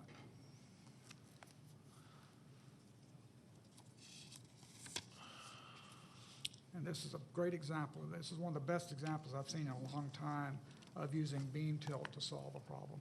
Okay. Page 4, AT&T initially requested 200 feet antenna elevation in the area, correct? Most applications come in, especially if it's not the carrier itself, it's being provided by a tower owner. They usually would like to get the maximum height they could, and that's one of the things we look at to make sure that the height of the antenna does meet the specifications as defined in the ordinance, which is to provide service in the designated area, which is what we did. Okay. And I wanted to go lower. I think I stayed in here. I do stayed in here. And when I first looked at that 155 and looked at the service area, there was no way I could justify that and none of the information they provided would justify that until we took a slice of the earth. Then it did. And you just took that one earth slice between the 2 points you described previously, correct? That's correct. No other earth slices were made, correct? Didn't need to. It's confirmed on that one. So we know there's a problem. That earth slice, though, that you took basically ran Burnt Hickory Road, or rather ran Due West Road, Kennesaw Due West Road, not correct? Due West. It went between the two sites, the two existing sites, I think 2511 and what's it, Pine Mountain, I believe it says there. No, GL 2439, one of those two, I can't remember. Yeah, one's at Stylesboro and Kennesaw Due West. There's a tower there, right? And the other's at Mary Eliza Trace. It's not Due West. It is south of West. Okay, so you state that when you first saw the request for 150 feet to cover less than a mile, you had serious reservations, That's correct? and you planned to ask the applicant if small cells were a viable solution because 50 feet will cover a mile. Initially, one of the thoughts was, let's look at small cells to see if that would satisfy the issue. There were multiple reasons that I went away from that. The first one is that small cell will only accommodate AT&T, and you have a gap there, and there was no other available facilities to use. There's no Sprint towers, there's no county towers, there's no Verizon, there's no T-Mobile towers in the area. Therefore, there are no other available sites to use. There are no alternatives out there. So we then had to look at if it was made only for a small cell, AT&T could put 4 or 5 small cells out there, but remember, this is a erratic terrain. It would take more than 3 or 4 of those because you're going to have to start going south to cover additional sites, and to the northwest and to the northeast. So it would take more than just 2 or 3 50-foot sites, and this would be primarily in the right-of-way, and it would only accommodate AT&T. So it would solve the overall issue. You'd end up with a lot more. You'd have a porcupine out there. Are you certain that Verizon needs any better service on Kennesaw Due West Road, given the 4 bars we've seen? Well, those 4 bars, I don't know where they were taken, but they're going to have the same issues with terrain as anybody else is. Now, there's several things to look at, and if you remember on our telephone conversation, we discussed the low frequencies and the mid-band frequencies. Those 4 bars or 5 bars could be on the low-band frequencies of Verizon. It might be at a point that's not in one of these holes. It could be at a high level, ground level. There's a lot of things you have to learn from where the site was, where it was, and probably if somebody would show me on a map where those sites are, I could probably predict what the strength would be based on just elevations. So I can tell you that being there's no other alternative sites there, you see the Verizon one to the north right now. I don't know the elevation of Verizon site there. But if there's no other Verizon sites to the south or in the other areas, I can assure you Verizon's going to need some facilities there, as will T-Mobile, and you have Dish Network now that's cranking up around the nation. Dish will be the next major provider in the area.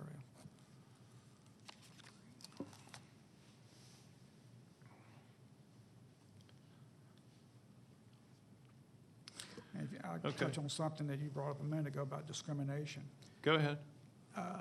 You and I were on the phone. I commented about discrimination on carriers, and the comment I made was that you have up to 4 co-locators. There's conflicting information in the submittals. One says 4, one says 3, some of them different ones in different sites.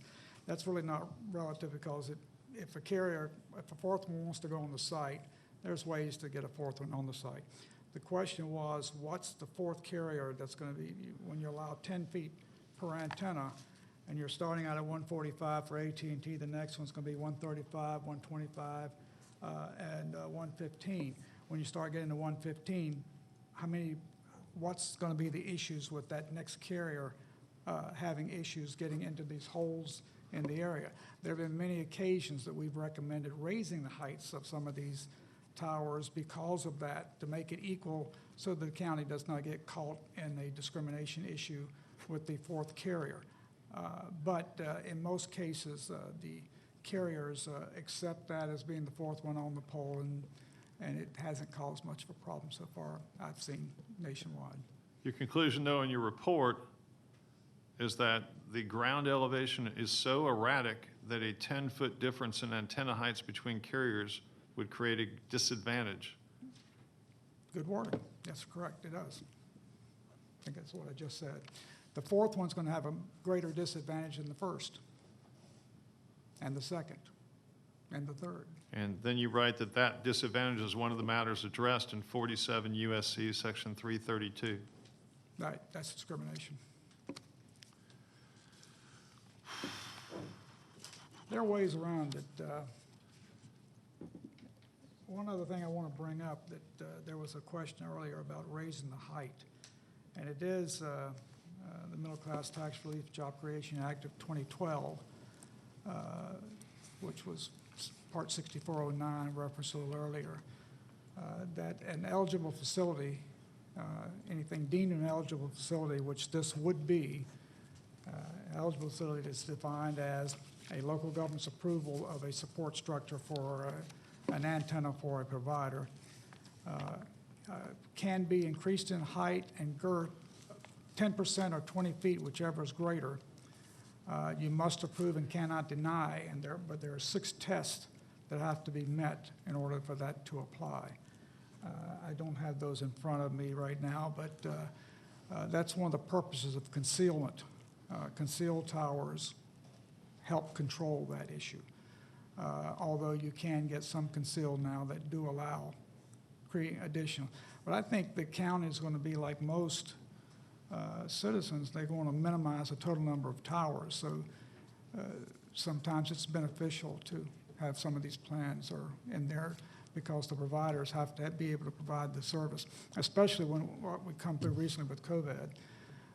More and more people are working out of homes now, and it was a lot of learning nationwide on how poor the data system is. Most states and the federal government have released billions of dollars for upgrading the data systems nationwide because of that. All right, you talked about landscape buffer. The original plan contained no landscape buffer, correct?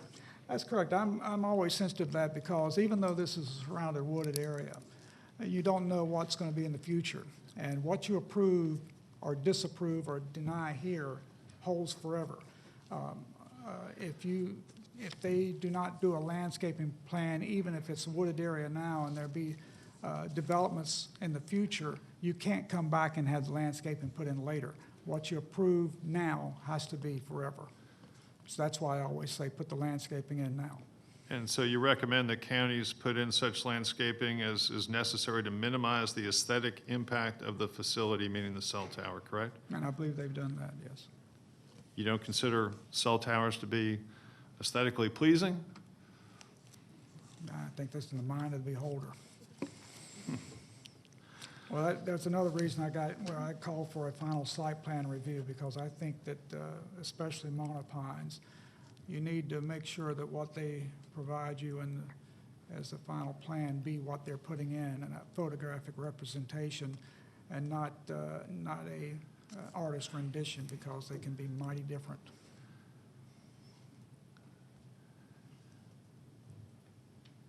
All right, so you talked about fall zones a little bit, and did you go about doing any engineering on fall zones at all? No, I think I told you and everybody else, I have not personally seen where any of the breakpoint technology has been implemented on cell towers anywhere yet, unless somebody can tell me different. And I've actually had conversations with multiple firms and multiple tower manufacturers. And I get the same response every time is, well, there's been no cases yet of any failures, so we don't know that. I can also say that I had a telephone conversation with the applicant, and while I was doing that, I was on a conference also with some of the other associates with Cityscape, one of the other engineers, matter of fact, and he was hearing all the questions, and we were talking about breakpoint. And I made the same comment I make all the time, that I have no personal knowledge of it working or not working. The individual told me after the fact he has seen it, not in cell towers, but on highway, high-rise lights along interstate highways. They also design with breakpoints so they don't fall across the road. They'll fold over as breakpoint is designed. And matter of fact, I've seen those also, being from South Florida. I've seen a lot of them, matter of fact, where these light stanchions have folded over. Okay. So that's breakpoint working. Just to be clear, you didn't do a structural analysis regarding breakpoint technology or anything of the sort, right? For this, no. We've done them in other situations, but we have to, when you say structural analysis, I don't know how far you want me to go with this, but unless you want me to, we haven't done any structural analysis on that. We've asked a lot of questions about it. We've talked to a lot of structural engineers. Interestingly enough, Kimley Horn is our expert that we use also on the structural side of it. And they're the ones that have prepped me on how to best respond to this, because they also had the same, it's not the same offices represented here, but they've also said they've searched this and they haven't found any actual working cases of them on cell towers. They're staying up is what it means. They haven't been coming down. Okay. You state in your report that small cells 50 feet in height will cover a mile, correct? In perfect terrain, yes. In flat terrain and no obstructions, no trees, no buildings, no houses, nothing else. In a perfect world, in other words, I usually like to say out on the ocean, yes, 50 feet will cover a mile on the low frequencies and a little over half a mile on the mid-band frequencies. Okay. Now, I believe you told me also that line of sight is not critical for low-frequency signals used in small cells. Is that correct? What did you say? No, I didn't understand you. Line of sight is not critical for low-frequency signals or... Not as critical, yeah. Low frequency does a better job of reaching sites, penetrating buildings, penetrating trees, going through tree leaves, they're penetrating moisture. Not ocean, but they actually do a better job of reaching the handsets than the higher frequencies do, the ones in the PCS and AWS ranges. Those are higher, 2,000 megahertz and above. They have more of a problem penetrating virtually all types of, any type of structure, especially the higher moisture content. Some of them won't even penetrate glass windows. But small cells do emit low-frequency signals that penetrate glass and such. Small cell, no, small cells is not low frequencies. I mean, which Okay. frequencies are cell. I mean, there's small cell, which is 50 feet and low, or then there's low frequencies and mid-band frequencies. Also high frequencies, which is 26 gigahertz, which is in a test mode still. Okay, what is the small cell technology? What kind of... They use all frequencies, low and mid-band, and some 26 high band.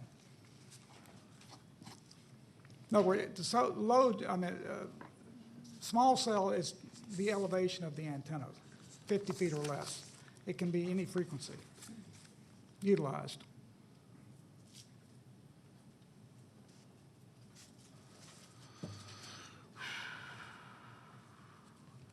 Figures 4 and 5 in your report, those are AT&T maps, correct?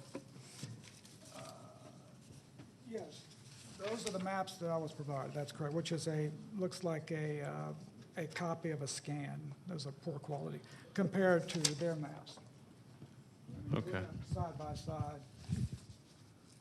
There's the difference. So those are, but you got those somehow from AT&T or from some other data source? Got it from Cobb County. I'm sure it was in the submittal package that was provided to the county. And that was sufficient enough for me to do what I needed to do. It's not great, but it can do it. You can work with it. What does the phrase better site-to-site dominance mean to you? I'm sorry? The phrase better site, S-I-T-E, to site dominance. In what reference? I believe it was in the application. I'd have to know that's would be based on the other wording. Okay. On the intent. So you believe a co-located third or fourth carrier on a 155-foot tower will get inferior service to AT&T service? I don't think, I know that's going to happen, but anytime you go lower in elevation in terrain, erratic terrain, there are always going to be trade-offs, absolutely. Okay. The solution to that's raise the height of the tower. I don't think you want to do that. Well, why not if our goal is to get 4 on one tower? Well, candidly, I wouldn't object to that. By reading the county codes, the applicant coming in now wants to have service for this particular area. They're meeting the criteria. Your ordinance doesn't call for what's going to happen to the third, fourth carrier. Your ordinance says this application what does the applicant need to provide the service in their defined objective? And that's what this application references. In a perfect world, yes, I'd like to see it at least 10 feet higher in order to provide service to the third and fourth co-locator. And there will be a third and fourth co-locator. Okay.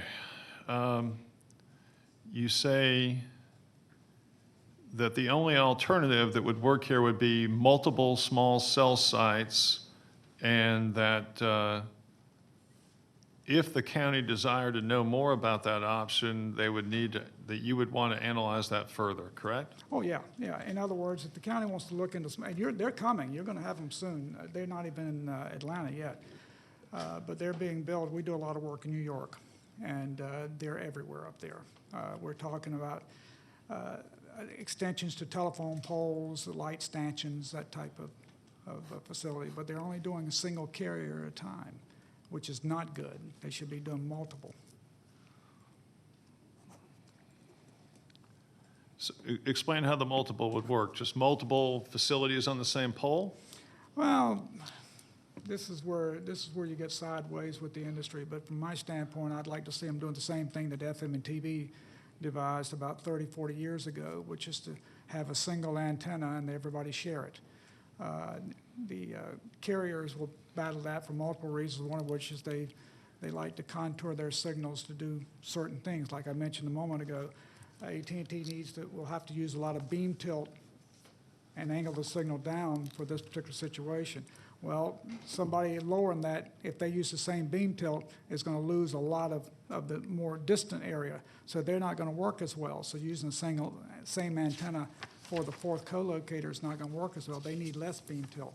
So as you come, if you follow what I'm talking about, if you start at 145 feet, so I use my arms as an antenna, and you aim the signal down like this, the next co-locator will have less beam tilt, and you see like it goes like that. That's how it's done. But as you go down in elevation of the antenna, you start hitting ridges in the terrain. And when you look at the cross section of the earth down there, remember those are exaggerated, but they're exaggerated for a purpose so that you can clearly define what the issues is with the signal. But if you can see how that works. It's pretty simple. Okay, so we got AT&T people in the room, and we'll talk to them in a minute, but after I give everybody else here a chance to ask you questions. But before I do, here's what's a little confusing to me. My understanding a couple of years ago is this 5G thing was coming. These small cells were going to come all over the place. And my understanding is right now I see them in public parks. I see them in cities. I see them around Battery, Atlanta. I don't necessarily see them in the exurbs all over the place just yet. Can you comment on that? Oh, sure. I spoke on that a minute ago. In New York, it's pretty commonplace. There's a lot of small cells being done. The original design was 5G, the fifth generation. We're in 4G right now, and some carriers are still using third generation, and a few are using second generation, 2G, 3G, 4G, each for generation. For instance, the 2G was the flip phone and the beginning of data. When they started sending data, where instead of just a voice communications, they went to digital communications, and they put more channels on each frequency. They were using one channel per voice, and then when they came to digital, they could use 3 to 4 channels, 3 to 4 voice or data communications on a single channel through compression. So they've advanced that way. The third generation added the pictures, photos, and things like that, the other applications. 4G is now where your phone almost like a computer, just doesn't have the speed it needs. 5G is supposed to bring speed and robust service. Unfortunately, the people that wanted to do that were not engineers. They were a little bit more of a dreamer type, because 5G was supposed to be using these frequencies in the high, what's called EHF range, extremely high frequency, which is 26 gigahertz and above. Those frequencies won't even penetrate a window. Therefore, they're not working very well. They hoped that 5G was going to work at 50 feet, and antennas in the right-of-way at 50 feet, and to cover 50 to 500 meters. Well, they're still trying to get it to cover 50 meters, and it's not even working at that yet. There's so many problems with the signal not being able to penetrate virtually anything. So they have actually lowered those now to what's called 6 gig or millimeter frequencies, 6 gig and below, down to what's now being used as PCSA. Yes, I know I'm losing you here, I can't help it. But those are the frequencies that were in use recently until they've raised it up to the 6 gigahertz.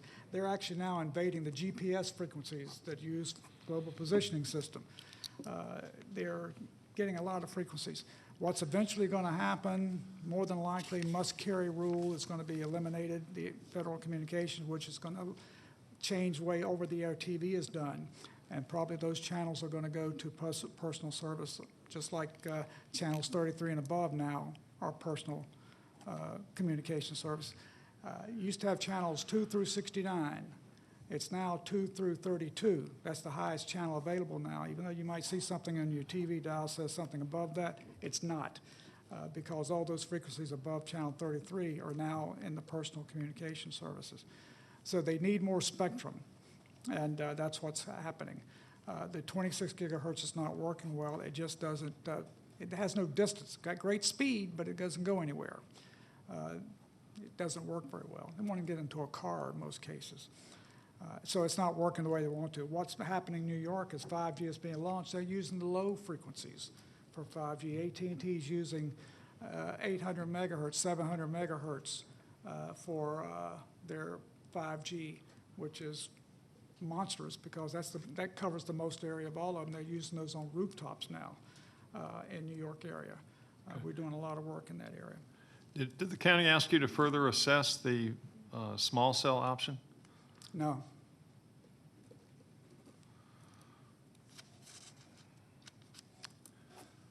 At the conclusion of your report, one of the conditions you recommend if permitting is going to occur is that the applicant should provide a statement that the monopine will be modified or refreshed as needed to accommodate for aging, fading, loss of limbs, et cetera. Yes, one of the big issues that's happened with monopines is as workers are doing things, making changes, modifications, co-locations added to them, they're fiberglass by and large. They're breaking, they're falling off, the limbs are decaying from sun erosion. So there needs to be something put in the code, probably in the ordinance, to beat that part of it up, and also that all applications should have conditions on them that they're maintained so that weather fading and pine needles that are falling off, because they're falling off in the bunches. And the limbs that are breaking and so forth, they need to be updated. They need to be maintained. Yeah. Is it possible for some over time to come to kind of look like an old grass skirt the day after a bad luau? Well, what I like to say is it might go in looking like a nice monopine, but in a few years it looks like Griswold's Christmas. Yeah. I remember you pulled out Clark Griswold. Thank you. Some of them do. Okay. Let me turn you over to my fellow planning commissioners for questions. I just have one question. On figure 2, which was that overall parcel plan and the proposed compound, this is the original parcel plan that had the monopine in the center. Does your analysis change given the update of the applicant to move that? Okay, thank you. Yeah, all of my information is pre the changes. All right, just one question then, going on that same topic, because this was one of the points of confusion last month. So it talked about like the shear point or the break point or the fall zone as being 50 feet. And we were all trying to figure out how does something that's 150 feet tall shear at 50 feet above the ground and still fall within a 50-foot zone. But you're comfortable with the updated study from Kemley Horn that 75 feet is in fact the shear point, and that puts 75 feet as the appropriate fall zone. Yeah. By the way, they fold over. They don't break and come apart. They just fold and just lays down beside it. That's the way they work. And the way they're designed, my understanding, and you've got somebody here that does it, I don't do that particular part, but my understanding is that the particular area where they want the break to occur is built to standard code for that particular wind speed and so forth for the ANSI, IATIA standards. and the rest of the tower is, 0.5% or 1% greater in strength. And that's the way they work out those fall zones. So if it does have a problem, it just falls over. It doesn't lay out. Okay, thank you. I just had a few follow-ups. The two documents that are on the screen right now, and you had indicated that the one on the left just didn't look typical to you, and so you utilized your independent judgment and information, correct? I could not, I was trying. Okay. Excuse me. So the two documents that are on the screen, I suppose they're on your upper screen. What you see in there is what you have, yes. Okay. So those, yes, those two documents, and you said that elliptical didn't look typical, but you used your independent information to verify the accuracy of it. And doesn't that area look similar to the area on the document at right? Oh, yeah, they're very similar. Mine is just a poor copy. Okay. What I referenced was I received what looks like a color copy of a fax, and that's what that looks like. It's Right. full resolution. Right. And you've talked a lot, so appreciate it. But let me see if I've captured the points that I was listening for, and you can correct me if I categorize any of this wrong. You said that you engaged in independent analysis at the county's request, and your analysis concluded that the applicants had justified a finding that a coverage gap existed. No question. You see it right there. Okay. And your analysis justified that a monopine height of 155 feet was appropriate due to severe topo issues. To solve the problem that AT&T identified, correct. Okay. And you also said that small cells would not solve the problem because of the erratic terrain. Is that right? Would not solve the problem. It would take multiple small cells to solve the Okay. problem. And you had not engaged in further No. determination as to how many? Right, would not know that. One other point I just thought of, good point. You asking about the other, how many total co-locations we need there. Being that we don't see what the other carriers have now, we would not know which ones would work best at what co-location level. I thought that'd be important to point out. For instance, Verizon is the closest to this particular location. There's going to be other, and probably where it says Verizon, there's going to be other carriers on that side, and there's probably other carriers on the existing sites that you're seeing here too. So we don't know what the gaps are for any other carriers, but being that AT&T has this gap, you can pretty much assure the rest of them are going to have a similar problem. That's why we point out those issues. If the other carriers did not have a similar problem, that means there's a support structure somewhere that AT&T could have used to satisfy this problem. See how it works? I understand. And so is it correct then that your analysis consisted of data in addition to that which you were given that you considered to be reliable?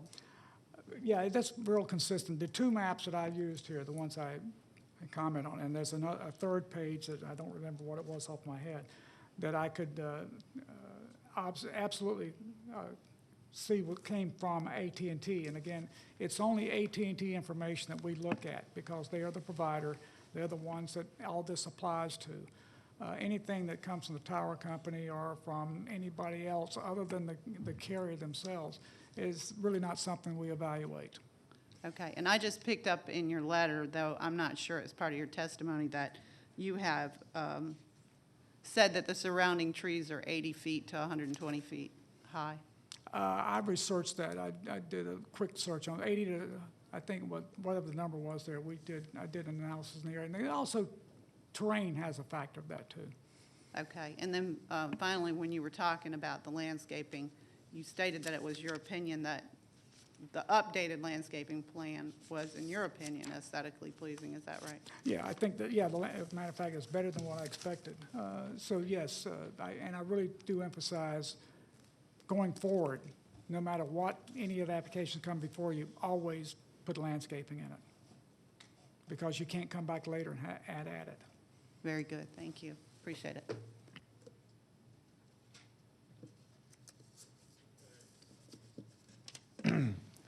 Just a couple more. Follow-ups. Are you changing any of the testimony you gave previously when I asked you the questions? The only one I wanted to modify was what I mentioned a second ago about not knowing what the other carrier's needs are. We wouldn't know where they would best fit on the tower for co-location purposes. Okay. And there's some evidence in the record that Verizon has 4 bars showing on Kennesaw Due West Road, and that the applicant's information is that Verizon is on the water tower up on Beaumont, correct? I wouldn't know that. Okay. Well, you've seen a facility located for, well, it's not actually on those maps. It might be on, yeah, there it is. It's kind of half showing. Can we get that one back up? Right. Uh-huh.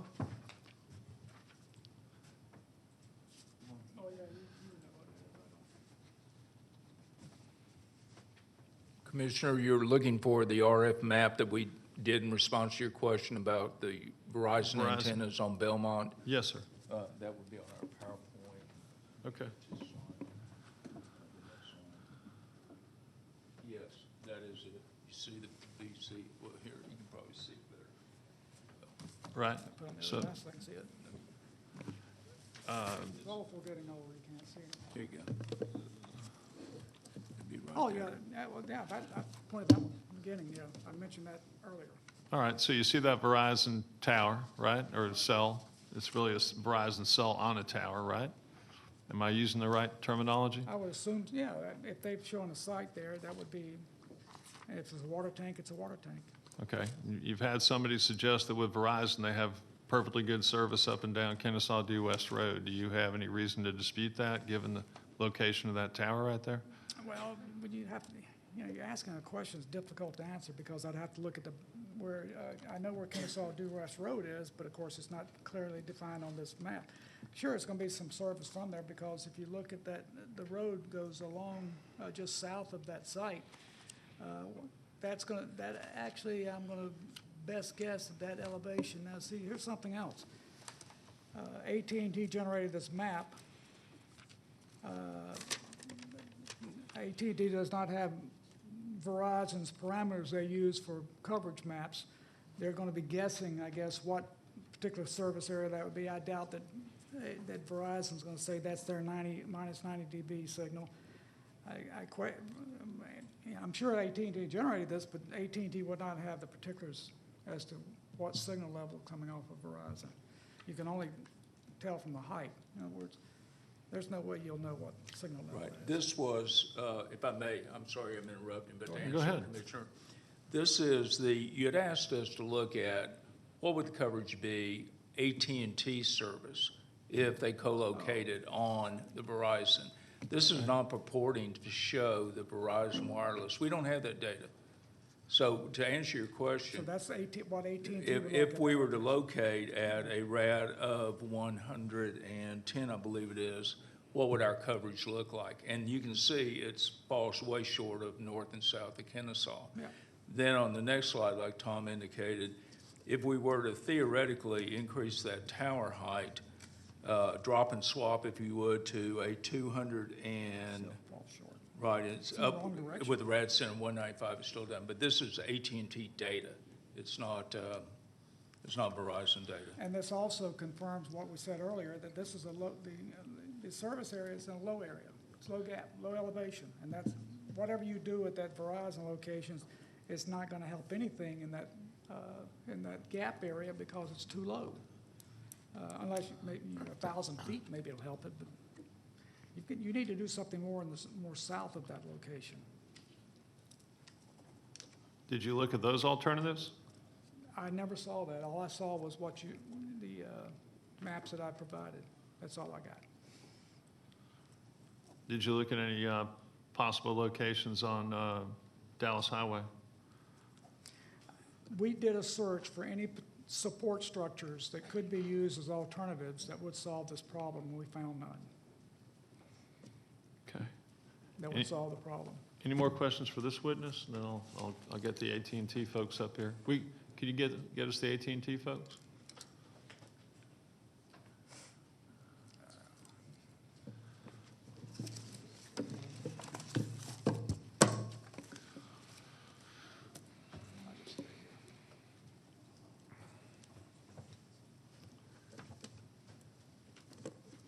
Mark Cabadin, 5820 Weddington Drive, Cumming, Georgia.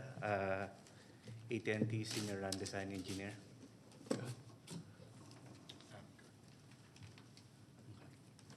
Can we get the other gentleman's name as well? Len Lindros, 2129 Albert Jones Drive, Loganville, Georgia. Are you also an engineer? I'm an area manager for the site acquisition portion. So he's technical. I've got the more of the site acquisition, the location. Real estate. Pardon me? Real estate. Yeah, real estate. Okay. Can you tell us what other locations you considered in order to fill the initially identified need? I believe did we look at Burn Hickory? We looked at Burn Hickory. I don't believe we looked at anything off of Dallas Highway, was the question.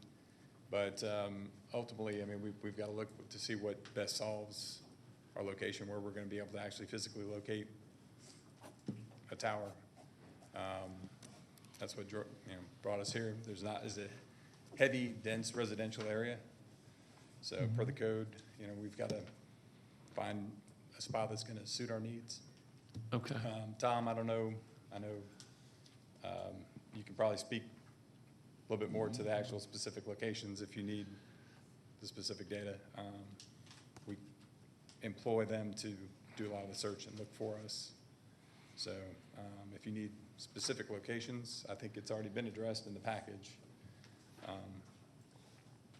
But if not, I can bring Tom up here. Okay. Can you tell us about plans to employ small cell technology in this area over the next few years? Well, I'm going to refer to him here. I'm going to speak for that. As Cityscape already mentioned, due to the erratic terrain in the area, it's going to be very difficult for us to employ a small cell here. Normally, the small cell that we deploy is around 30 to 50 feet, either a utility pole or whatever is available on the area. Given that we're going to deploy a 30 to 50 feet, it's going to require more than one small cell in the area. And most likely, you're going to see like several utility poles that will be lining up just along the Kennesaw-Jew West Road. And that's something that is very unsightly for like homeowners to see in their front driveway. And as what Cityscape mentioned, it's going to be one operator per utility pole. So you consider these small cells to be unsightly, but aren't those roughly like 5 feet tall and a foot wide? I'm just estimating based upon what I've seen out there. In terms of the antenna, you're going to see like 2 to 3 feet antenna that is on top of the utility pole. Side-mounted equipment for that? Yeah, and then on top of that, you're going to see side-mounted equipment, which will be the radio and the power box for the small cell. But going back to my original question, when might we expect to see a lot more small cells in the suburbs in Northwest Cobb? Okay. Originally, small cells are being deployed where you see a lot of congregation of people. In this scenario, you have residentials that are far apart from each other. If we're going to deploy a small cell, basically you are catering only 1 to 2, 3 houses in this case, considering the terrain that we have. So you're saying the small cell will work up to how many feet before it hits, let's assuming you're on flat ground, how far can a small cell go? Right now, we are looking at around 500 feet just to get the maximum latency of your data throughput. Because a lot of people now are using a smartphone. And all those smartphones are used for data consumption. And with our data consumption, as you may have been using as well, if you are browsing the net, you don't want to see your data lagging. And with the 5G or the small cell that we are deploying, we are trying to ensure that your data service, your data coverage has a good latency of less than a millisecond just to ensure that you are seeing like the whole page of your web browser, and you don't see those choppy data on it. Okay.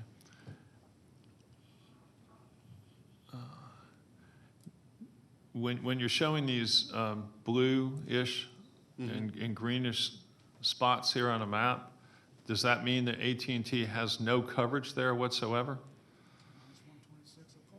Yeah, for the minus, if you're gonna see, sorry.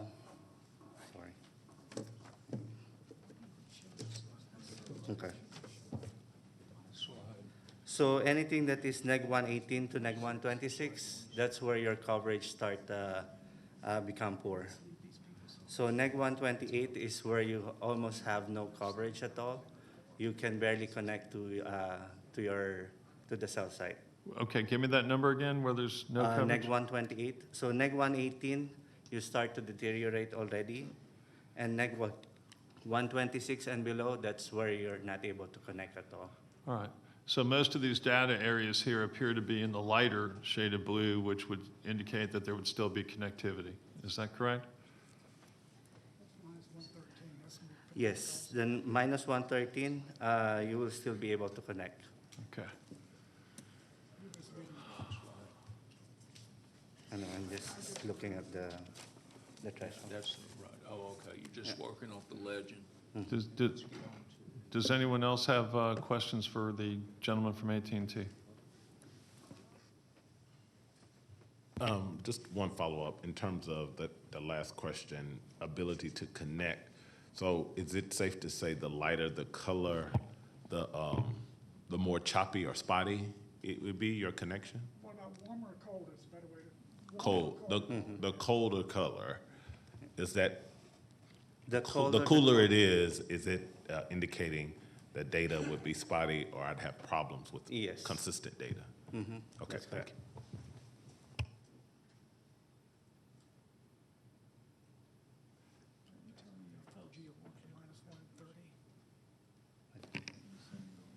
No other questions for AT&T? Okay, let me just quickly pose a question for, let me get the engineer one more time. And I apologize, I'm not trying to play musical chairs with you. I apologize for making you get up 3 times, I really do. If I were better organized, it wouldn't happen.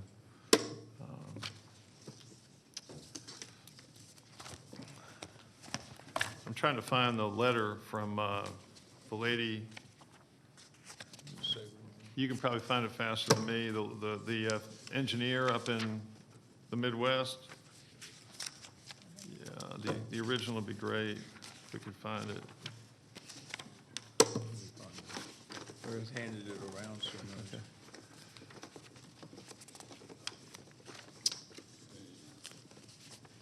Okay. Page 18. No, okay, thank you. Thank you. Okay.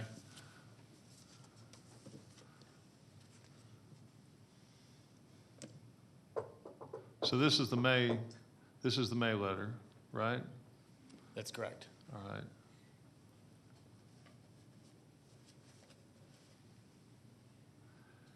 She states the most likely location of the failure would be within the monopine shaft above the base plate. You see that? I do. Do you have any idea what type of certainty we're talking about, whether that's 50.1% as opposed to 99%? I can't speculate to that. That's fair.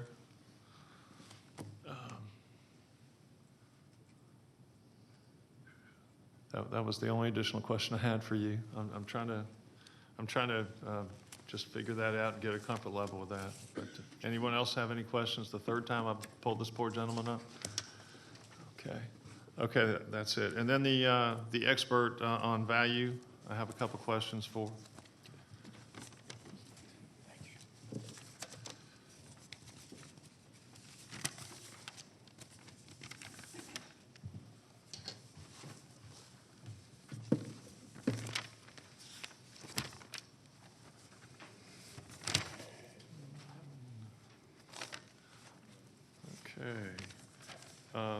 You've been hired to do an analysis by the applicant, is that correct? Yes. Okay. Flat fee or hourly rate? Flat fee.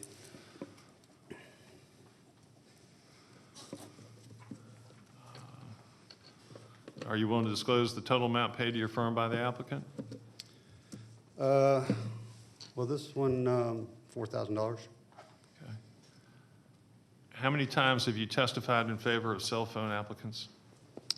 Could you repeat that, please? Yes. How many times have you testified in favor of cell phone applicants? In favor of cell phone applicants? Well, I don't always need to testify. Actually, quite a few times I've been in settings like this and I've not been called up. Okay. I have turned down requests for me to do similar studies for homeowners. I think that's perhaps where your question's headed. Okay. Because I've explained to them that I don't think I could help them. Okay. So you think even if, let's say, you know, folks come in here like in higher density stuff, let's say even if you had like R15 housing and my neighbor's house went away and was replaced with a 150-foot cell tower in an R15 neighborhood such that that cell tower is within 80 feet, let's say 60, 70 feet of my house, you would still opine that there would be no impact on the value of my house? I would like to look at that before I answered you, but I found examples that are very similar to what you're describing. Mm-hmm. And they've told me that or they've shown me the data, and they've explained there is no impact. And I think I've got actually really good examples in Cobb County that are similar to what's being proposed, right in the middle of neighborhoods, because the neighborhoods actually were built after the cell towers. And so we've interviewed the realtors, we've interviewed the homeowners, we've interviewed the tax assessor, and we always try to approach it without prejudice, which is a discipline. Any of those studies done within the last 4 years? Yes. Which one? I'm sorry? Which one? The one that is submitted with this package was done last month, in the last 3 weeks. But there's others.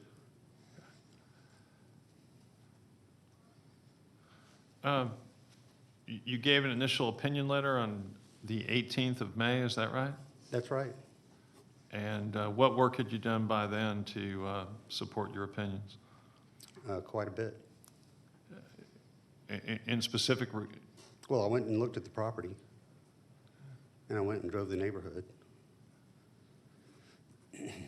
And I've already done quite a few studies in Cobb County. So do you have an opinion as to whether or not this tower would be visible? You've seen a picture. I saw it. Okay. So the thing's going to be visible, right? It is going to be visible from some vantage points. But it's your, including from the objector's vantage point, right? Yes, sir. But it's your opinion that it absolutely will not in any way impact his property value to the least degree. Is that your testimony? Yes, sir.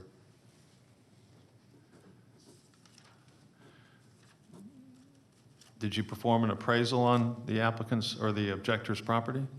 I don't call it an appraisal. What's that? I don't call it that. I call it a value impact study. You could say it's a type of an appraisal product. And I am an appraiser. Yeah. Does USPAP recognize value impact studies? Yes.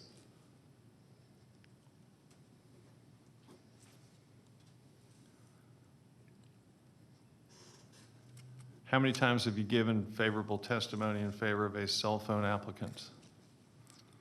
Or testimony or written opinions? Or written opinions? Uh-huh. I would say it's very hard for me to be precise, but I've been doing it for 30 years, so I would say close to 100 times. Could be off by a dozen or so. You've stated you've turned down a request to testify on behalf of homeowners. Have you ever turned down a request to testify on behalf of a cell phone applicant? I don't recall. I do think I've referred work if it was at a time constraint that I couldn't meet, or if it was, for example, in a place I didn't frequent, and it was advisable to let somebody more local do it. Most of my work is here in the southeast. Are you aware of any actual bias by any author of any article that I've placed in the record? Have I confirmed it? Is that what you're asking? Yes. Do you have any actual facts to support that suggestion you made? Well, I have, I guess I have, it's hard to have a factual basis. I'm not an attorney, by the way, but it's hard for me to have a factual basis to say a person's biased. But when their resume is all one direction, then that suggests that there's a real high probability of bias. Well, your resume seems to be all in one direction, doesn't it? No.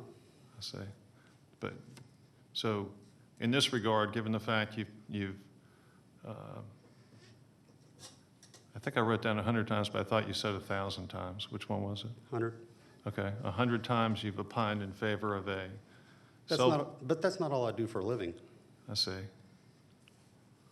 So, but 100 times you've testified that a cell phone applicant, or rather, a cell phone applicant won't harm neighboring property values, and you've never accepted an assignment for a homeowner, correct? I've turned down assignments from homeowners, yes. Okay. Are there any other kinds of existing structures that you would consider a negative amenity? Me personally? Yes. Something that smells really bad. So smell could be bad, but never visual. I never said that. All right, so can you give me an example of some visual objects that would be negative amenities in your mind?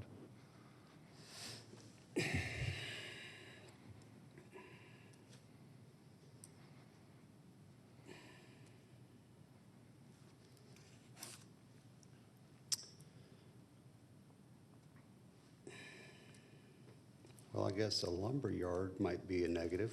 What's that? A lumber yard, like where they process timber. But you typically wouldn't have a house next to such a facility. How about power poles? I know that's frequently discussed, and it's actually frequently brought up as power line easements. And people have argued for decades as to whether those have an impact on property values. I have not been asked to do that work, so all I can tell you is what I've read other people say.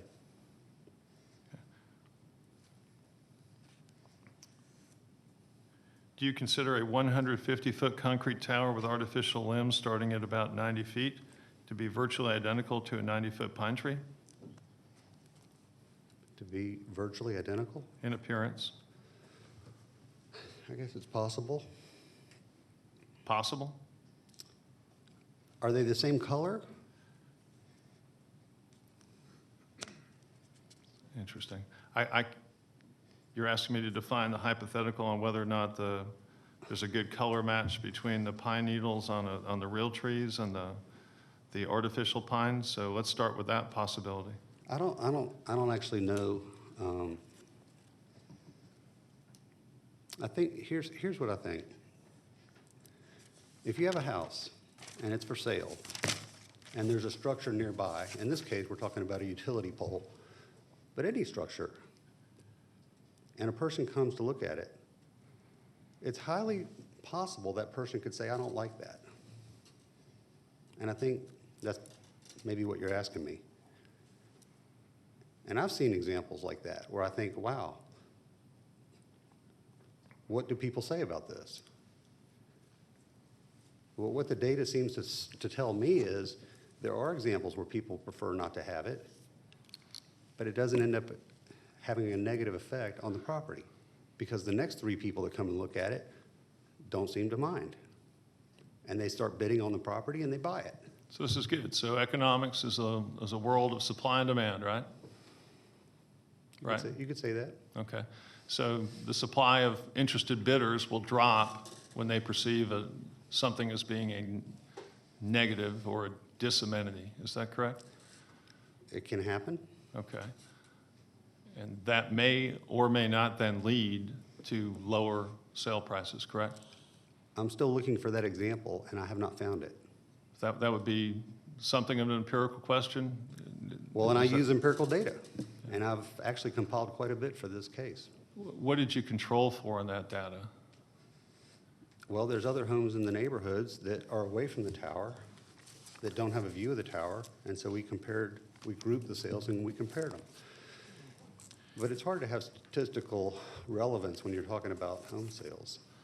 It's hard to have an adequate body of data, because statistically speaking, the numbers need to be sometimes quite high for you to have statistical meaning. So we interview people. We interview realtors. We interview homeowners to see if, in fact, it's an issue. There are several times in your data sets that the lowest sale price of any house within the data set was one near the cell tower. Is that correct? On a price per square foot basis, correct? Actually, the data in the profiles that I presented showed that the data for the homes close to the tower was very, very similar to the sales that are away from the tower. My statement is correct, is it not? That in several instances, the lowest price per square foot you show for any sale in a subdivision is for a sale next to or plainly visible to the tower. I don't think that's right.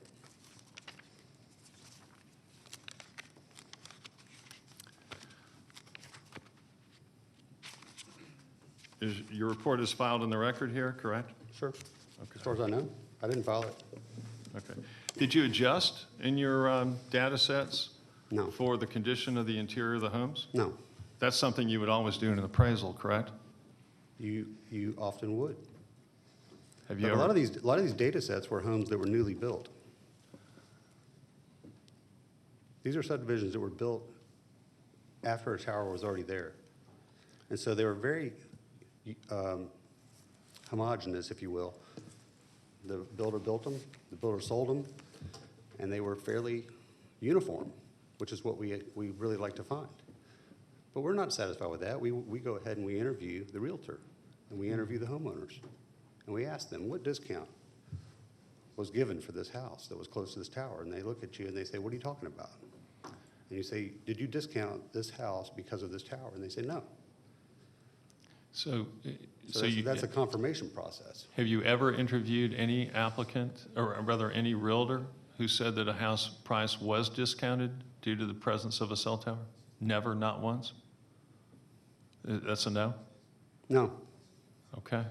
I have interviewed people who felt like there was an impact, but when you probe and you ask them for a measurement of it, they realize, wait a minute, never mind. There wasn't. Okay. Anyone else with questions for this witness? Since you opened the door, could you just tell us what other things that you do? What does your resume look like? Well, I'm a commercial real estate appraiser, and we appraise a very wide variety of commercial properties. We do apartments, some subdivisions, shopping centers, warehouse, office, land. There are certain things in our industry where people specialize. So I wouldn't normally want to work on gas stations or convenience stores with gas stations, nursing homes. Those are specialties that I tend to send to other people. So mine's kind of a broad-based, general practice. Most of my clients are lenders. I'd say easily 80% of my work is for banks. And so, we're accustomed to a fiduciary trust and trying to represent the bank. And sometimes we give them bad news. We say, this property's not worth this. If you're going to make this loan, you're going to do it on this other value. So we're trying to protect their exposure and give them good information so they can see how we got the answer.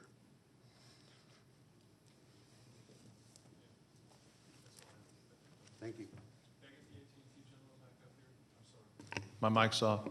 Can I get the AT&T gentleman back up here, Mr. Cabinet especially?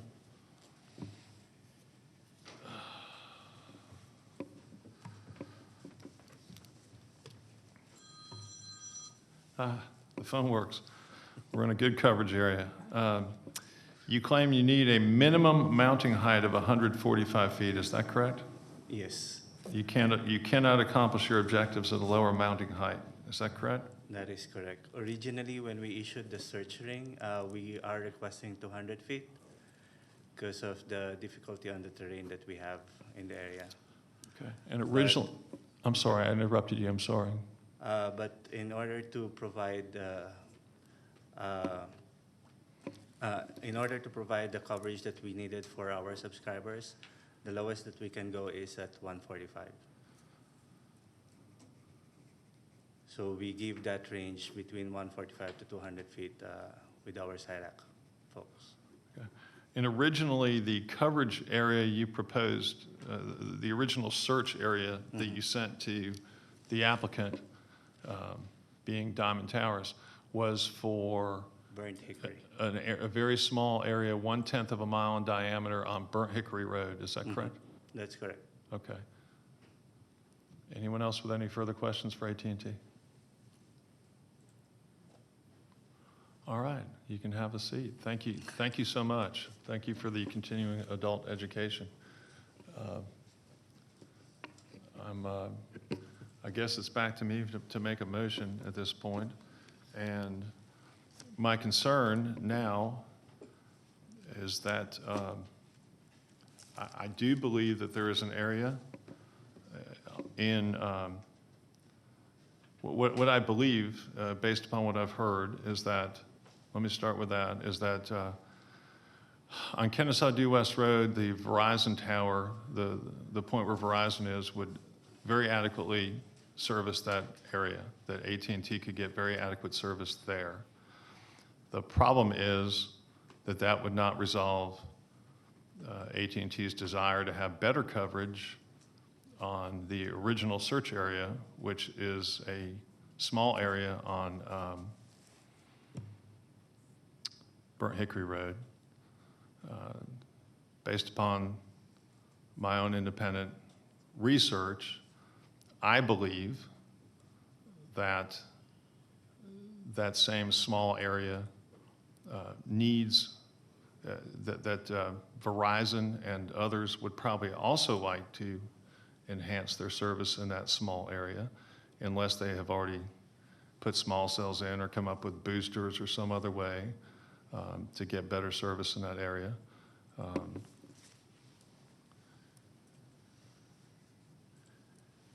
It seems to me, and I also still believe that this is very much a issue where even though you can find data to support the hypothesis that some sales have occurred in the same range that near a cell tower, that others further from the tower are comparable to, that typically it's perceived as a negative amenity if it's visible, and that both visibility and noise and smell, for a third thing, can be negative amenities that can reduce value. That comes from, I guess, maybe obtaining a master's degree in urban and regional economic analysis, and which one of the textbooks in the subject referred to as the most dismal branch of the most dismal science. So I also believe, and it's the undisputed testimony at this point from both Mr. Cabinet and from Mr. Our expert with Cityscapes, that what we are doing is proposing to put up a tower with a 145-foot cell that AT&T has that resolves AT&T's problem, but the testimony from our Cityscape expert was that even going 10 feet down from that, the next carrier on the pole is not going to get the same benefit. And we have 3 carriers now servicing the area, and Dish is entering the market, is my understanding. So I think the proposed tower is contrary to our requirements, that what we do if we're going to do this is to set a tower at a height where at least three, if not four carriers will achieve their desired objectives.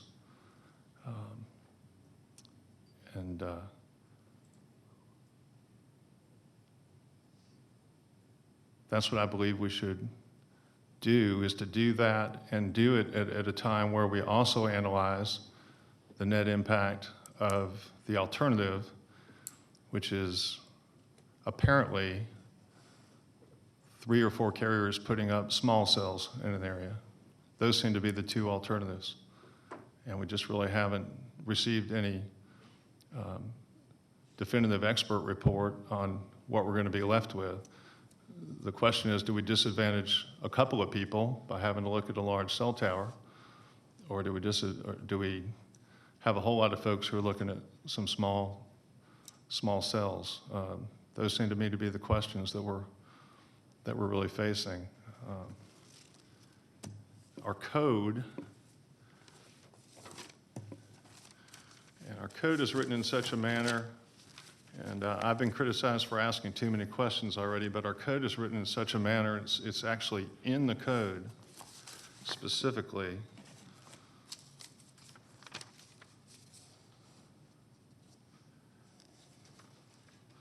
That residential sites are strongly disfavored for tower location.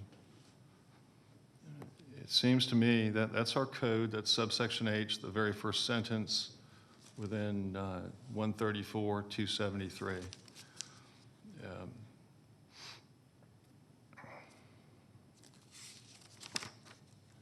It seems to me that if we're going to get into this, and we're going to do this in a residential area, that we need to do it right, and that this proposed application is not doing it right. So my motion is going to be that based upon a number of things, including but not limited to, our right to require, we have the right, or rather the Board of Commissioners has the right to require a setback of the full distance of the full height of the tower from any adjoining residential boundary. It has the right to allow a break point, but I think that break point needs to be at something north of 80 feet.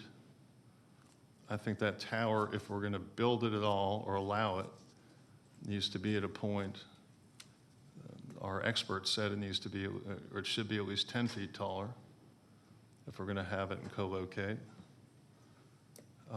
And facilitate co-location. I appreciate the fact that this applicant has shown more good faith in this application and bringing forth something with a landscaping plan, with a fence that is in conformity with our code, is closer, I believe, to accurate in terms of identifying a fall zone that we're allowed to consider with a break point. But my motion would be that we deny this application for those reasons, and because it's also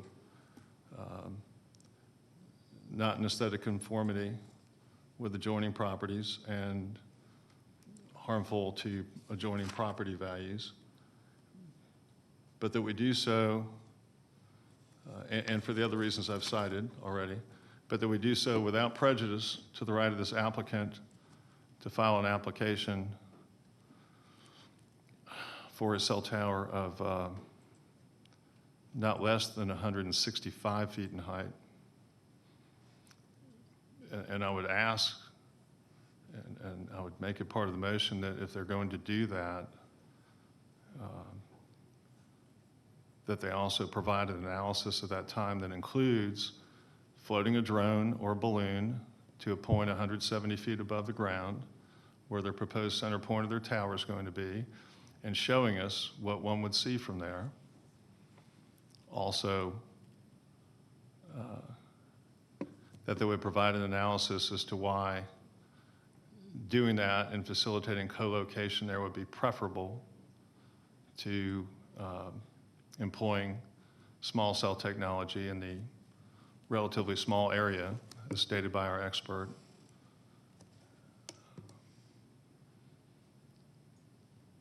That would be my motion.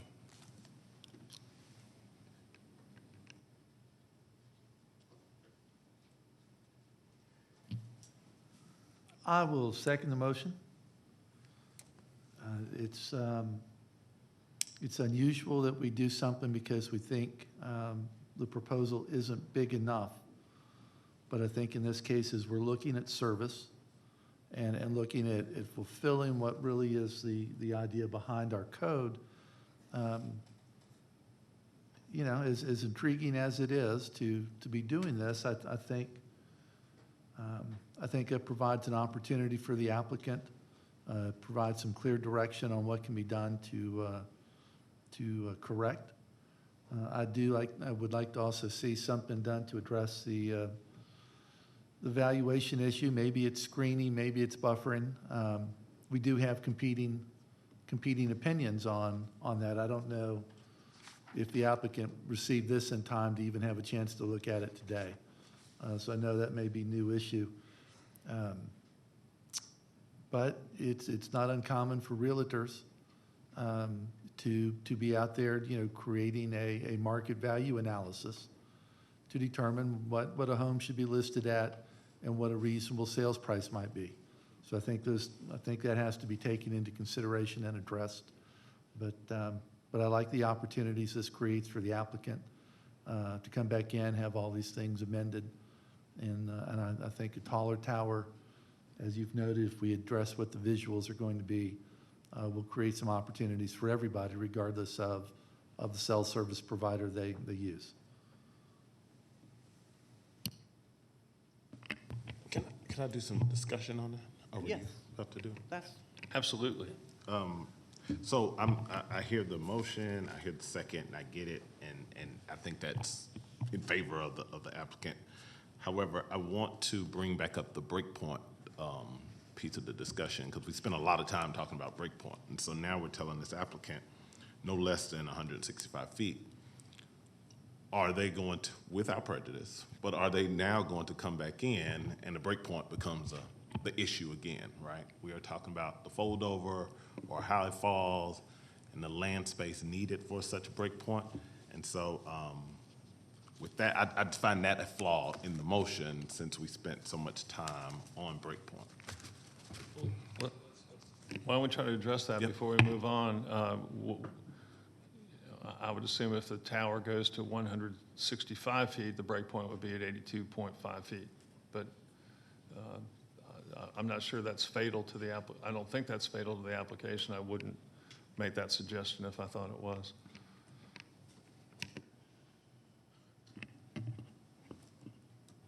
Commissioner Dance? Yes. Thank you.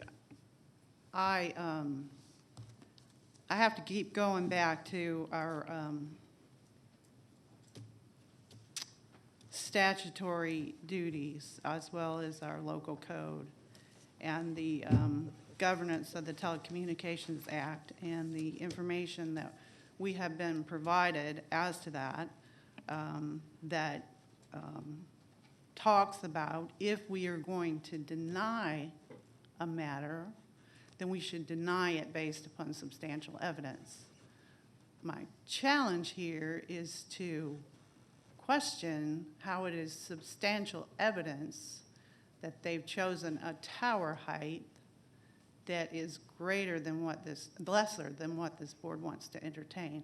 So I'm not sure how we could articulate that we have substantial evidence that this should be turned down. The evidence that's substantial, as I heard it, is evidence from our own experts and experts of the applicants that say a coverage gap does exist, and if we acknowledge that, then we don't have a basis for finding that it doesn't. The analysis that at least 155-foot monopine height is justified. The evidence is that small cells would not solve the problem because of the erratic terrain. The evidence is that the applicant did a good job in justifying the need for the tower, and the law provides that a decision to deny or modify an application must be supported by the substantial evidence. Now, it's very clear, and everyone up here got the same memo that I did, and you can read for yourselves. But if you are saying, Mr. Chairman, that what we should be saying to the applicant is you may want to consider a higher tower, and our record shows that the justification has been made for the need for the tower, perhaps it would be appropriate to pose a substitute motion to approve it and allow them the opportunity to explore whether or not a higher tower would be appropriate. Is that something you would entertain? Well, no, I've made my motion, but it's not something I would entertain at this time for a variety.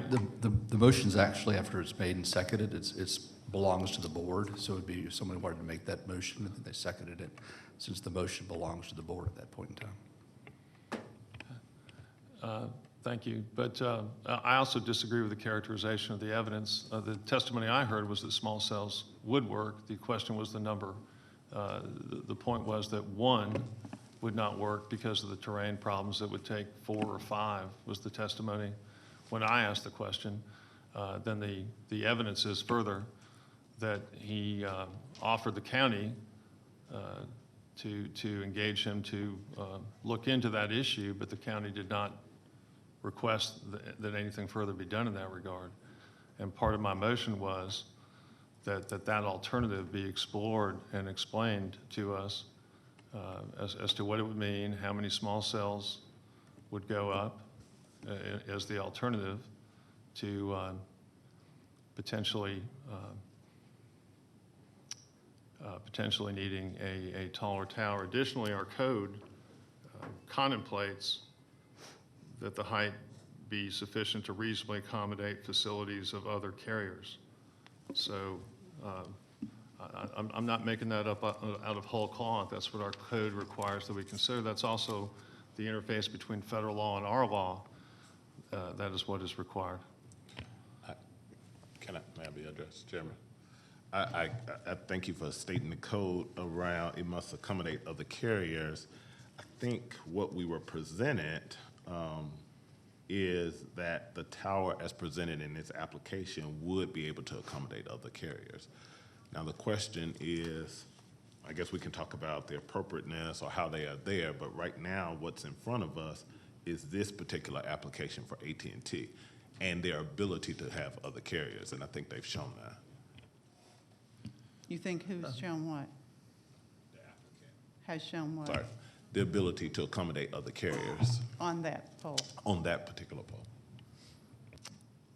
I think, as I remember the information from our consultant at Cityscape, it was that the height proposed would be adequate for AT&T, but that because of the terrain in this location, as other cell providers located on the tower at lower heights, the terrain would block their signal and it would not be an effective location for them. So I think what Chairman Boulogne is getting to here is that if the height of the tower is raised, then it's not a matter that they can physically attach antennas to the tower, but that when they do, they would be at an effective height for the other carriers. So I think I see where he's going with that on that piece. I see what you're saying, but it's would the signal be effective? I think, and I guess what I heard was on other towers where there are multiple carriers, there's this tree effect. So the top person is, no matter what tower we put up, the top carrier is getting the best coverage, and it diminishes at each level. I don't think we get around that no matter what we put up, right? That's what I heard, that no matter what, each level below is substandard to the top carrier. What I'm saying is the current applicant making it accessible for other carriers to be a part of it, which is our code, and that's what I heard from the applicant. Right. But the expert's opinion was that the quality of signal even 10 feet further down from 145 would not be good, and that was consistent with what AT&T testified to, that they needed to have 145. So what we're doing is we're putting ourselves in jeopardy of creating a situation where we have to put up 2 towers, where one will do just fine if we do it, if it's done right. Yeah. So to me, the question should be whether or not there's a 170 or 175-foot tower. And then that brings back into play a second question regarding the proper location of the tower and the proper setback of the tower, which we can't address till we get those issues right. And the point of our code does not operate in this context stand on its own.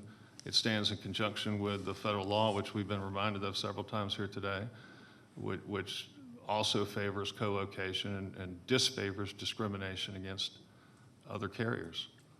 And I think we need to address that properly if we're going to make this decision to allow this in a residential area, contrary to the general nature of our code.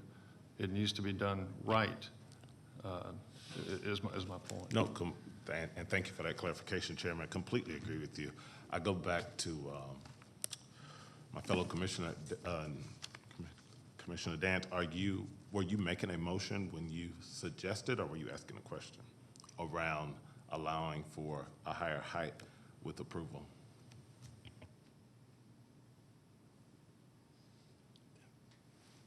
Myself? Oh, okay, I thought you were talking to him. I was first inquiring whether he would be amenable to amending his own motion. And I think he has answered that. And I just want to remind this board that if we are going to deny this application, we have to articulate the basis for denying this application. And I didn't hear it articulated, with all due respect, in that motion. The basis based upon substantial evidence that we have for denying this application. So for that reason, I could not support the current motion. I could, however, support, and I will move to approve the application, subject to allowing the applicant to, with the direction of this board, to consider other alternatives, including raising the tower height to 165 feet or whatever is appropriate, and adjusting whatever is appropriate in such circumstance. I would second that motion. Council, which motion do we call? The substitution first, and it has to pass by a majority. What's that? The substitution first, Right. and it would, in order for it to take over the initial motion, it would have to pass by a majority. Okay, call the question.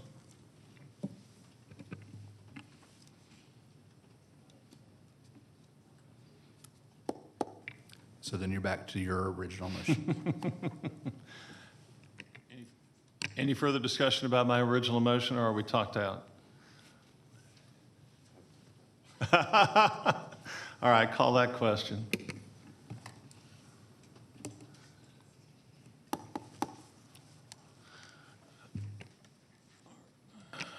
Let's see, what are we left to? A Deborah Dance motion that we submit this to the,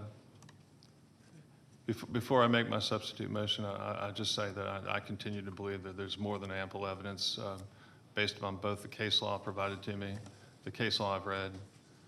There's more than ample evidence to support the denial based upon the grounds that I've stated. So substantial evidence under the code is, or as used in the federal code, is a term of art, as said in numerous federal cases. And it just, I take it to mean real evidence in the record, which there is. So I think we're just fine there. But that having been said, because of the shot clock, my substitute motion would simply be to pass this to the board with that recommendation, as we've already done once today. Any?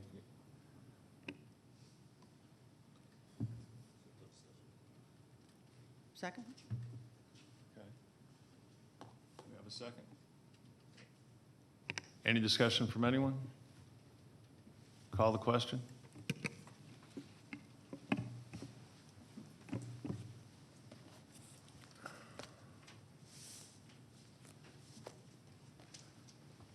Good. Now we're ready for our next case.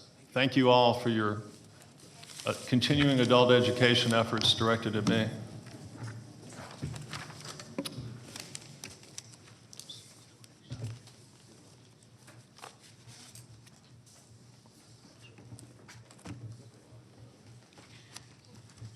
Okay, next case is rezoning case Z29, LaShondra Henry, request a rezoning from R20 to LRC for a tutorial center in land lot 205 of the 17th district. The property is located on the west side of Olive Springs Road, north of Pat Mill Road.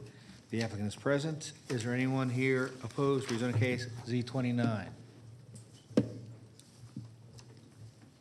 Mr. Chairman, let the record show there's no one here opposed, either in person or virtually, to rezoning case Z29. Okay. We need to swear the applicant in. The applicant state your name, and first, my apologies for your long wait. Welcome. No worries. Good afternoon. My name is LaShondra Henry. Okay. Go ahead. Need to swear the witness in first. My apologies. Didn't realize the witness hadn't been sworn in. Can we take care of that? You swear the testimony you're about to give before this board will be the truth, the whole truth, nothing but the truth? Absolutely. Yes.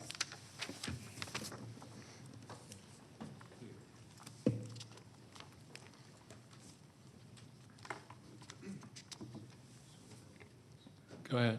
Okay. Good afternoon. My name is LaShondra Henry, as I stated earlier. The property located at 2048 Olive Springs Road in Marietta has been used as a daycare facility for over the past 50 years, since 1960. The original owner, the descendant of the original owner of the property and daycare center lives next door, actually to this day. In July 2007, the previous owner foreclosed on the property due to the crisis, the housing crisis. However, that property was a staple in the community with the children there. The parents were able to have their children to go to the daycare center there. I'm asking for rezoning of that property as a tutorial center for the youth that's there. The neighbors, I've done some cleaning up of the property. 2019, the property was covered by the brush. Nobody's taken care of it. The previous owner just purchased it and just let it sit. Seeming as though it was grandfathered in as commercial because of the daycare center. I thought that it would be a great opportunity for us to have a tutorial center, as seeming with the pandemic, parents are not comfortable with their kids being in the schools, so we will provide tutoring there from their peers as well as educators, other educators there, and provide laptops for the children. It'll also be a admin space for parents to come and have any type of printing or any type of notary services there as well. Focusing on our youth who will be entering in the workforce within the next 4 to 5 years helps our community in the fight against poverty, joblessness, as well as affordable housing by ensuring our students do not fall through the cracks during this time of adjustment across the county, city, state, and country. Our youth will have the opportunity to learn from students that have already been where they are and educators to guide them where they are going.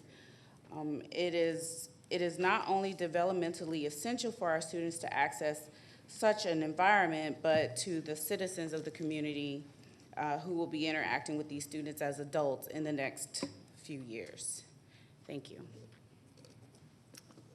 Okay. And we have no opposition, is that correct?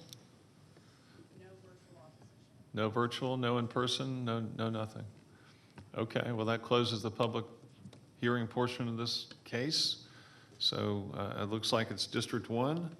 I can tell you, we discussed this at work session last week, and I believe the concerns articulated by my fellow commissioners, planning commissioners, concerned administrative oversight and hours. Could you address those? So the hours, since it was not going to be a daycare center due to the space or the restraints or the requirements that was needed for the daycare center, we proposed an after school. So we chose 12 p.m. so that the high school students who had early dismissal would be able to come during those times. The later hour, the center would be open from 12 to 7 p.m. for the students. We allowed a little bit extra time for the parents if they needed to come to receive any sort of continuing education for them after that time. However,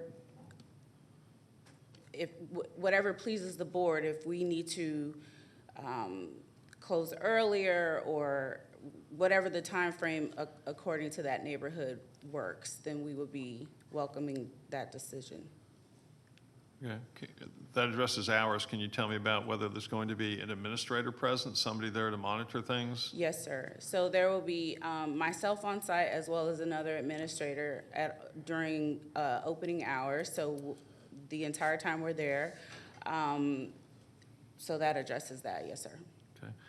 John, the staff had originally requested or recommended denial, but you indicated there was potentially a way to go about deleting this to something else and making this work under certain conditions. Is that correct? Yes, sir. The Board of Commissioners approved a category in the zoning code for limited services professional permit, I guess, or we call it LIPS here in the zoning department. And that just allows a person to use a residency zone property for a professional office type use or what she's proposing would work. I do want to, I did suggest that at the work session, Chairman Beloin, I just want to make one comment regarding that. When we were going over this in the work session, I had thought Olive Springs Road was an arterial road, but it's a major collector road. So those type of applications are required to be on an arterial road. So if this board went that way, it would be a variance to the code to allow her to have that there. Can you help us understand if you do, the logic behind the code in terms of requiring it to be on an arterial road rather than a major collector?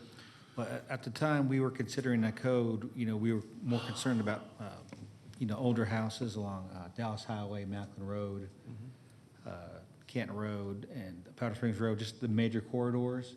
The idea of this, never popped into our minds when we were thinking about it because, we were more concerned with the 4-lane arterial roads and all the residential property that had commercial for sale signs on it. All right, you heard the comments regarding limiting the hours to 12 p.m. to 7 p.m., perhaps an additional hour and a half for continuing education for adults after 7 p.m. There would be an administrator present, is my understanding, and that would be a condition. Does the staff have any, or does the staff have any thoughts in regard to whether or not this would be something that's workable or see any problems? It definitely would be workable. One of the things in the LIPS code is to restrict the hours of operation. So, the board could do that with this application on this, and they could, dictate, who goes there, how many people are there, and just how it's operated in general, just to keep its residential look. And we do understand that this was a grandfathered daycare from probably the 1960s, and it closed, it lost the grandfathering, and that's kind of why we're here today. Okay.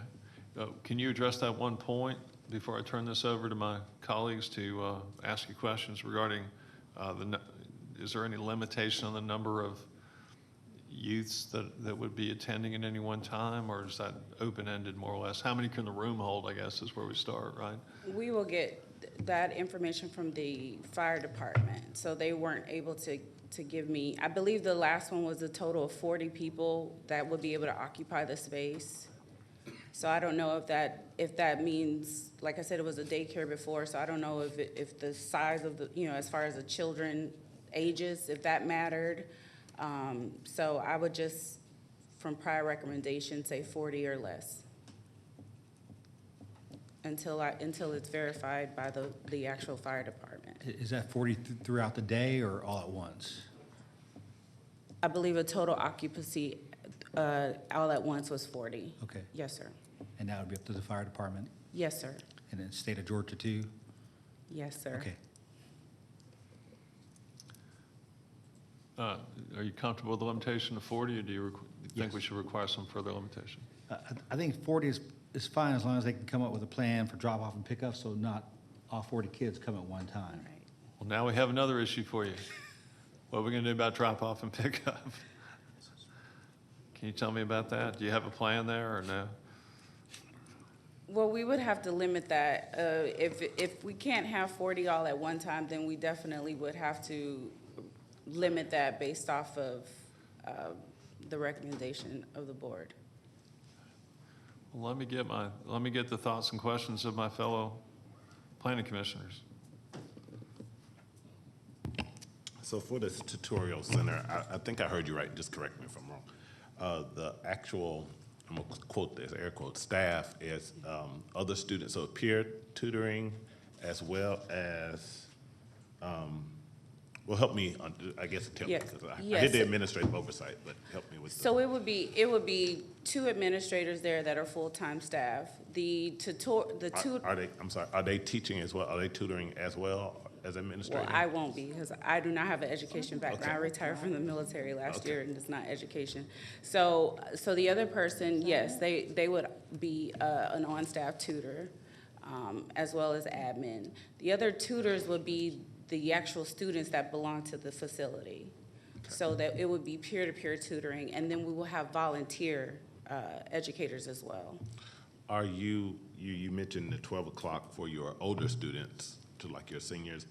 Are they planning to, what's your target? Are you talking about folks from the neighborhood, the students getting there at 12 from the neighborhood, or are they like seniors driving their car to the facility? It would be students within the neighborhood. So we will not discriminate from other students that would like our programs or anything like that. But we're very close. We're less than a mile from Osborne High School. So we would welcome those students in. Okay, that's my question. Do you have an organization, 501c3 or something? Yes, ma'am. So the organization is I Am Youth Development, and yes, ma'am, it is 501c3. Okay, and so there's a straight drive, and then there's something that looks like it runs in front of the house. Is that an old drive area? Or is it just shadows? Okay, right there? that curve Yeah, is the driveway. so it is a loop drive. Yes, ma'am. Okay, Or so would commission. you propose to, I mean, if there's 2 staff there, that's parking for 2, correct? That's correct. And then what would you propose as to? So the parking definitely was a large issue. Right. So DOT proposed, zoning told us that it would be 6 to 8 parking, but we could get a variance for 3. So we had to have the staff member with parking, a dedicated parking space for the staff member. Seeming as though this is for students that will not be driving, there's a bus that drops off the kids right next door to us, so the bus can drop them off, so the kids will not be driving. So we don't propose that there is going to be cars parked there or a parking issue. So it'd just be pickup? Yes, pick up and drop off, yes. Drop off from a bus? A bus or Pick a up- parent. And pick up from A parent. Okay.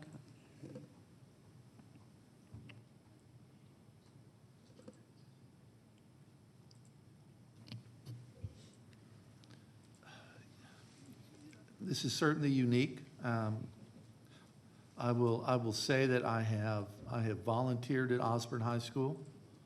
I'm well acquainted with many of the folks there, well acquainted with the principal, Principal Morial, and you know, this is exactly the kind of program that I think could benefit the students there on that end. And if we can find a way to administratively make this work, it sounds like the capacity is an issue. If we leave that to the fire marshal, I'm sure they will take care of that appropriately.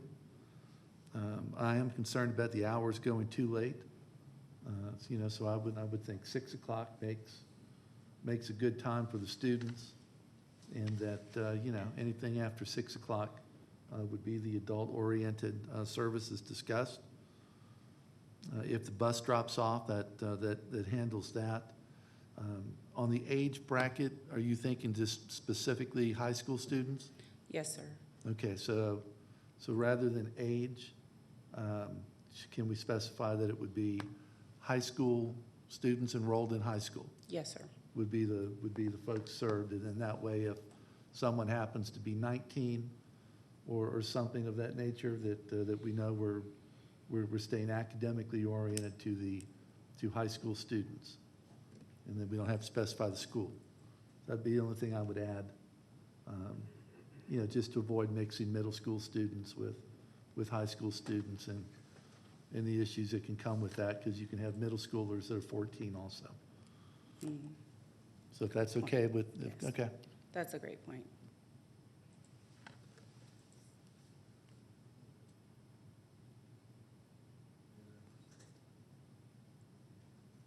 All right, let's see if we have this right then. High school students only, right? Two administrators, Yes. two adult administrators, not high school students, No. right? I'll specify that. I'm not sure we ever resolved the drop-off issue. Total number limitation, I mean, is 40? Are we going with that? 40 or lower if fire marshal so specifies a lower number, right? Yes, sir. Did you want to allow for some evening adult tutoring? That's the next question. Evening adult tutoring would be from what hours? The end of the students, so if we're stopping the students from being there at 6, then from 6 to, I said 11 because it's a residential neighborhood, the noise factor, if there's any noise. And I know parents work at a different, you know, some parents may get off at a later time. However, if whatever pleases the board, if it needs to be at an earlier time. Because we don't want to be, the whole purpose is to be a positive impact on the community, not negative. So if the community is saying, you know, it's a nuisance, that's not what we're trying to be. Anybody on the board have an idea what the cap should be, what the end time for adults should be? I'd suggest 8 o'clock. I was gonna second that 8 as well, just to allow for folks to get off work and still participate in any programming you are gonna provide. So you would end your youth programming at 6? The youth would be 12 to 6? Yes, sir. High school? Yes, sir. Okay. Did we fail to address anything, John? As part of your motion, what you probably want to do is make this approval for the applicant only and her use only.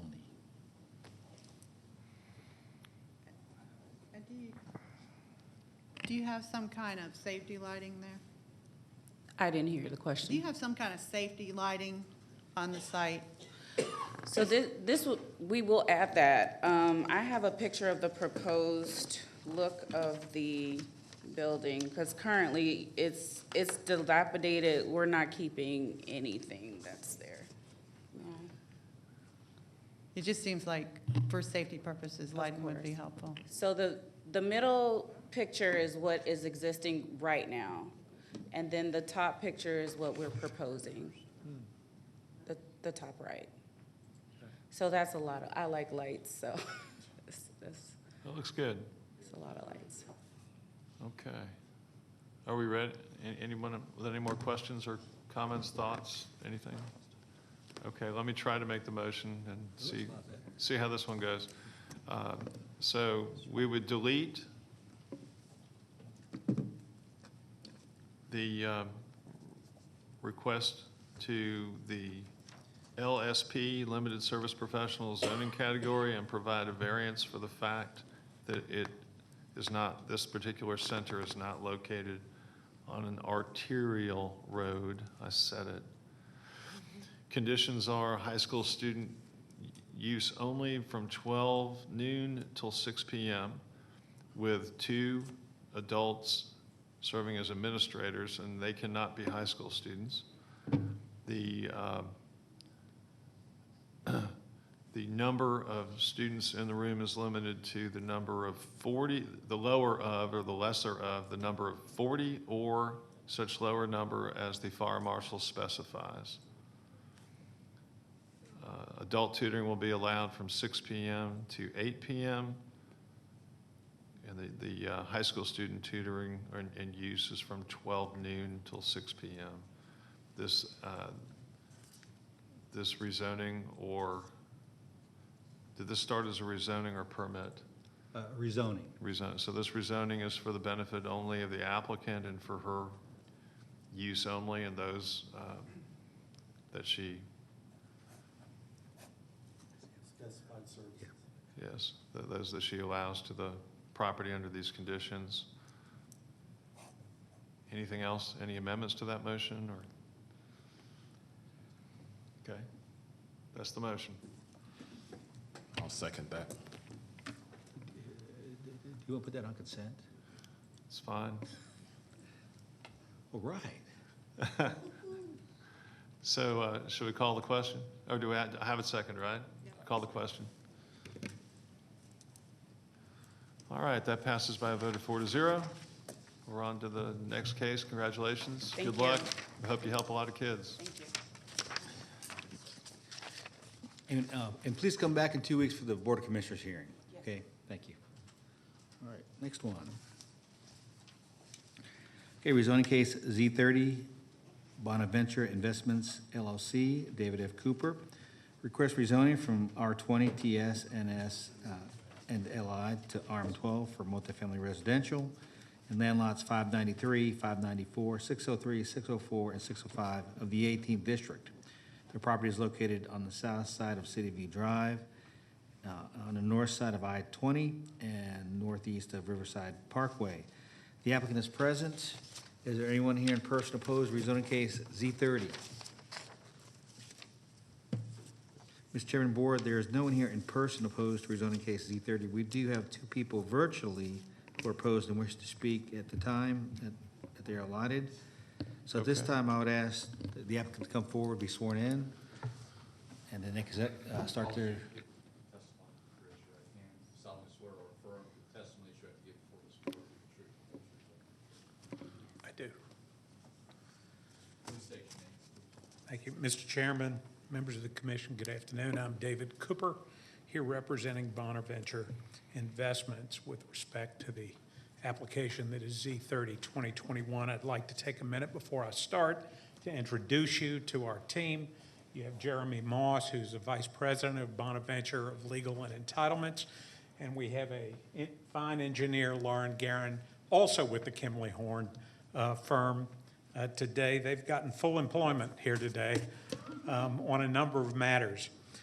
We are here requesting your recommendation of support for an application that seeks to rezone roughly 27 acres located on City View Drive, which is between the intersection of I-20 with Six Flags and I-20 with Riverside.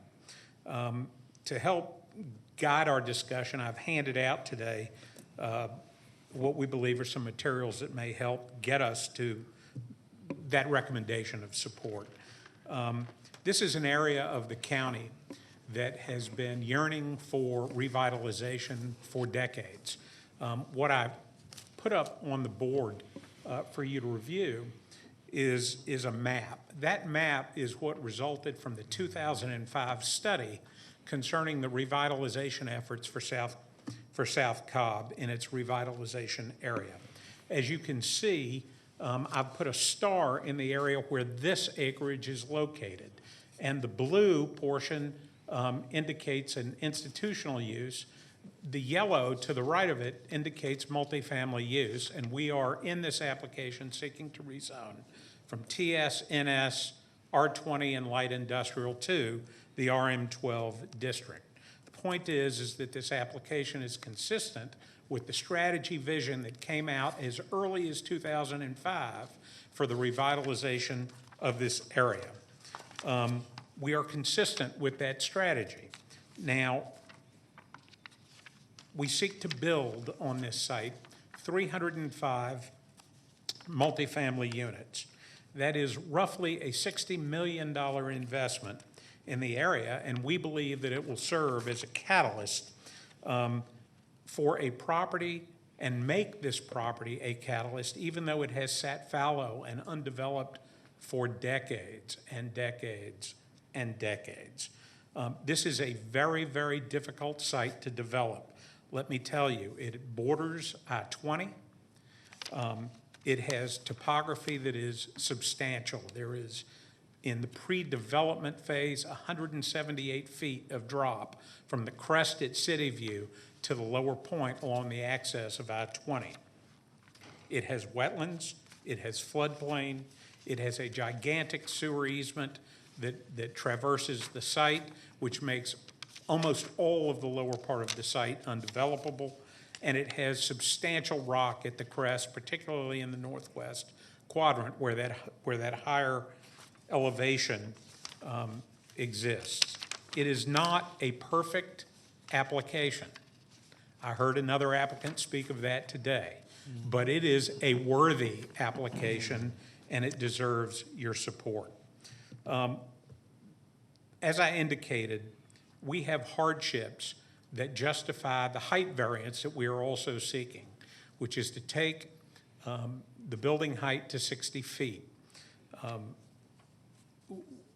We are, by virtue of the constraints that I mentioned, forced to the core of the site for development. We earlier on considered stream buffer variance requests, and in working that through, what we decided is it was best to ask for a height variance given the slope of the site rather than try to invade the stream buffers, and we hope you'll agree with that. Just to give you a further sense of the hardships for that, again, at the high point, we're at 170 feet. There's 178 feet of drop. We have an acre of wetlands. We have almost 2 acres of easement area alone. We have rock of almost 2 acres, making that part of the site undevelopable. We have the sewer that crosses the site. So everything below that totals up to everything to that totals about 6.6 acres plus the area below the sewer easement that is not developable. Now, we were aware, because our application does not technically meet the CAC designation, that we would be getting a recommendation of denial from staff because they are constrained to make their recommendations to you based on the regime and the future land use plan. But we want to respectfully suggest to you, particularly since the CAC category designation for this area emerged out of the 2005 study that generated that map, that this really should change. And the county, we have been now 15 years since 2005 and the study emerged. We come to 2020 and we have not seen revitalization efforts in the Six Flags area, and so the county commissioned a study to address that. They had already implemented the Six Flags Special Service District as a tool to try to generate the development, and it had not. And so the county commissioned a study to take a look at what were the market factors that would generate development. Most notable among the findings in that study was that there is high demand, and you'll see the table in your deck. It's color copied. There is high demand for multifamily uses. In 2005, the county study concluded, and Mr. Hughes was a participant in that, that the lifespan of the existing multifamily housing inventory was nearing its lifespan, end quote, and in decay. That study in 2005 noted that on the average age of multifamily units in the Six Flags area was 1978, and there had been, since 2000, only approximately 1,100 new units introduced in that 20-year period. So they recognized that as of 2020, what was recognized in 2005 was again recognized in 2020, and the need for new multifamily housing was recognized as virtually the only developable product in this particular area. The study took a look at other uses. It took a look at office institutional, and you'll see the chart in your deck, and it tells you that there is moderate to low demand for office, and the moderate is only in specialized locations for medical office building products. And what I would remind you all is that if you take a look at where the medical is built in this sector of South Cobb, it's along 78 on the way to Wellstar and along Thornton Road to Wellstar. And where City View Drive is a good ways away from both, and it's sort of in the no man's land if you're looking to cultivate development for medical office buildings. The study determined that there was not really a market for retail. It couldn't support it. And what your planning documents show time and time again is that what is typically developed in the CAC category are office buildings and department stores. Well, this site will not accommodate either because of the slope. And if we don't revitalize it, we've got a chicken or the egg problem, commissioners. We've got to revitalize.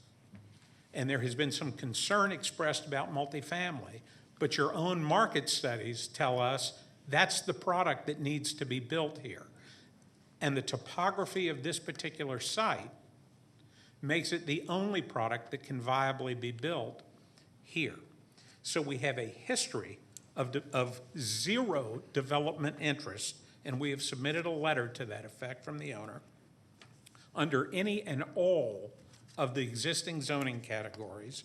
We have a land use plan classification that expressed a desire for CAC, which is, quote, typically office and department stores, to be contrasted with a market study that you all commissioned that says those uses are not of sufficient development interest to the market here.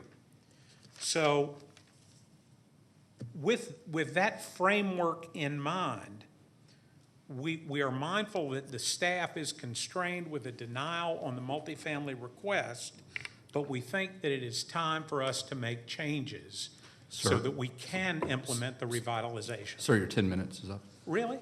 It's right there on your... It's right there on the podium. I was just getting started.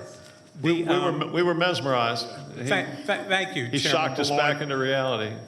So I'm sorry I lost my time. We would very respectfully request that this application be recommended for approval to the Board of Commissioners. We need your help to revitalize the area. Okay. Thank you very much. The opposition, please.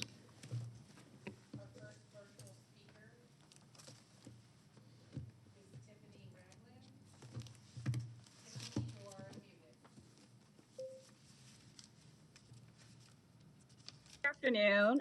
Can you all hear me? We can hear you, yes. Okay, great. Thank you.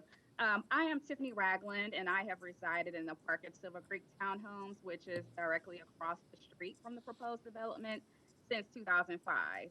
And I want to convey my agreement with the planning and zoning staff's recommendation to deny this rezoning application. The safety and vitality of our community are of the utmost importance. I, along with fellow board members and members of the Parker Silver Creek Townhome Civic Association Incorporated, am strongly opposed to the rezoning and the proposed development for the following reasons. Bonaventure Investments, based on the review of their website, it appears that they are based in Virginia with no existing portfolio in Georgia promoted, which suggests to us as a community that they may have limited to no vested interest in ensuring the development will preserve or enhance our community character. And while I did, just hear the information about there's, a $60 million investment contemplated, there's no guarantee that, this is just not a profit-driven project and that they will indefinitely manage the development after construction. And eventual changes in management could lead to the decline in maintenance and upkeep that has plagued many of the existing apartment complexes in our area. In fact, one apartment complex on neighboring Riverside Parkway was torn down within recent years, and that property has yet to be redeveloped. It is also already zoned for multifamily and surrounded by other apartment complexes, so presumably that would be a more suitable location for the proposed development and wouldn't necessitate rezoning. As alluded to earlier, the property on City Drive has been identified as being in a community activity center, also as being in an enterprise zone and eligible for incentives through the Commercial Industrial Property Rehabilitation Program. As was noted by the applicant, the proposed development does not currently conform to the community activity center designation, as the area is currently zoned for tourist services, neighborhood shopping, light industrial, and single-family residential uses. And the multifamily proposed development promotes high-density residential uses, which are 10 times the current permissible density of 29 units compared to 305. The proposed development, as was mentioned earlier, there was no, kind of mention of it really establishing targeted redevelopment, capital investment, or any substantial number of new, well-paying jobs desirable through these programs and designations. In addition, the addition of another apartment complex in our area will likely further contribute to the area not redeveloping as quickly as other parts of Cobb County, and will adversely affect the property values of existing townhomes and single-family homes, both on City View Drive and neighboring Six Flags Parkway. It's our view that the proposed development would excessively burden use of existing utilities such as electricity, water, drainage, and sewer systems, emergency responders such as law enforcement, fire and medical, transportation facilities, and schools. Crime too often occurs in this area, particularly in neighboring high-density apartment complexes, and crime can reasonably be expected to increase as a result of the high volume of tenants, visitors, and transient activity associated with the proposed development. This will compromise the safety and well-being of existing residents. Trash is often thrown on City View Drive from current pedestrian activity, and littering will likely increase with additional pedestrian activity. In terms of school impact, Pebblebrook High School is already over capacity.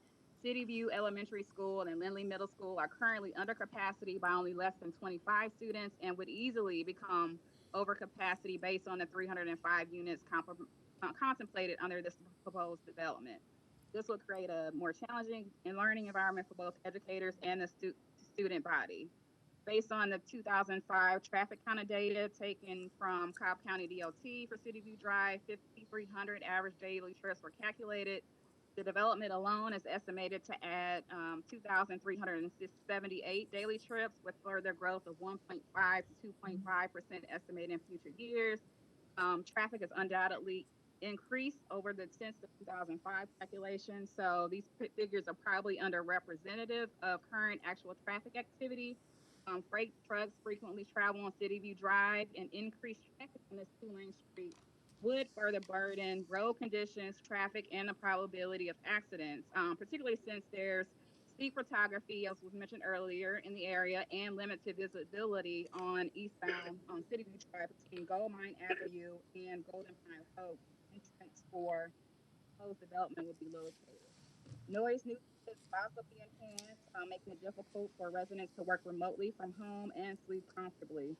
Also, as was mentioned, there's a building height variance, so that, I saw that there, continued studies underway, but that could adversely impact airplane travel, given proximity to the Fulton County Airport, Brownfield in particular.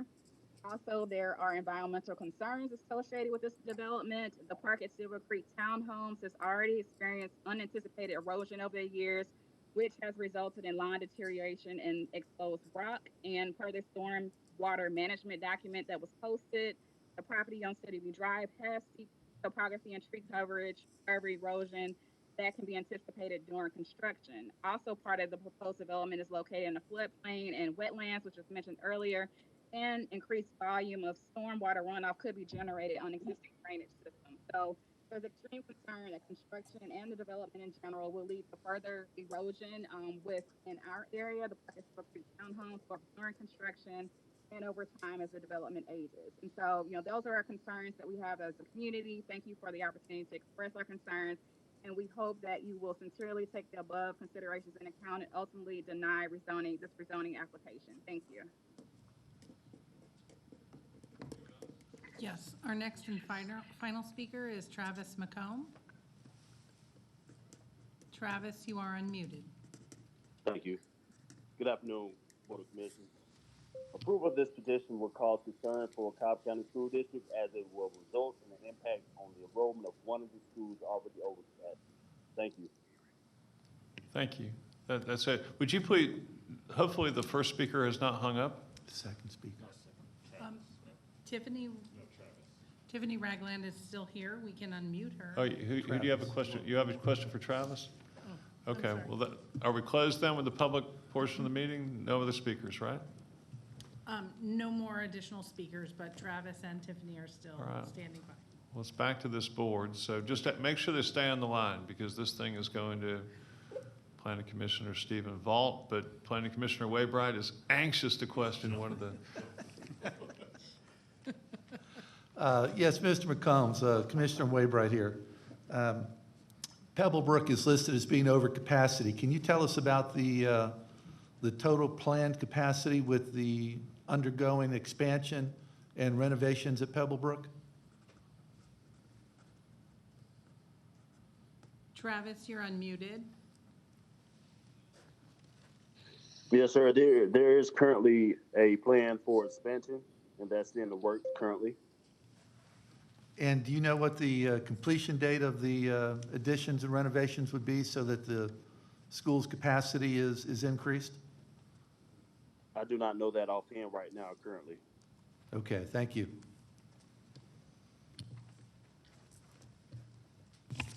Michael, thank you. I have questions for the applicants. I'll let you stay right there. Thank you for your presentation. A couple of questions just to get started. Can you you highlighted in your opening comments around the difficult topography of this site and why you decided to outline the site plan as such. Can you speak a little bit more to that? Jeremy, you want to? Good afternoon. My name is Jeremy Moss. I'm the Vice President of Legal and Entitlements for Bonaventure. Commissioner Vault, it's a great question related to the topography. As Mr. Cooper mentioned during his comments, the topography of the site from the highest point to the lowest point pre-development is approximately 178 feet in difference. So at the northwestmost corner to the southeastmost corner, we're dropping from 978 feet above sea level to 800 feet above sea level. As the marble rolls, it will roll towards I-20 and then down along I-20 through that easement where the sewer is taken by gravity towards the southeastern corner of the site. Most of that is not easy to work with, so we're going to keep about 138 feet of change because there is rock under the surface. So our geotechnical engineers described significantly rocky surfaces in the northwesternmost corner. If you have a site plan from the proposal, you will see that is shown as existing forested land. The reason for that is most of that land, most of the dirt is not dirt, it's rock.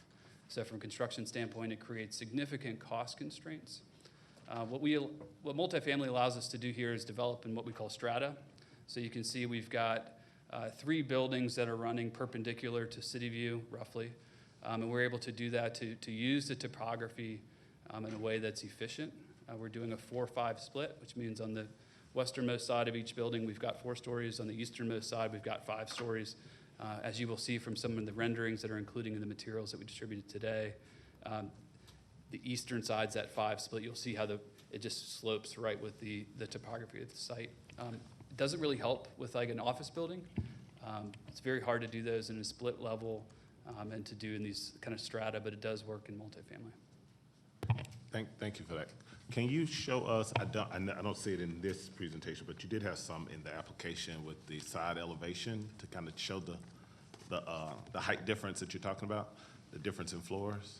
Yes, let's see if we have the material available. We did produce a height exhibit that shows the relative feeling of the height from city view. So you're absolutely right, and we'll see if we have that material with us. I'm not sure that it's in. Yeah, it's in our package, so. It's in your package. So we have it.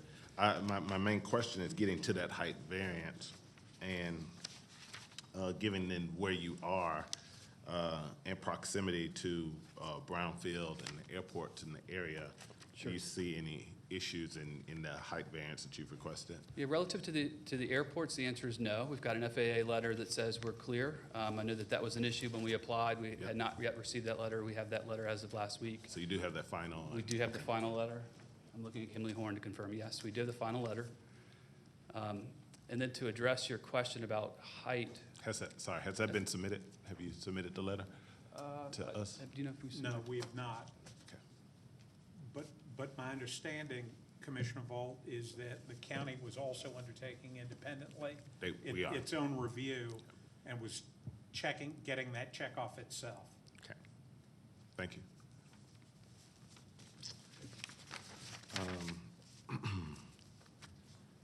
Well, we heard from some of the opposition who are still with us on the phone. One, we've heard this is a difficult area to develop, and you kind of gave us some years that the land has been open. But can you address one of the things we heard around the proposed development not being compatible to other properties in the area, considerably the other apartments in the area? Can you speak to the difference in what you're proposing with the other apartments in the area? Yeah, absolutely. First, we recognize that there are existing apartments, particularly to the west of our site, a number of them that have been there for a long time, some built as early as 1978. It appears that there has been a relative dearth in development in high-quality apartment communities. To the extent we have renderings, it may be appropriate to show those now. What we're trying to do is not necessarily to displace anyone that currently lives in the area, but to provide them with opportunities to live in a housing type that is different than what's currently there. We do have townhouses across the street. There's single-family homes across the street. There are apartments to our west, but we don't think that there's a product type that's quite like what we have. First, the caller is absolutely correct. This is our first development in the Atlanta marketplace. We are proud and are proud of our reputation in all the areas in which we work, and we're known as a long-term hold company. So to the extent that Ms. Ragland has issues that come up over the development process, to the extent it's approved, my phone number will stay the same. So even in 10 years from now, if there's litter or some other things, we're known as a long-term hold company, and people can call me and still continue to seek resolution of those issues. I think that makes us a little bit different. Specific to the apartments in the area, two things we pride ourselves on. One, we have a world-class management company that's associated with Bonaventure. So not only do we develop the sites, we buy the land, we have our own design team in-house, we do our own construction, but we have a property management team that I consider world-class. That's important because what you hear oftentimes is, well, these are not for sale. Nobody will own these. And the real answer is that we will own them, and we will own them for a long time. We're going to build them with high-quality materials. So the materials on the outside are intended to be durable and sustainable. We've got hardy plank siding, cementitious siding on the top, architectural asphalt shingles. We've got brick veneer brick on the outside. All of that is intended to do two things. One, to maintain its appearance for a long time. That's going to set us apart, I think, from those apartment communities that were developed in the 1970s, maybe 80s. And then also it makes it easier for us to maintain. So when you have a long-term hold strategy, you start to think about, what's this going to be like in 10 years? What's this going to be like in 20 years? Because we're responsible for the capital improvements necessary to do that. Hardy plank is a material that is known to last for a long time. It's relatively easy to paint. So to the extent that we get complaints from our neighbors that may live across the street, hey, there's painting that could occur. That won't happen because we will take care of it in advance. But it's something that's easy to cover up, easy to change colors. One thing that you hear about is architecture, particularly color schemes in apartments, and that hardy plank allows us to paint it over time as tastes develop. So I think that those are probably the most significant distinguishing factors between us and the adjacent communities. We intend to hold these a long time.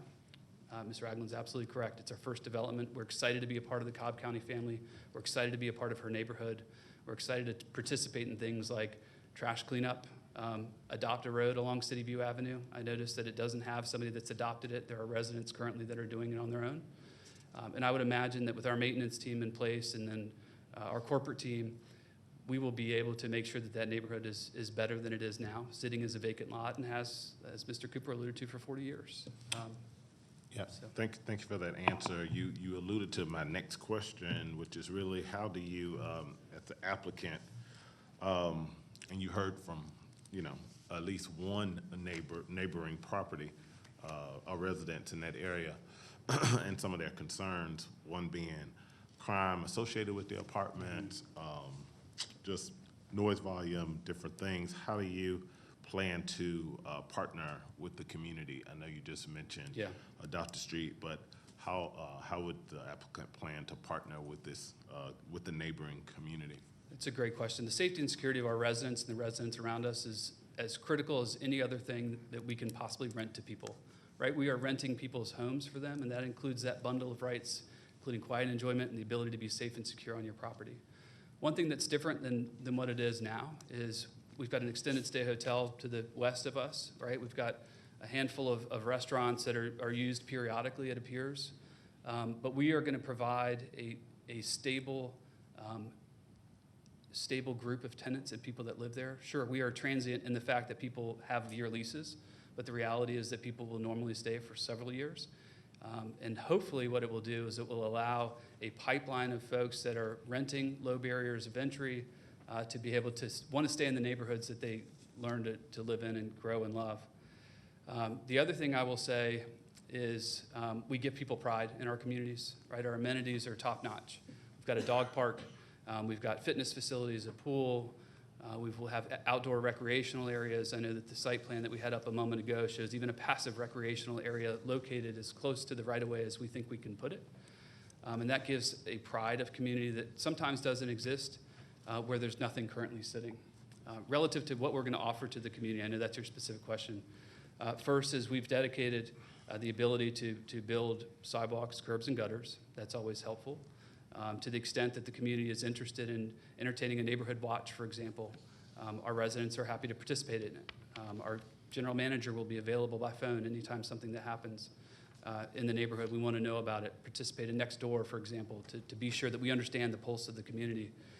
We will have, to some extent, some security, right? We will have some periodic security that comes to our development. That will help, right? The more eyes that are available, particularly in the late hours, even for things like pulling on door handles, which will occur in communities like this on occasion. Having that extra set of eyes to be a partner to the community's set of eyes is going to be helpful. So it lightens up what can be a relatively dark side of the road, in that we will have, again, entrance features, security lighting. We will have a security team that will rove the parking lot periodically. And we will also have had some discussions about whether it's appropriate or not to have a gate, for example. Yeah, you're leading right into all my next questions. I was going to ask do you plan on gating the property as part of your security features? So we've not shown a gate on the colored site plan as it currently sits. So as we, normally we would show a gate right at the entrance feature. We would have a picture of it. Typically, we take cues of our neighbors of whether gates are appropriate, and all of the other multifamily developments in the area are currently gated. Some of the gates do not appear to be functioning, but they are gated. The product type and the energy that we're trying to bring to this area is one that's slightly higher end than what's currently available. And in my mind, at least, having a gate helps have that conversation. I spoke with the commissioner about this previously. Gates are intended to keep people out or keep people in, and they can be hot button issues, and we intend to kind of take cues for both your commission as well as Commissioner Sheffield and others to see what the pleasure is of the approving bodies. As it currently sits, I would imagine if you told me today I had to make a decision, it's likely that we will have a gate.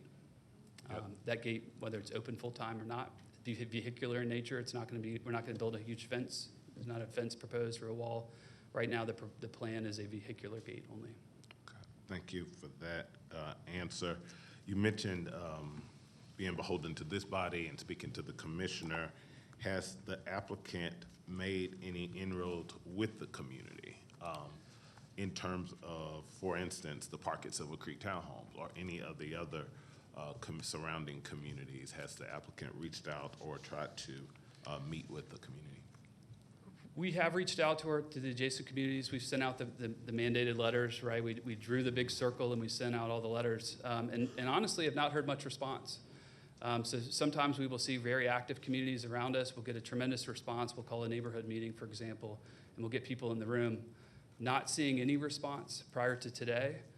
That wasn't part of what we've done so far. We've monitored next door. We've looked at Facebook, for example, just to see what people are saying about the development, and it's been silent. But you haven't called for a We haven't held or called a neighborhood meeting at this point.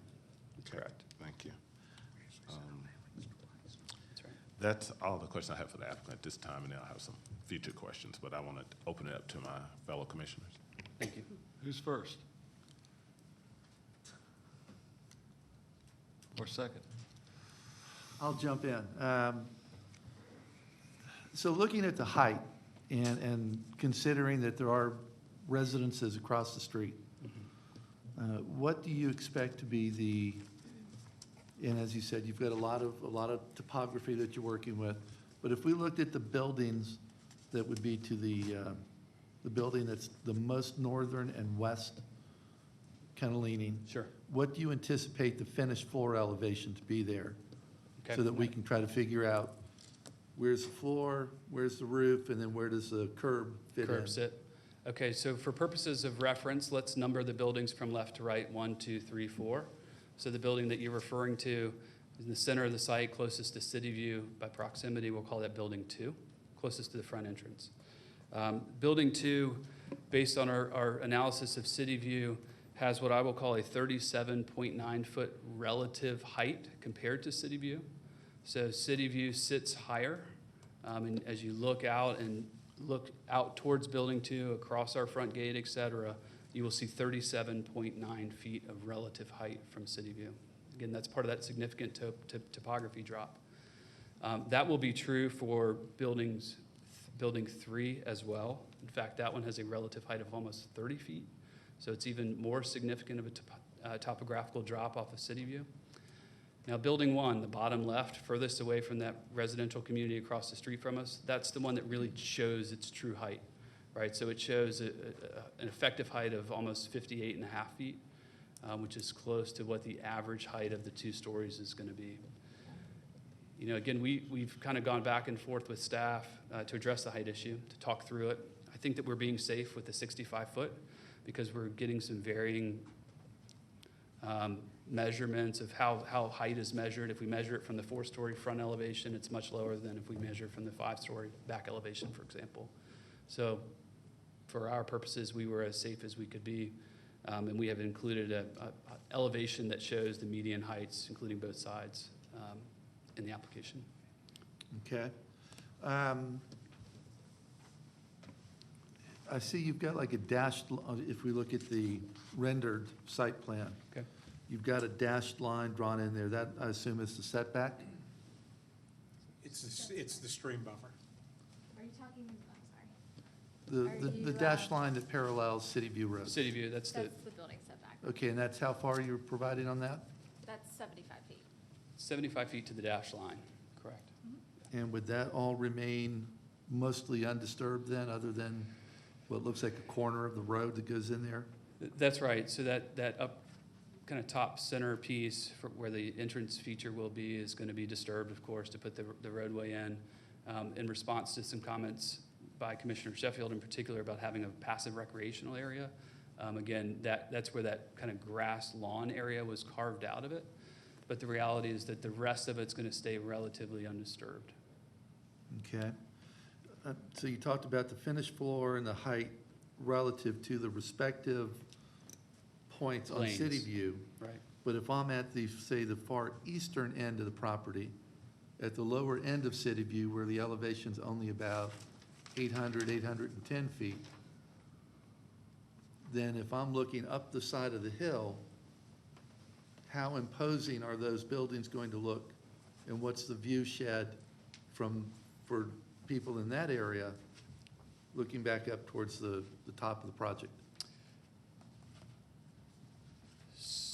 That's what I was asking about, the Yeah. finished floor elevation. Earlier, relative to the discussion, we provided kind of points of reference. I don't have that from the bottom corner, but I think that this rendering is probably the most helpful for the conversation. The first thing I'll note is, as you're heading towards Six Flags on City View and the buildings on your right-hand side, you're not looking back and right up the hill, so we can kind of take that view shed out. So what you have are those that are across City View and those that are traveling kind of towards our entrance feature. This is a good one too. There's some really significant distance between City View and what I call Building 4, which is that one that runs parallel to I-20. And we think that that's going to have a significant mitigating factor. There's going to be the existing foliage there. That's the stream buffer that's going to be undisturbed. That's going to provide some of that visible protection. So I think that that's probably one of the least impactful areas. You're right. If you're standing at the bottom of the site, you'd be in that forested area looking up. But I think that the forested area will provide a pretty significant buffer using even just the existing foliage.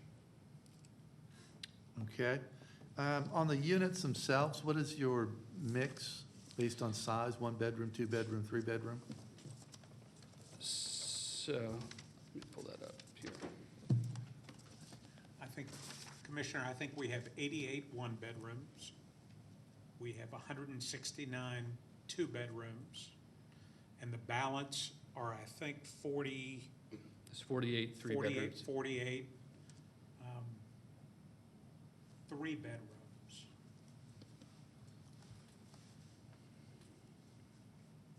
Okay, that's interesting. We've certainly seen a number of other new apartment complexes, for instance, in the Cumberland area, and the single family, I shouldn't say single family, the single bedroom tends to predominate anywhere from 50 to 60% of the units. So that's an interesting mix of almost family-sized units on 2 bedroom and 3 bedroom. That's all I have right now. Paul? Yeah, okay, a few questions for you. You said you were basically buying hold types or building hold types? That's the nature of your company? I'm sorry? If I heard the presentation right, you do a lot of building and holding for the long term? Yes, that's correct. So yeah, build and hold type. I understand it. Yes, sir. Okay, so can you name a few complexes that you've managed for, held for over 10 years? Sure. The most recent, first of all, we're a company that's 21 years old. So, Okay. you know, as we talk about this, it's a developing part of our business. We sold Carriage Hill, which is an apartment community in Richmond that we held for 19 years. That's the one that we've disposed of. Our development arm is relatively new. So over the last 9 years, in 2008, we developed the Cascades, which is our first ground-up development. We still hold Cascades today. That's 13 years later. A couple of years after, the Infinity at Centerville Crossing, which will show up on bonaventure.com as well, is around the same time period, right at that 10-year mark. Okay. Can you tell me which towns those are in? Are they also in Richmond, Cascades, and Infinity? No, the Cascades and Infinity are both in Virginia Beach, Virginia. Okay. Do you have any other product in a market like Atlanta? We're currently developing in Raleigh, North Carolina. Again, pre-development, don't have a shovel in the ground, working on a site plan in Cary, North Carolina. We've got existing rezoning cases in Bluffton, South Carolina, which I know is different. Huntsville, Alabama is another one that I think is a relatively comparable market. We have done some pre-development work in the Nashville marketplace as well.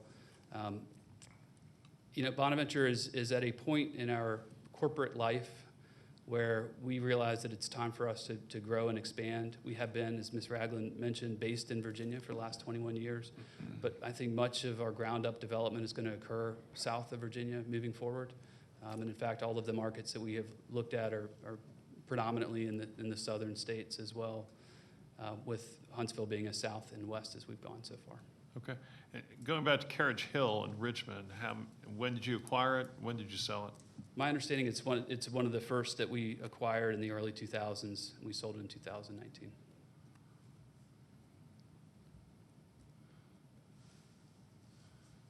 Do you think the experiences you've had as a management company on Carriage Hill would have been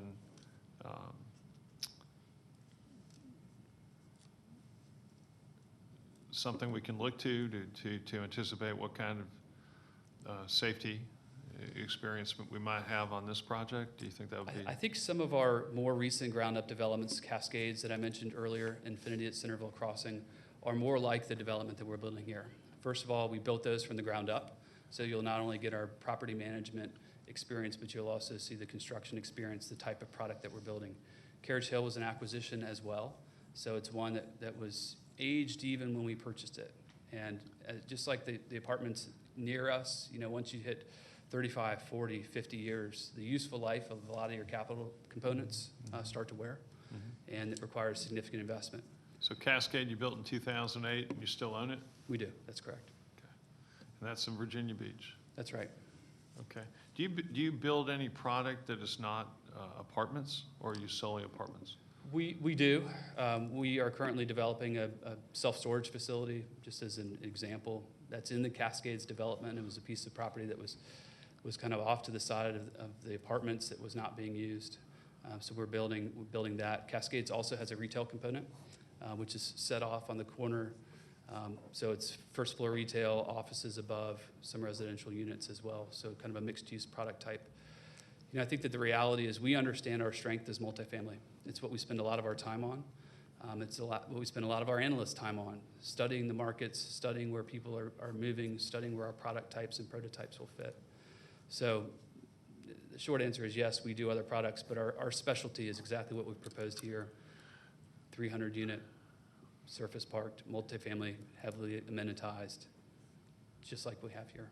Have you done any townhomes for sale? We have developed townhomes for lease. We have not currently developed townhomes for sale. And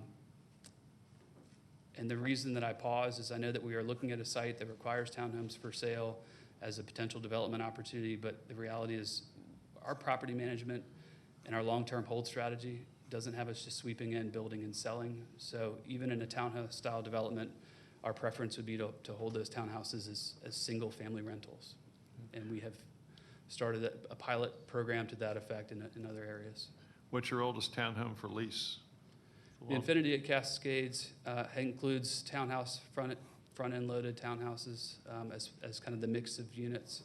So that is one. Around the same time period, we have what are called carriage houses, which is a garage with a flat above it. It has the effect of a townhome. It looks like a townhome, although you can lease the garage to somebody different than who lives above. All of those happen around the same time period. Did you give any thought to buffering in terms of doing some sort of carriage home or townhome look on the exterior of this relative to the orientation of some of the more single family areas? We did. In our opinion, the distance and the topography allowed us to create an adequate transition without kind of a buffer townhouse style development. It would have also, just by the nature of the site, required that we either significantly reduce or remove one of the multifamily buildings. So you basically take, one of the multifamily buildings and you put a row of townhomes instead. It would require that you develop it in a way that's running perpendicular from city view, just like we have here with the multifamily buildings. So I don't know that it would create any more transition than what we would have today. Thank you for answering all my questions. Thank you. Stephen? All right, thank you. You guys can take a seat, and I may call you back up. Can I get Ms. Diaz?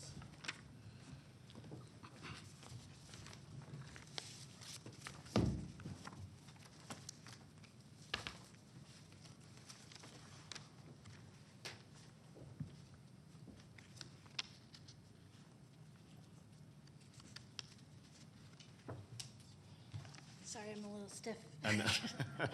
We all are. Amy Diaz, Cobb DOT. Thank you. So given what has been submitted on the site plan and the traffic study that was submitted, what concerns does DOT have? Well, the traffic study was submitted today. You just got it. So we just received it. We will be reviewing it in the next week. Got it. Thank you. As far as what was mentioned earlier, the FAA study. So we reached out to them very early. FAA is something that DOT handles actually in plan review, but we like to let developers know that it's coming. They had already started the FAA review process, and so our airport is already in conversation with them about it. Okay, but we don't have our own. We just have their recommendation that the applicant did, or do we have our own recommendation based on that conversation? So my understanding, and I'm speaking for the airport here, Yeah. but my understanding is that they take the FAA finding and they review it. Okay. You know, but they don't do a separate study to submit to FAA or anything. Got it. Thank you. That's all my questions. Anybody else have any questions for Ms. Diaz? All right, thank you. No problem. And then do we have anyone from stormwater management on the phone or in the building? Dave Braden is online. Dave, can you hear me? Can, yes, sir. Awesome. Regarding this application, we saw the report in the data that talks about concerns regarding erosion during construction. Can you talk about that and the impact to any surrounding areas and neighbors? Yes, as was already mentioned, this is a pretty steep site from west to east. So it's good to hear that they're going to be utilizing the offsets in the buildings to step the site down. But even with that, we would like to see, and again, it'd be erosion controls review, but we always place them in our stormwater comments. But we'll probably would like to see some elevated erosion control on the site to provide some extra level protection so that sediment doesn't discharge off the site with such a steep profile.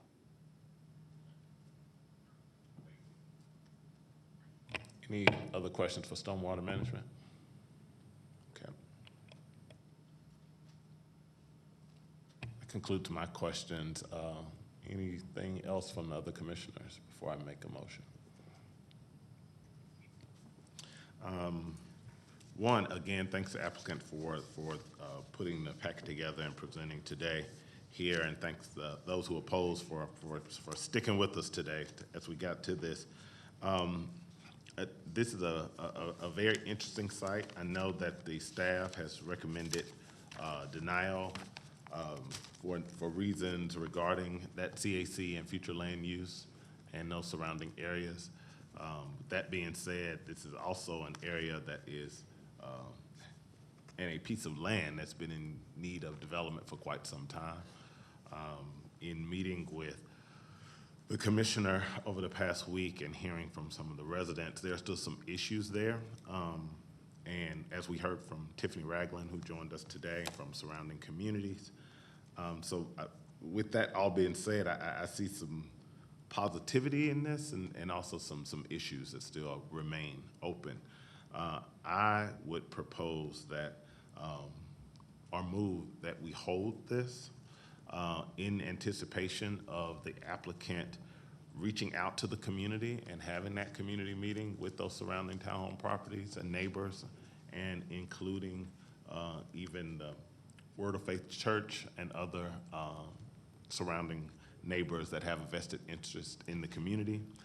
That hold would also give our DOT opportunity to review the traffic study and provide us better information as we look to see if there's anything we can do given the change in zoning that's being requested here.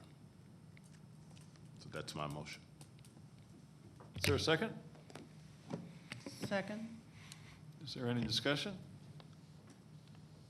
Call the question. The motion to hold is the correct term, correct? Passes, and we'll consider the matter again on our July calendar unless we need to hold it for a longer period of time. We'll consider it again in July. Very good. Next case. Oh, wait, I'm sorry. I received a text from an unknown source advising me we need a break. So while the applicant comes forward, if we could please take a 5-minute break, and thank you so much. All right, John, you can call the case. I'm not going to do it now. Rezoning case Z34, My Property Group LLC, request rezoning from GC to LI for a contracting office, parking, and storage in land lots 867 and 910 of the 19th district. The property is located on the north side of Flint Hill Road, on the south side of Powder Springs Road, east of the intersection of Flint Hill Road and Powder Springs Road. Perfect. The applicant is present. Is there anyone here opposed to rezoning case Z34? Let the record show there's no one here in person or virtually opposed to rezoning case Z34. Okay, Kevin, your opportunity to talk us into it or out of it. Thank you. Try to talk you into doing the right thing here. Good afternoon, Commissioners. This Kevin Moore here on behalf of the applicant, which is My Property Group, MY. That actually, MY stands for McKinney Young Paving Company, which is the two principals of which form this property group for this property. And the use for this property is a use for a paving contractor office and storage of equipment on this 2.5 acre tract that you can see on your screen. That fronts actually on Flint Hill Road, but extends all the way to Powder Springs as those two roads come together. The story behind this property is a bit unusual when you see how this property is zoned today. It's zoned general commercial, and you see all of that red. All of that red's general commercial, and but all of it though would need to be rezoned to some use before it can change uses, because that general commercial property and category is not valid any longer as a category since '96. The particular part that we have, and as I go through it with you, our property is in a neighborhood activity center. That neighborhood activity center on Flint Hill Road extends from the intersection to our property. And then beyond our property, you'll see that it is industrial compatible and industrial from the land use category. South of Flint Hill is also industrial, but then you have a neighborhood activity center stretching along the southern portion of Flint Hill all the way to Powder Springs. The issue, though, of course, is all of that property is already zoned industrial. It's either zoned light industrial or heavy industrial. So our property is actually surrounded by industrially used or zoned properties, either light industrial or heavy industrial. Our property itself has for years and years and years, it was grandfathered for a very specific type of use. It was grandfathered for a contractor's office for storage of equipment and materials. And it was grandfathered as such under its GC zoning for years and years and years until ultimately they moved on. And now my client, My Property Group, and the contracting business, one of them just simply use it as it has been used for years and years. Importantly, what's adjacent to it to the left, when you look at that aerial, to the left of this property is a contractor. It's a contractor who stores equipment and parks and has a small office. Across the street are two other contracting businesses that do similar types of storage yards to a much greater extent than what we are proposing here. So that's what you find in the immediate area, and you can see even to the HI property on Flint Hill to the south of us, the HI property to the south of us on Flint Hill as well, is used in these types of fashions, and that's all we're trying to do here is make use of it. We understand staff's recommendation for denial due to the land use plan recommendation, but in this instance, the land use plan recommendation simply, or the land use plan simply doesn't recognize reality. It doesn't recognize even a future reality where the entire site is surrounded by HI, LI, and will continue to be used as such. That's not going to change in the future just because we paint it pink on the future land use map. Turning to the site plan or survey, I'll just kind of give you a few details about what is being proposed.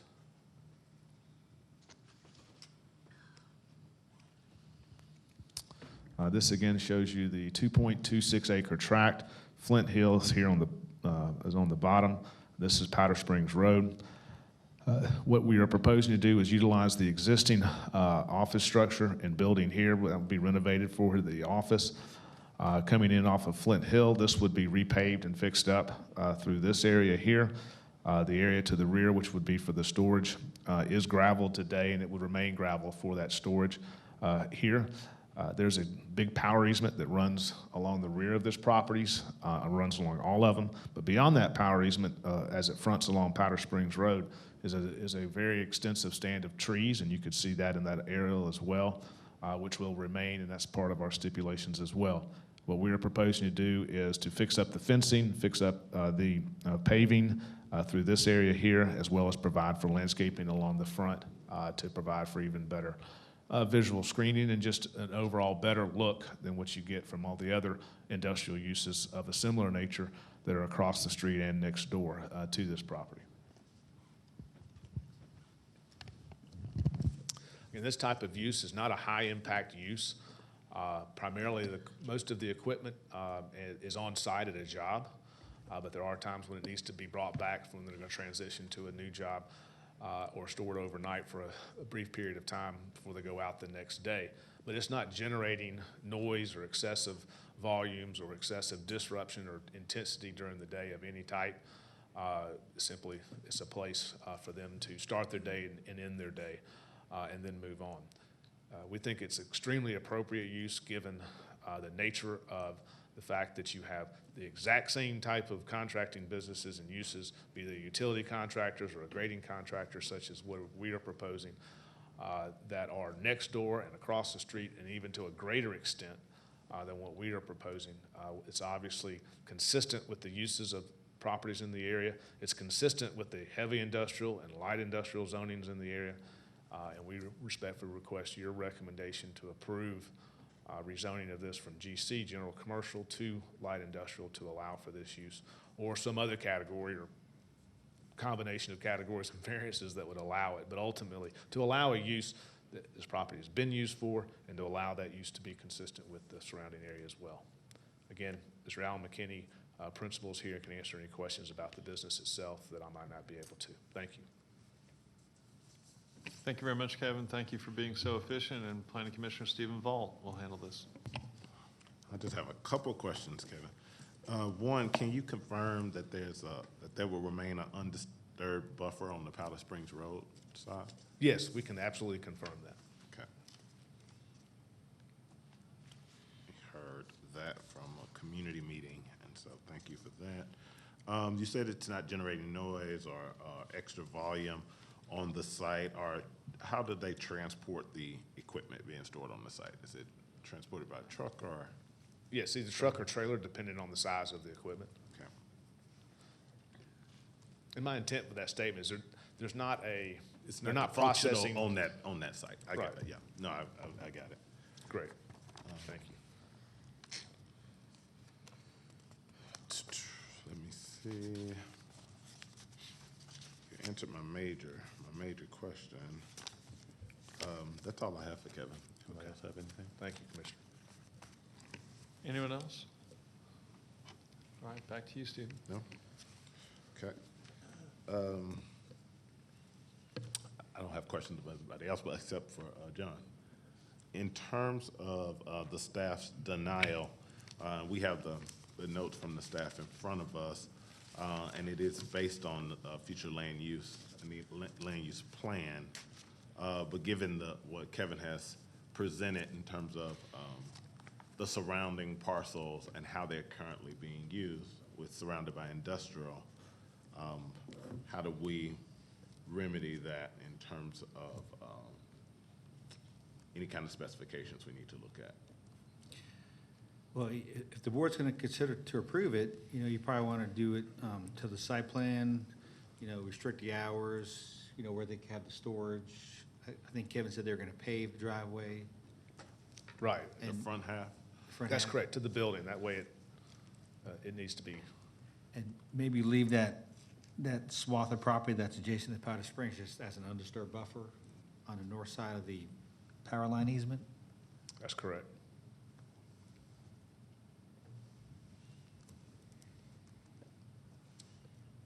Making notes to my, sorry guys. John, I guess my question is, could we, if we were going to approve it, could we approve it at LI, or do we have to suggest another use, or is it LI with specification? Well, the planning commission can make a recommendation to LI if they want to. They could recommend denial if they want to. They could recommend deletion to NRC with the special exception for a contractor's use if they want to. There's several different things that you can do. You know, those last I mentioned, either zoning it LI or deleting it to NRC with a special exception for the applicant's use, I think would both work for the applicant. Okay, thank you.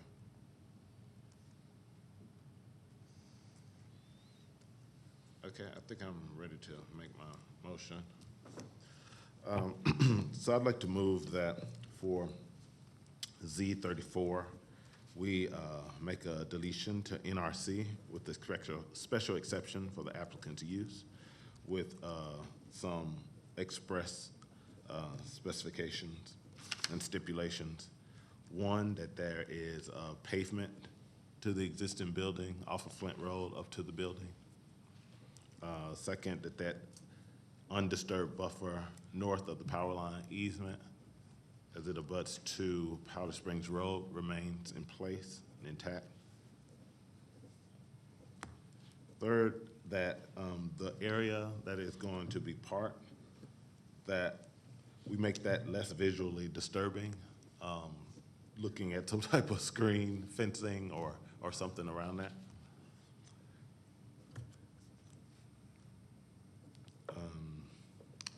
And then all other recommendations as submitted by staff. Is there a second? Okay, the recommendation's been seconded. Any discussion? Yes, sir. On consent? Oh, you want this on consent? Make it a little bit shorter. All right, so that means I don't have to ask my other question, which was, do you have any other comments or concerns before we call the question? Very fine. So this will go on consent as well. That'll be part of the motion and second. Yes, call the question. Okay, that passes 4-0 unanimously. Kevin, thank you very much. Congratulations. Thank you. Good luck at the varsity level. Thank you, man. John, next case. The last case. That's a great term. Rezoning case Z36, TBR Cobb Parkway LLC, request rezoning from GC and NS to CRC for retail and restaurants in land lots 948 and 949 of the 17th District. The property is located on the south side of Cobb Parkway, on the east side of Acres Mill Road, at the southwest intersection of Cobb Parkway and Acres Mill Road. The applicant is present. Is there anyone here opposed to rezoning case Z36? Let the record show there's no one here in person or virtually opposed to rezoning case Z36. You want to swear us in, or? Fortunately, she's not a lawyer. You swear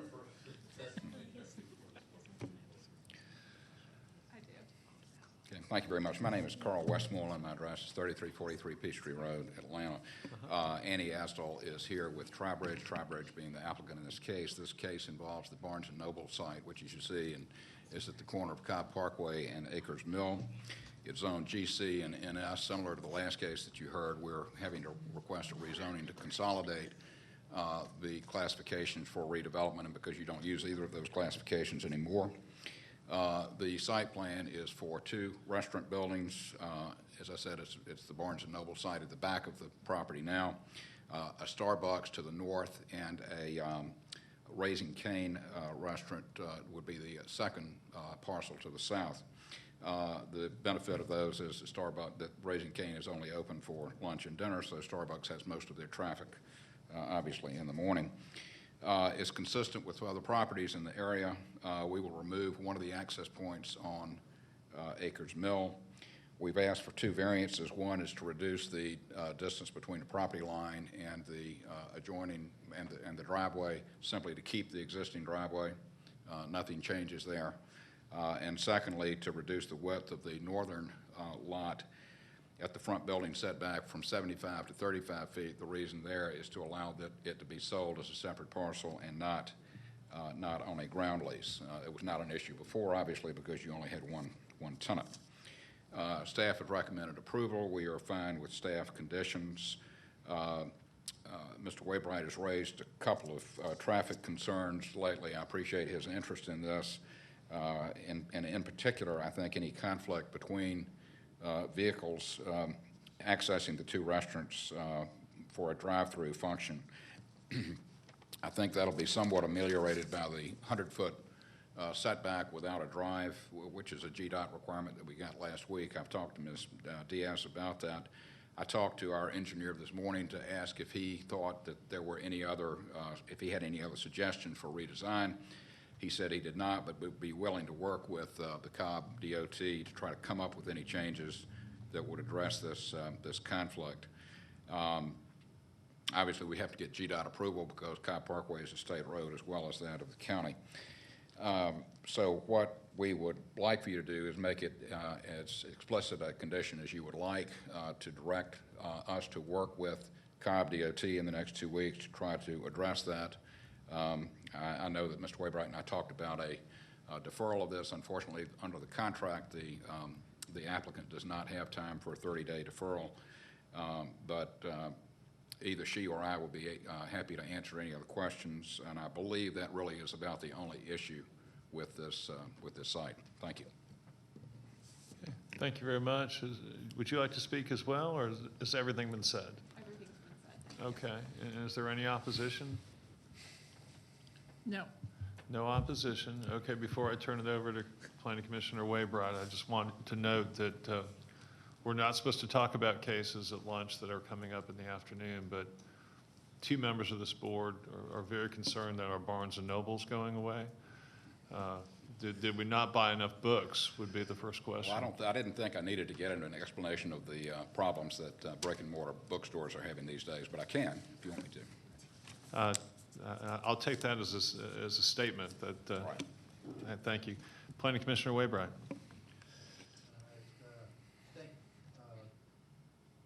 First, I'd like to give Amy Diaz. Okay. Sure. Oh, I'm sorry. Mike, if y'all like to have a seat for a moment. Amy Diaz, DOT.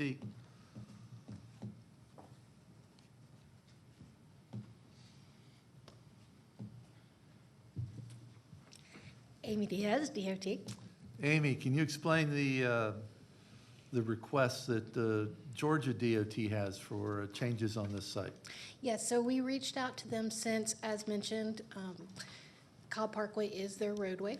And they have said that they do want a deceleration lane where the pointer is right now. So leading into the one driveway that is on Cobb Parkway. It will be a substandard length because there just isn't enough space between that driveway and the signal to put a full-length deceleration lane in. So our comment has it conditioned to basically have the design subject to our approval and GDOT's approval, so that our comment can cover it. The other thing that we received from them is they want the uninterrupted access to be 100 feet from the edge of traveled way, so from the last through lane. The way we measure uninterrupted access is from the edge of right-of-way, and ours is a 50-foot measurement. So since those might not line up precisely, we changed our comment to match GDOT. So for this case, we are asking for 100 feet from the edge of traveled way before the first internal movement, basically to keep those conflict points away from Cobb Parkway. And as the applicant mentioned, he said that they're willing to work with us on those things and they intend to comply. Okay, thank you. Let's see, Cornelius, can you put up the site plan, please, that was submitted? It's probably in the PDF in the packet. Should have a revised site plan submitted in May.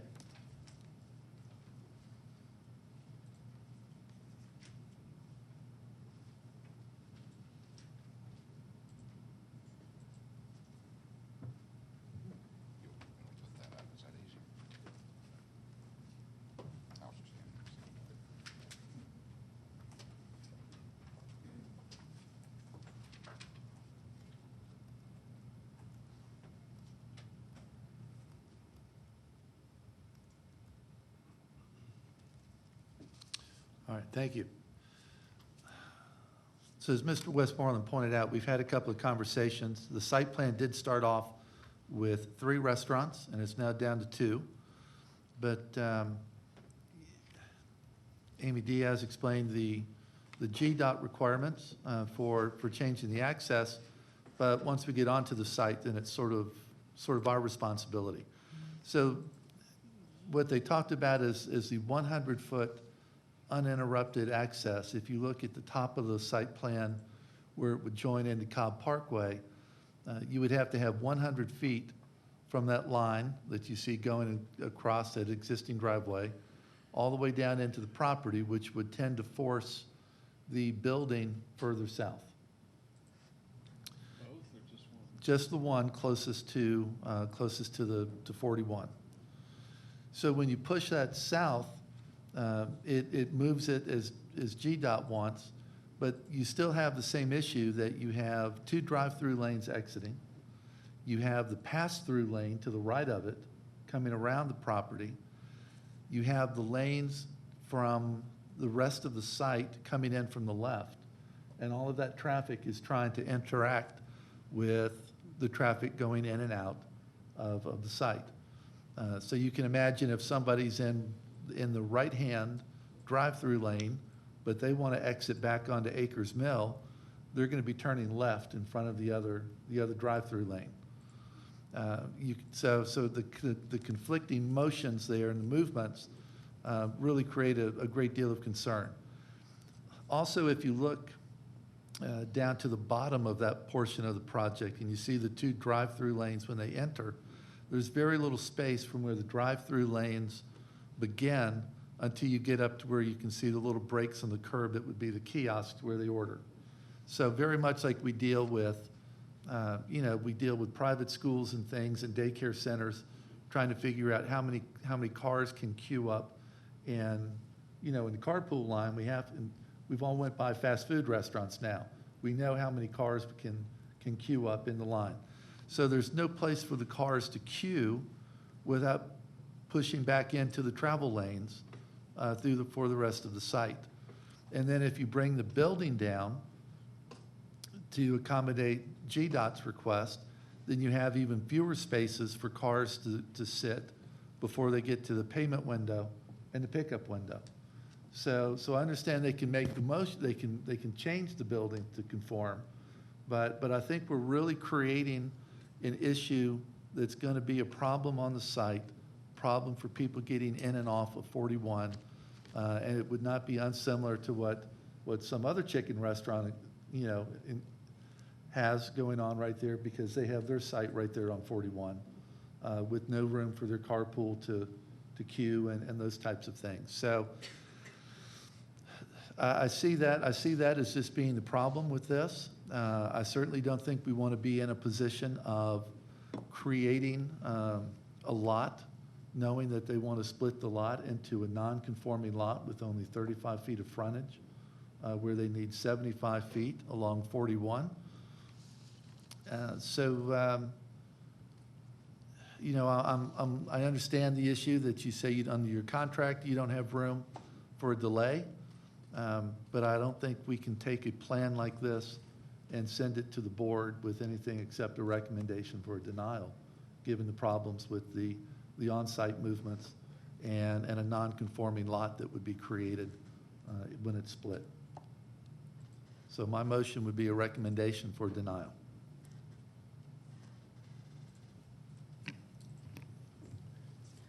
Is there a second, at least for purposes of discussion here? Can we move it along?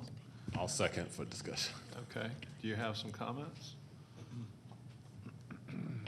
Well, my only comments really deal with the timetable that the applicant is on. And so given that, I'm assuming over the next few weeks before commission, there's not time to try to rework this lot and some of the major points that you've called out. Thank you. Planning Commissioner Dance, do you have any questions or comments at this time? Okay. the applicant would like another opportunity, and I had a couple questions for you before we voted on this. Well, just quickly, as I explained to Mr. Wainwright, the applicant doesn't have time under the contract. However, as opposed to having a denial, we are willing to go back and request more time if you want to recommend a deferral. If we can't, then we'll try to, we'll either drop it or see what we can do under GC and NS. We're willing to do that if that gives us time to try to work out something that you and the staff feel are more acceptable in terms of traffic conditions. You're a gambler. What kind of odds do you place on your ability to get the at least a month? Well, I guess I'm kind of comparing contract? that to what odds I've got with the denial at the board, don't I? Well. Okay. Well, I'm fine with that, because I would tell you that in a regular situation, I certainly would have just recommended a hold until you had time to present a contractual problem. Right. So, but with that, but if you're saying you would rather us put a hold on it and then gamble for the extension on your contract. And if we can't get it, we'll let you all know before the next meeting. So with that, then, we have a motion that was seconded. Can I just make an amendment to my motion? Or a substitute motion's fine. Or how would you? You could do a substitute motion as long as the entire board consents to it, and that's fine. If they don't, then you'd have to go to the voting process we did before. I'd like to offer a substitute motion that we hold Z36 until the July meeting. Is there a second? I'll second that one. Any further discussion? Call a question. That passes 4-0, so that'll be held. Good luck to you. We hope to see you next month. If we don't, we understand. With that, let me go ahead and clarify to the clerk that I may have one point made a motion for approval of something. If and to the extent I did that today, it would be, the motion would have been that we recommend approval since we are a board of recommendations. Please note that in the minutes in case I misspoke. In case I tried to make myself a bigger commissioner than I am. And with that, we have some minutes. We have some minutes. No, no, we have some minutes to approve.